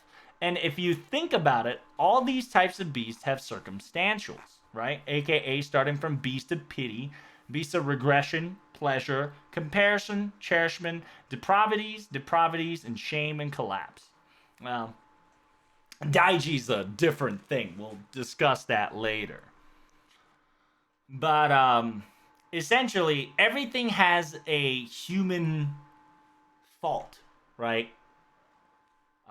Regression, going back, pity, feeling bad to the point that you'll do something, pleasure to self, pleasure to others, comparing, right? Comparison is a very evil thing to do if you do it very toxically. Cherishment, if you cherish too much, that's also toxic. We don't know if everybody's a nega messiah or aka negative messiah. We don't know, right? This is something very interesting, where the concept of so cannot be until spoken to.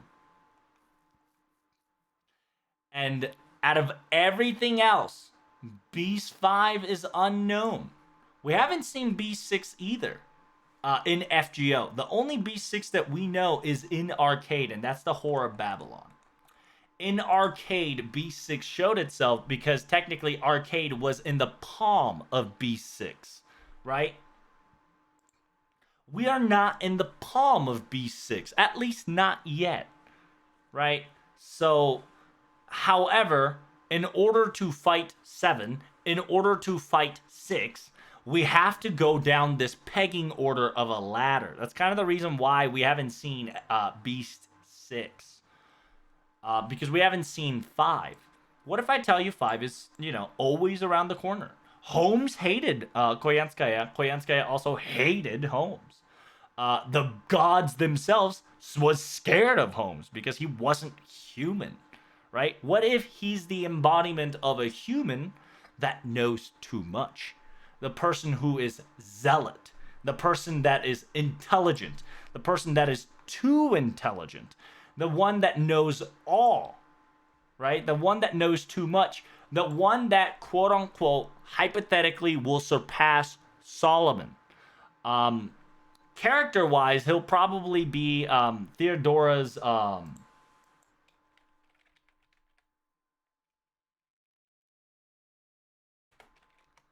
Theodora's husband, from what I've been reading. I don't know whether he will take that form is questionable. Because from what I've heard, Justine the First, I think he was him. He was the one that specifically stated, I have overcome Solomon. Became the sword form. Built a Melisson. Could be somebody else. Give me, call me wrong if I'm on it. He's a human sage, but he's not human though, right? Think about the trial quest we just had. They specifically told that he's not a human.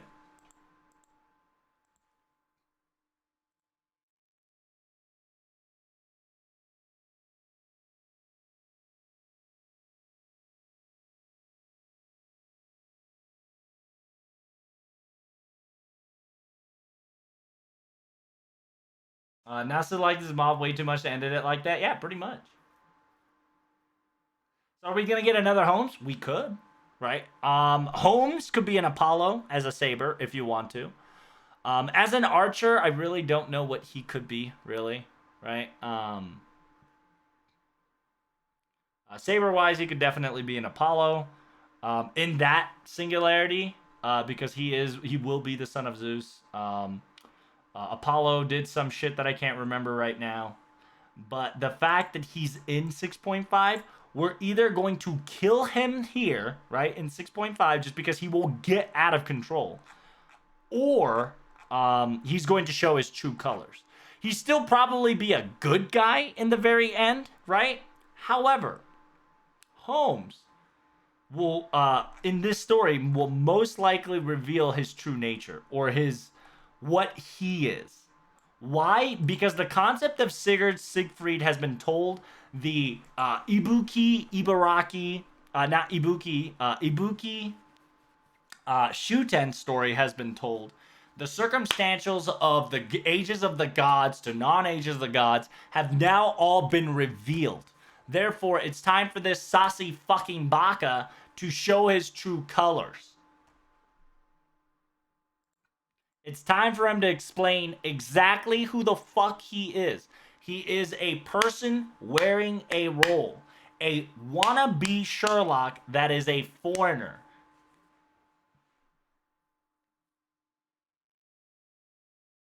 Isn't he with Paris still? Apollo? Correct.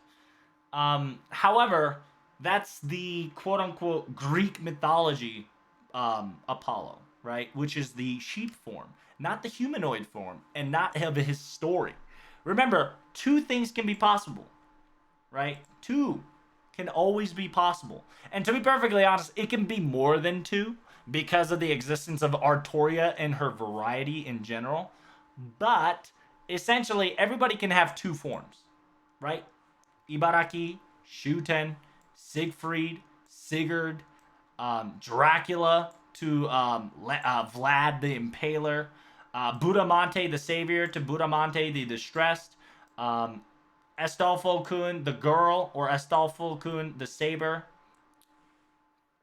Sherlock Holmes from a story or Sherlock Holmes from the play, where William Gillety, right, says consists of 4 acts combining elements of several Doyle story. The Scandal in Bohemia, The Final Problem, and also the element in The Study in Scarlet, The Sign of 4, the Buscom of Valley of Mystery, and the Greek Interpreter. All the characters were played own creation, exception of Holmes, Watson, and Moriarty. His creation of Billy Buttons, aka Page Boy, was used by Doyle. The Adventure of Mary Stone portrayed Holmes as a brave and open to express his feelings, which was substantially different from the intellectual-only original. A machine rather than a man. He wrote the Deerstalker cap on stage, which originally featured an illustration in Sidney Paget.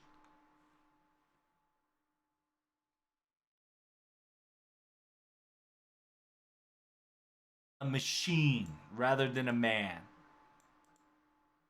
And it makes sense if you think about it. Because Holmes did touch. He specifically and physically touched the Torai Sumegis in Camelot. And that shit's important.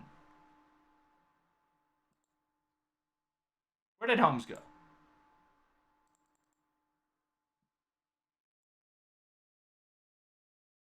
There we go.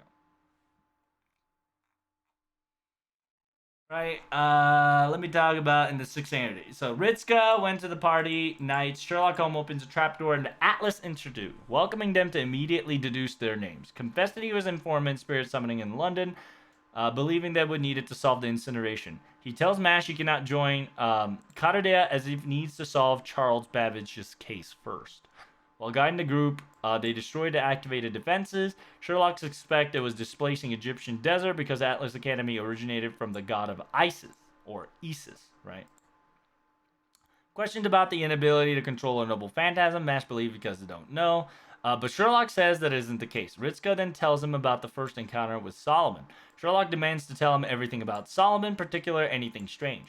Mash can't fully recall the encounter. Ritzka recalls something missing about Solomon. Sherlock asks Mash to sketch the picture of Solomon and remembers him.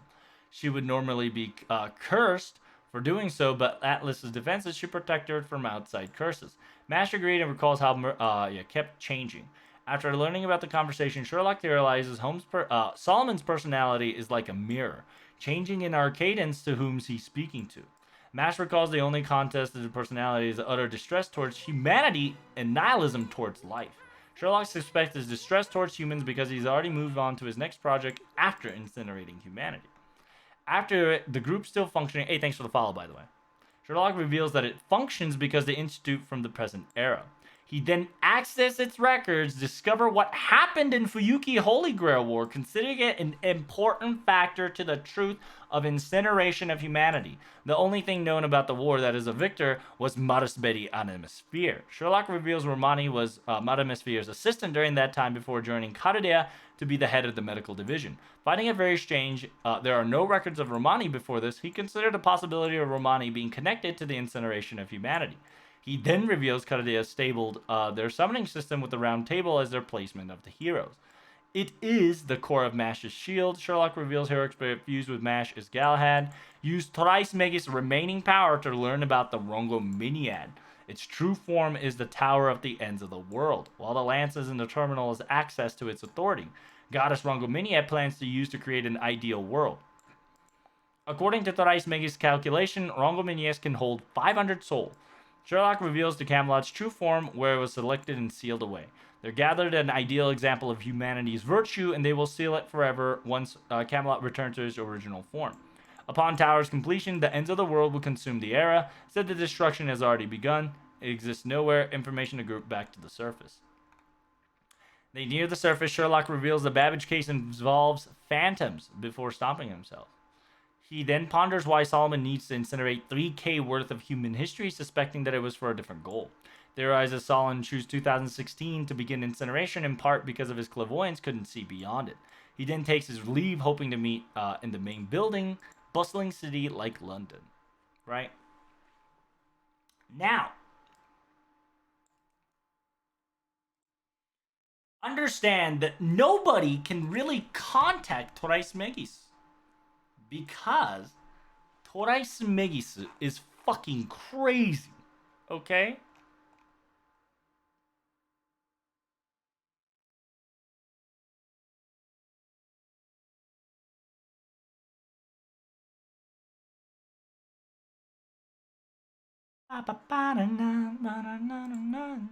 So there we go. So Toraismegis is a spiritual calculator engine, right? It is a supercomputer served as an oversight to implement the ray shift and assistant alongside with Lapisu in the real-time analysis phenomenon observed Viva Shiba. And then you got to learn about what Shiba is and whatnot. But don't worry about that. It's essentially a supercomputer operated on Pseudo Spiritual Quantum Computing mainframe on a central Pseudo Fusion calculation engine provided by Atlas Academy. It's a super goddamn computer, okay? It's a supercomputer within supercomputer, allowing it to quantumly calculate horseshit. It was created in an assistant to realization of evocation and evocating system, aka summoning system, right? It is a summoning system, evocation system that serves the core of the Rayshift technology. It is revealed that Toraismegis is a copy of Atlas, known as Torais Helms, right? It has been since suspected, super preceded by more advanced Toraismegis built by Shion Ertheram Sorukaris. Now, understand that Torais Mirs. This is the important part. That's the quote-unquote replica or the copy of So, right? I guess I'll go right there. Because Shion does specifically talks about Holmes here. No.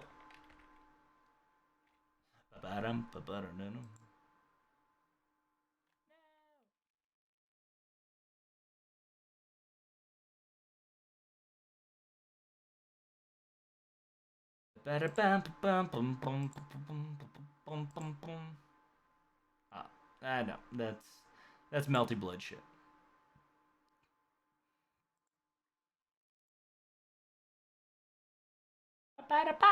Well, I can't find it. Fuck me. Let's see.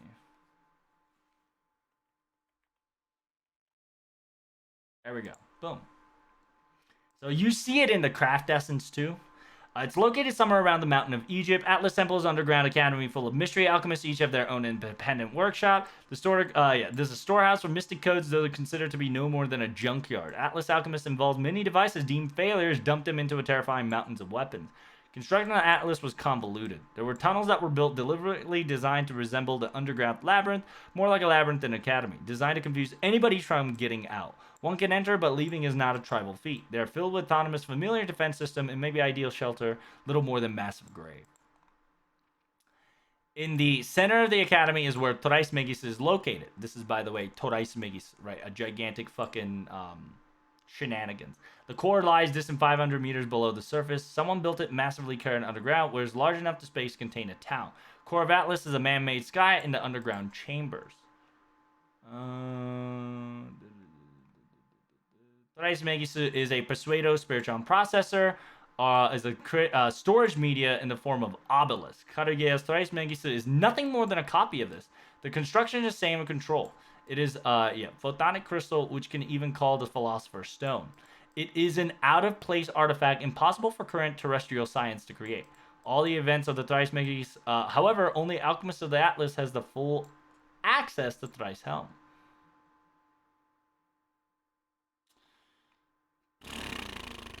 I can't find the factor.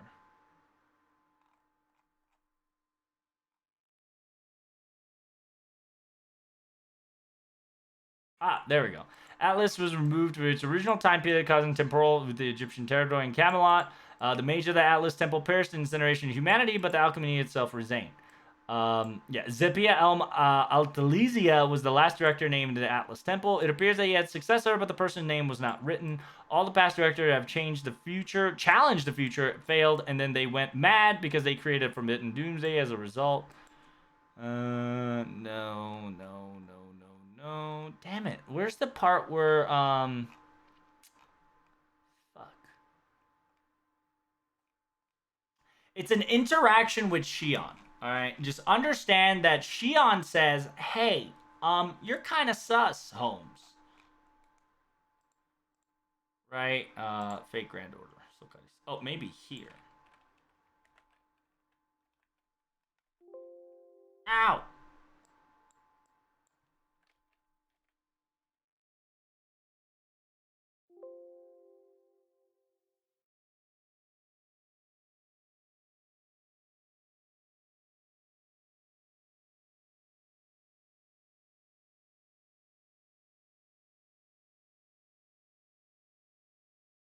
Da-na-na-na. Bum-ba-na.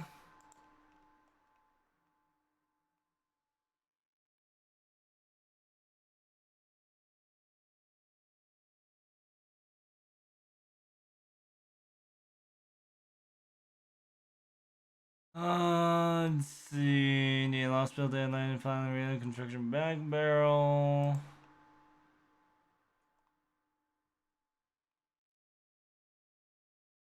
Man, that's bullshit. Yeah, I can't tell you. But essentially, Shion specifically talks about nobody can touch the Torais Megisu without going insane. I can't remember when that was. It was a interaction during like LB3 or their first encounter. She questioned it, but she never really asked into it. So, I can't do it. By the way, Dust of Osiris, right? Kek W is essentially a Shion, but this is a Melty Blood. Melty Blood lore, so it's not FGO lore. So we don't know if that's going to be true yet. Who knows?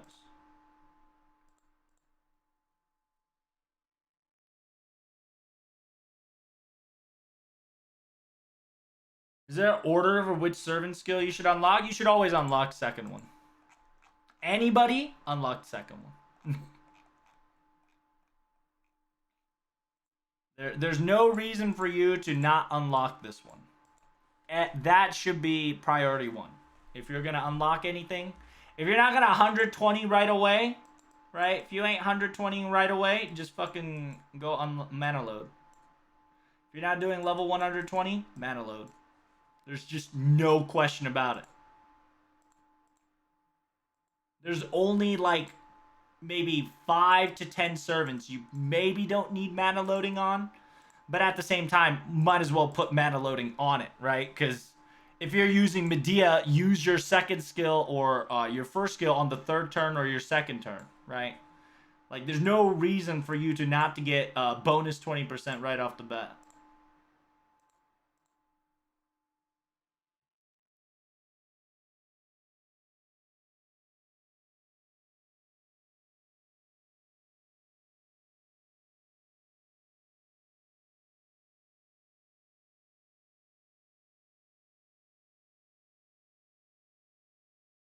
But yeah.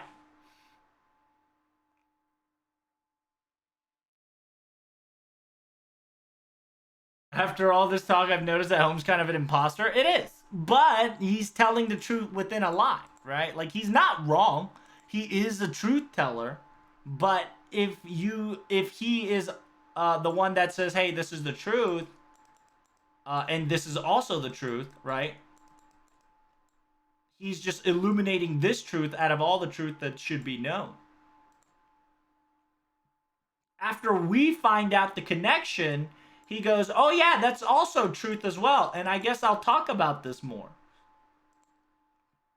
Just understand that if he goes off hinge, he will cause, I wouldn't say one of the sins, but just, it's bad, right? Like, knowing too much is, what's the story, right? The story, there's a mythological story of just knowing too much killed somebody.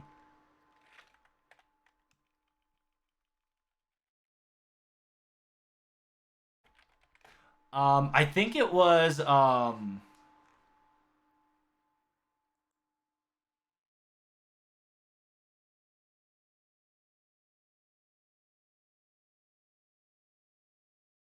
Cassandra, a metaphor. Considering disbelief by others, term originated. Cassandra was a daughter of Priam, king of Troy. Struck by the beauty, Apollo provided her with the gift of prophecy, but then Cassandra refused Apollo's romantic advance. He placed a curse ensuring that nobody would believe her warnings. Cassandra was left with the knowledge of the future, but could neither alter these events nor convince others validly with her prediction. People have applied metaphor in various contexts, such as psychological, environmentalism, politics, cinema. It has been circulated since so. Both of them agreed to treat Cassandra like prophecies, like Tibet kept building, sent from sun his wild whirling words. Cassandra like. Cassandra metaphor is applied to some psychology involving who experience physical and emotional suffering as a result of distress of personal perception, who are disbelieved when they attempt to share the cause of the suffering with others.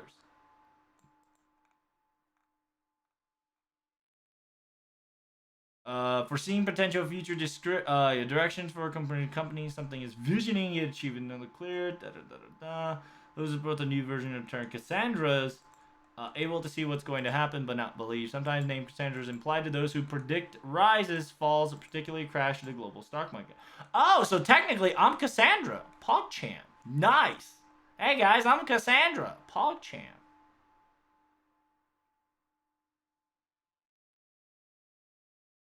AKA the boy who cried wolf, PogChamp. I am the boy who cries wolf. Nice.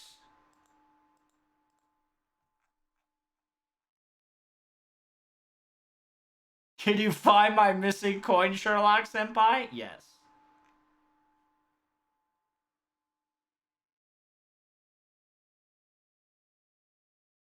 Well, see, here's the thing. The reason why he's a pretender, right, is because he's technically a Trojan horse for the foreigners. To me, right? Ever since his existence, foreigners came in easier. Ever since his truth, because technically Sherlock should negate all foreigners, right? To say nay, but the fact that his quote unquote logical horseshoe during inside the fate system, right, concreted the evidence that Protag and Mash and Holmes, who is the arbiter of the truth, is okay with people who doesn't have corpses to come into play as heroes, either as a god or non-god hero being. AKA, Young Gun Fei doesn't have a corpse. Technically, Van Gogh is what I heard. Well, no, Van Gogh is a completely different story. Young Gun Fei doesn't have a corpse. From what I heard, Katsushika Hokusai's dad doesn't have a corpse, aka Katsushika Hokusai, not Ui. I don't know if Abigail Williams. I believe Abigail Williams is a. Yeah, I believe her corpse doesn't exist due to being trialed as a witch.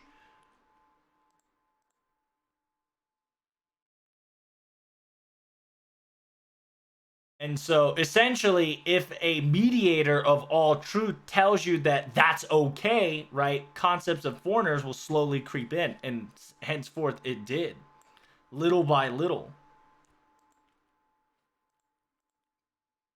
And with that, I don't want to talk too much about Van Gogh, because Van Gogh is another key, right? AKA Stitch Knit.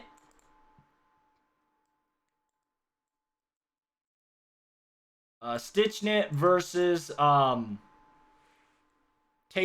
right?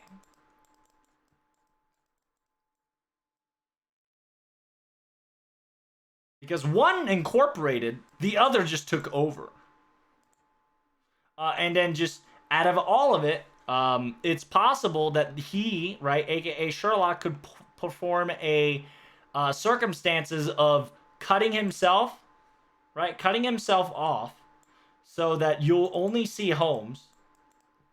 But when the circumstances are right, whatever this quote unquote bug is, right, will merge together with Holmes to equate a foreigner Holmes that's pretending to be Sherlock Holmes, an imposter.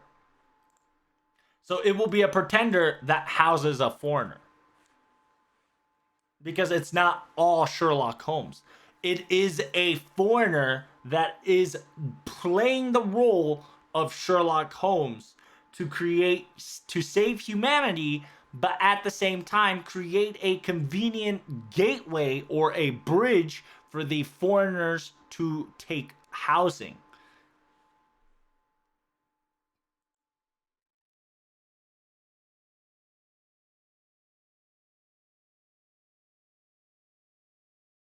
If there's no corpse in media, character's gonna come back later in the story. Jesus. But yeah, like you get what I'm trying to say, right? And curiosity will always kill the cat.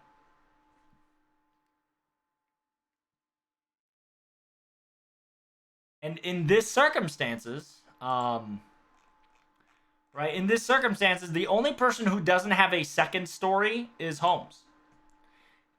Because he's the only one that's not concrete. Right? He's not concrete. He has his concreted story. He has his concreted story. There's the Sigurd, Vlad the Impaler, Vlad the Dracula. There's two stories of Budamante, the hero, the Budamante that struggled but saved the world.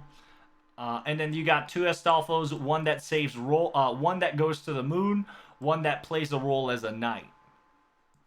Right?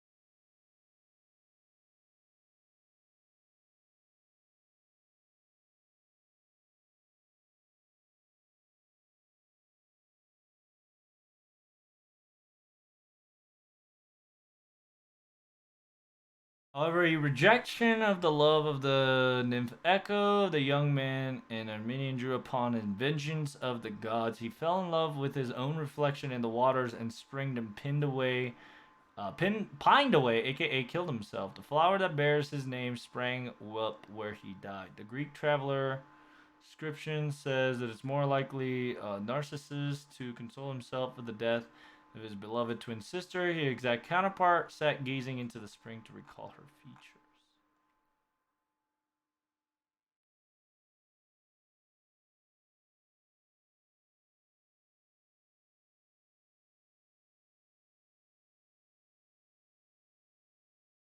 Yeah. I mean, zealot and narcissism of Holmes can definitely kill.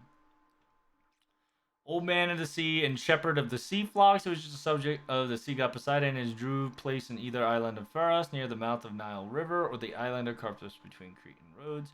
Rhodes knew all things, past, present, and the future, but disliked divulging what he knew. Those who wished to consult him had first surprise and bind him during his noonday slumber. Even when he tried to escape by assuming all shapes and sources, but his captor held him fast. Ah, damn, boy. Ray with the 29-month subscriber, Reno Cappuccino. Fuck you. Fuck you. Fuck you. Thank you so much for the Hyperino Cappuccino. Let's give us some of that love. But if the captor held him fast, the god at least returned to his proper shape, gave him the wise for answer, and plunged him into the sea. The captor in Homer... then Virgil telling it was Ardeus who tried to proceed because Proton could assume whatever the shape he had pleased, he became regard to some symbol of the original matter form which created. Word protean meaning that which is to shape change and form and produce. Century, Protus was portrayed as an Egyptian king or of Memphis. All the Egypt who kept real Helene safe in Egypt while Zeus sent Paris on his way to Troy with the Phantom of Helen. Interesting.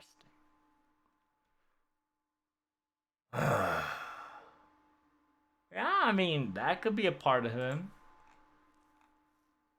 But yeah, to me, I feel like there's going to be a person, I don't know, who died. Who died because they knew too much?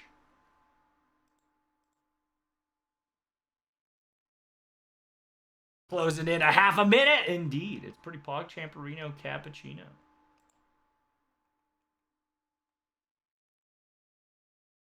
I don't know why my songs aren't playing now. What the fuck is happening? My song got bugged. Feels weird, man.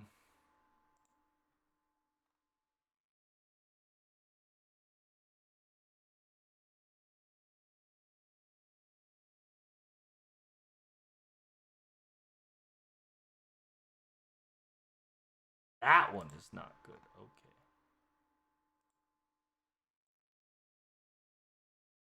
Feels bad. Those two were good songs. The fuck? Oh, chat. I guess it's time to go because I gotta fix this fucking problem.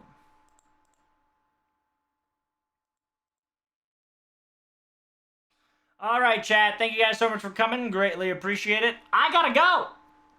Bye, y'all. Adam and Eve die from gaining knowledge of death and sin. I guess that is true. I gotta look up on that. Yeah, anybody that died from learning too much, essentially, right? I gotta look at all of it.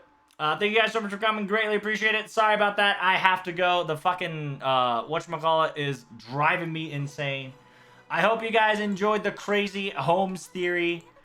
You know how it is. Holmes is fucking sus. He'll probably be a pretender, so get your ass ready, baby.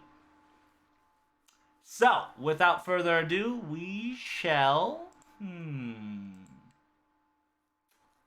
Let's see here, chat. Let's see here.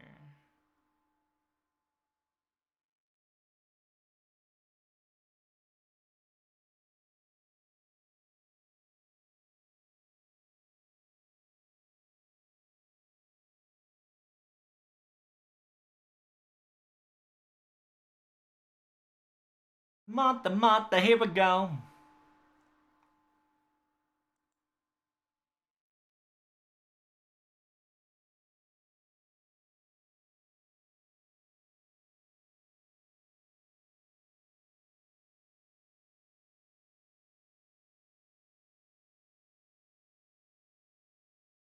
Damn it.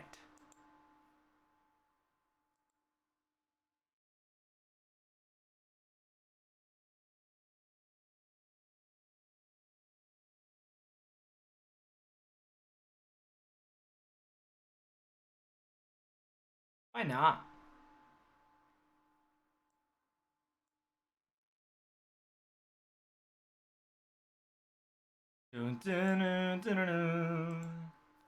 Therefore, being a pretender? Yes. Oh, he's a theory that he's actually John Watson? I mean, he could be. But that'll be too easy. But easy is sometimes how FGO goes. But I highly doubt that it's Watson. But there is circumstances that Watson capability is a possible. But who knows? Once he gets a skill upgrade that allows him to heal, then pretty sus. Yes. But I don't know when I'm going to be streaming next time, guys. So just letting you guys know. If you guys enjoyed the show, make sure you follow me on YouTube, Discord, and Twitter. I'll probably talk a lot on Twitter during my off days. Make sure you hit that button. This VOD will get thrown into the YouTube. Any crazy thought process or any live stream announcement, I'll probably start posting it on YouTube. I got a couple more things to practice, couple more writings to finish, and then my YouTube will start thriving a little bit more. So I hope you can just wait a little longer. Other than that, thank you guys so much for coming. You guys are awesome. I must go. We're going to be rating this person. Make sure you give all the love in the world, and I am out of here. It's been fun. I hope you guys enjoyed yourself. Take care, and remember, it's only a theory, a Trubs theory, which is crazy copium, crazy motherfucker Cassandra. But hey, my crazy motherfucker Cassandra sometimes gets it pretty good. But take care, guys. Love you. Bye. A Trump's theory. That's right.